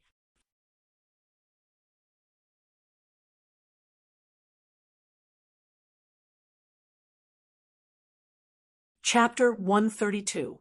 When I was traveling in another plane, I met a believer of God. At the time, he was drinking highly distilled liquor. We sat side by side in front of a bar in a tavern. It was as if he was showing off the medals of honor on his sleeves. He showed off his religious beliefs and kept telling me about his teachings based on science, mechanics, and various discoveries. In fact, as a descendant of the Amasker civilization, we had already seen through the design of firearms that they were so proud of many years ago. The antique firearms produced by the Waltmans' arsenal were once masterpieces of art that were popular for a time. But I have to admit that God's believer was very similar to the Amasker of an even older era. He believed that everything could be broken down and pieced back together. Even the spellcasting of mages is nothing more than a method of using various kinds of energy. These methods will one day be replicated by their cleric inventors. But he, who drank like his life depended on it, didn't mention the strict self-discipline that mages had to abide by in order to perfect their skills. He didn't mention that obtaining powerful spellcasting power was not a matter of luck, but rather it was something that had to be fought for day after day, year after year, or even decades or centuries of continuous effort. Only power that can be controlled is one's own power, and this power can only be increased bit by bit. For this reason, mages often have to spend their entire lives searching for it. It's very mysterious, but also very realistic. Alan's diary. Nalu the ogre answered the Grand Vexer's words with an attack of his ebony spikes. But this heavy attack that carried the faint sound of wind and thunder was extinguished by the powerful spellcaster's legendary staff. The wielder of this obsidian staff that could absorb kinetic energy only needed to lightly tap it with the back of his hand, and the weapon that was treasured by the ogre blacksmith flew out of his hand. It flew over a dozen yards in the air before falling into the sand. Command, intimidate. The powerful enchantment spell turned the enraged ogre into a puppet that glared but did not move. The purple-robed mage gently pushed the ogre to the ground with his staff. The great Vister easily took down a warrior who could wrestle with a shark lizard. This undoubtedly shocked the surrounding desert elves who had drawn their bows and raised their spears, but it also angered the other two ogres who were concerned about their brother. Brew, who was in his vaporized state, stuffed a handful of devil pepper into his mouth and chewed twice.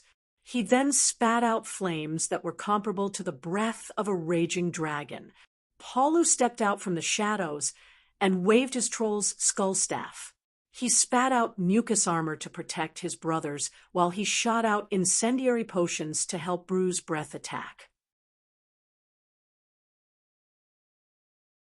The most lethal attack came from the paladin, who was still cleaning up the shark lizard spawn. The powerful warrior leaped over the heads of the desert elves. The heavy armor on his body and the huge sword in his hand did not seem to cause any hindrance. Instead, they increased the power of his attack. He saw how Brew's ebony thorn staff's kinetic energy attack was absorbed. As he slashed through the air, he surged with holy power and used sword strike, sublime virtue, and vanquish evil. This kind of combat skill, used by powerful paladins, not only had a powerful restraining effect on demons, but the seemingly ordinary light also had the effect of dispelling magic barriers. The great Vister, who had remained unmoved in the face of the combined fire attack of the two ogres, had to teleport away to avoid the attack.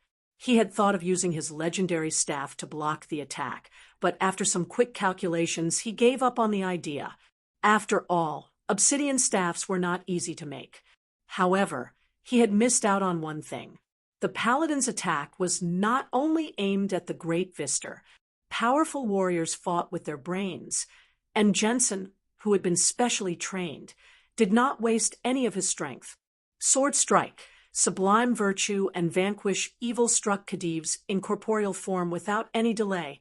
Even though the main body of the bestial incarnation was cut off from the material plane, it was still hit by the power of sublime virtue that permeated every corner of the multiverse.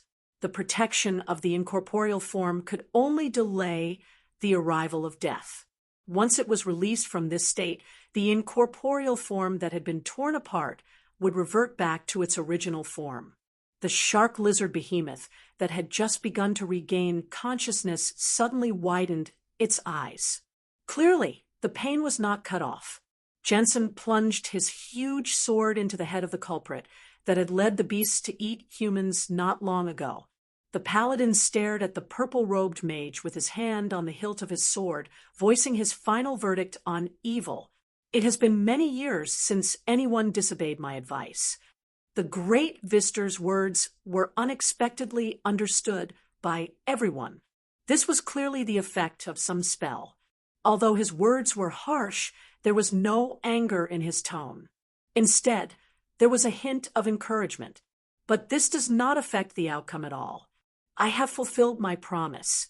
Compared to the physical body, the soul-binding sorcerer needs a bestial soul more.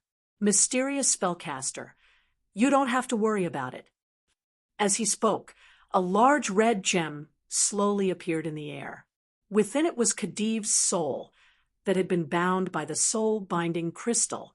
The Great Vister, who had succeeded at some point in time, waved his hand and put the gem away.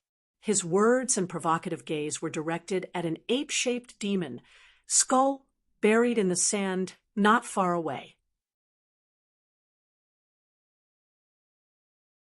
This skull was originally created by the steampunk Demolic, but was later destroyed by the shark lizard behemoth.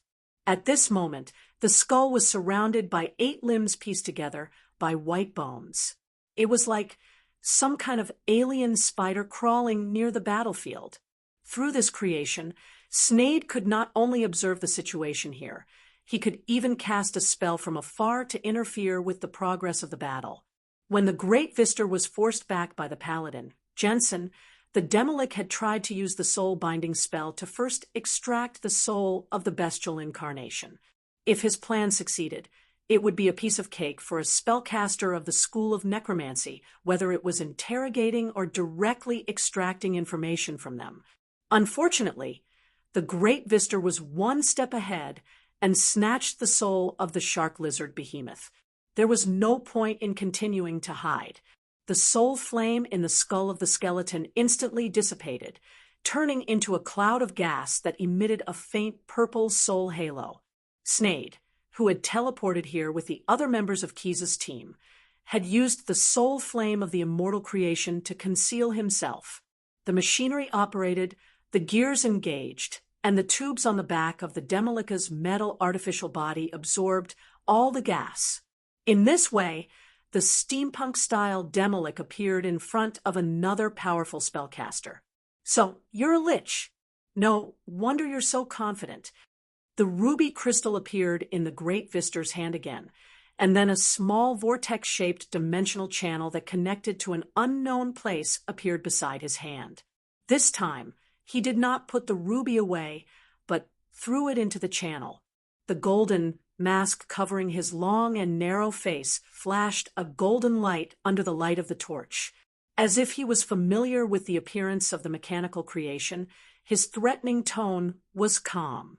I once destroyed one of your kind with my own hands, although in terms of appearance, your aesthetic is much better.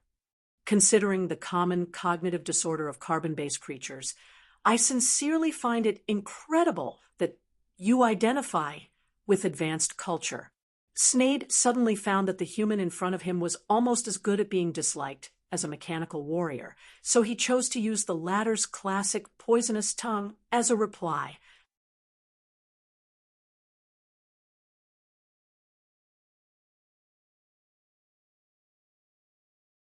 Chapter 133. When the Japanese warships appeared on the surface of the sea, several small fishing villages near the Wall of Despair were still in their dreams. These people who relied on pearl hunting and fishing for a living were lucky to have been secretly executed by the Mayo mermaid slaves who sneaked onto the land at night. They did not fall into the same miserable life of slavery as the murderers. I like to use fire as part of the grand welcoming ceremony, but those incompetent mermaid slaves can't appreciate the beauty. They only like to cut the enemy's throat with cold and wet knives and forks. Tonight, the bright moonlight in the barren city shines on me alone.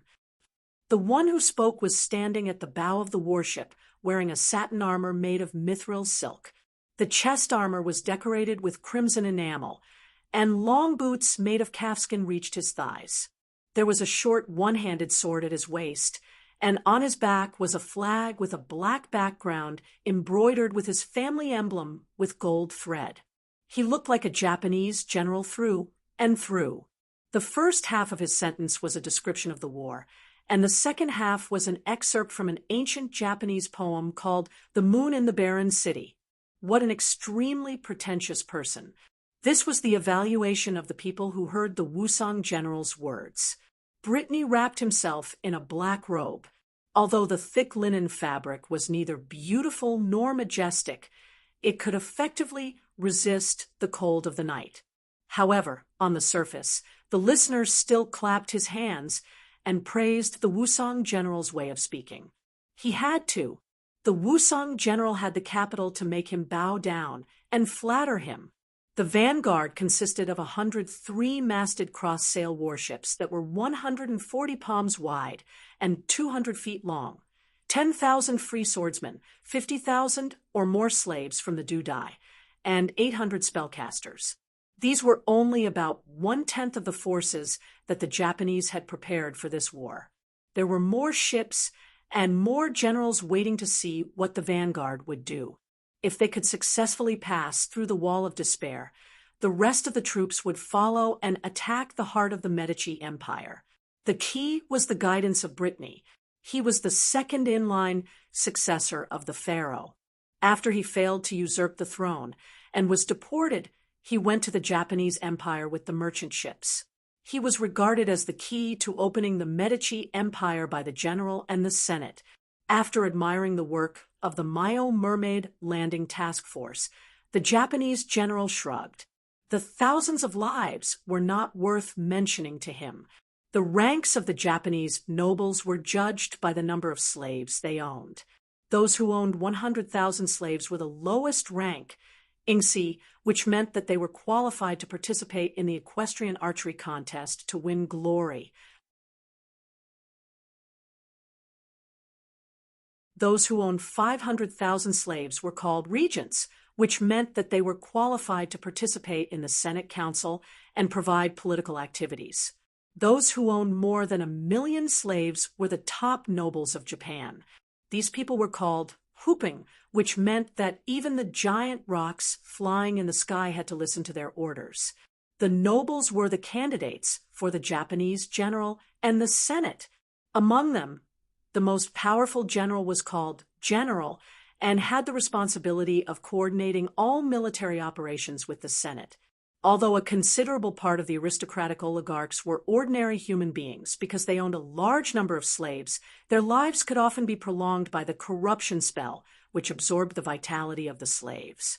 Slaves were the foundation of the Japanese Empire and the fundamental purpose of all their actions. Although the slavery system was common in other countries of the Ashes world, it paled in comparison to that of the Japanese. There were many kinds of slaves in Japan. Some were beast slaves who were responsible for raising livestock. Some were war slaves who were responsible for military activities. Some were bed slaves who warmed the bed for their masters. And some were punishment slaves who were punished for their masters.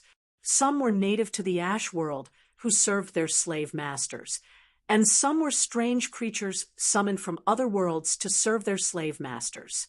The division of labor, an efficient organizational management method, had long been recognized by the Japanese ruling class.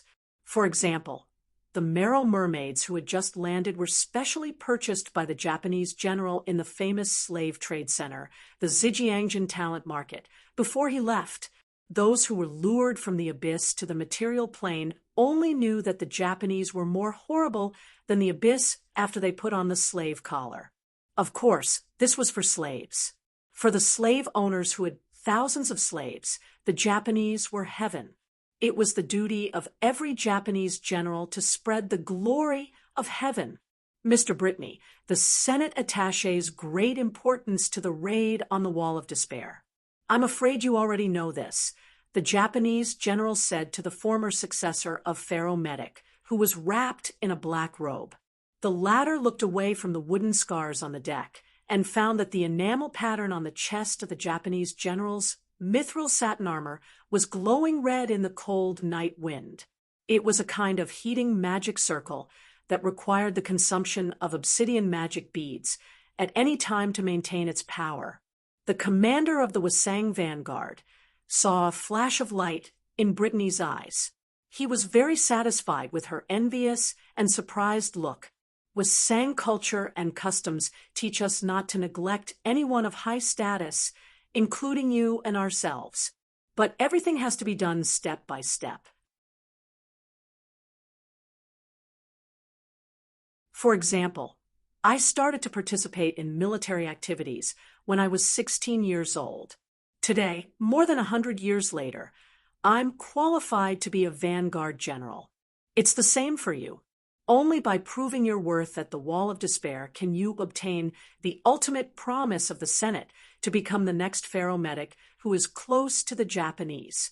The morning sun was always more diligent at the seaside. Even if the bloody massacre had just happened, the warm sunlight still shone on this small fishing village. After 30 years, Brittany once again set foot on his homeland, although this place was only nominally the border of the Medici Empire. 3 peaks in a line. The rising sun is behind you. The former heir of the empire, who was no longer young, stood on a protruding rock on the slope of the Wall of Despair. He recited a song about the secrets of the empire that his father taught him when he was a child, a rift valley that could only allow one person to pass through at a time was in front of him. This secret path is more than 30 feet from the ground. At the beginning, only children can pass through the throat. But when you go deeper, there will be an isthmus that allows carriages and horses to pass through, leading directly to the central desert of Metic. However, a group of powerful beasts have made it their home. The Pharaoh of Metic only rules that area legally. The person Brittany was talking to was the general of the Japanese vanguard. At this time, the general was posing on a rock for the accompanying painter to paint him. It was his habit. Every time he went to a place, he would ask his servants to paint him a picture of a conqueror. Because he was so obsessed with this art, he even promoted the artist, who was only a middle-level slave, to a free man and paid him a salary as his personal servant. At this time, the artist had finished the initial sketch. He humbly saluted the general and was ready to return to the ship to finish the rest of the coloring work. When the Japanese general heard Brittany's words, he couldn't help but chuckle. However, his good upbringing made him cover up his frivolous behavior with a slight cough. You've already completed the most important task by finding this secret path. The rest of the work will be done by someone else. Following the Japanese general's gesture, the 2 accompanying mages walked to the cliff and cast the spell stone to mud. The narrow area in the throat that Brittany had pointed out was immediately widened under the effect of the spell. Although the ground was filled with gravel, it looked rather flat. The canyon path appeared in front of everyone. After confirming the sturdiness of the cliffs on both sides of the isthmus, the mages sent a signal to the rear fleet to follow up. As a signal, a secret imprint rose into the air and flashed. A warship that had been stranded at the dock of the fishing village was quickly dismantled. Under the whip of the supervisor, skilled slave workers pulled out some of the rivets on the special parts of the warship according to the pre-planned steps. The keel structure, the deck, the sides of the warship, and the large amount of wood that it originally carried were all pushed to the dock. A simple transportation path paved with logs transported bundles of wood, iron nails sealed in crates, animal tendons sealed in oak barrels, and hemp ropes piled up on wooden planks to the open space below the secret path. Simple scaffolding rose from the ground in almost a quarter of an hour. The rock more than 30 feet above the ground was first widened into a spacious operating platform with wooden planks.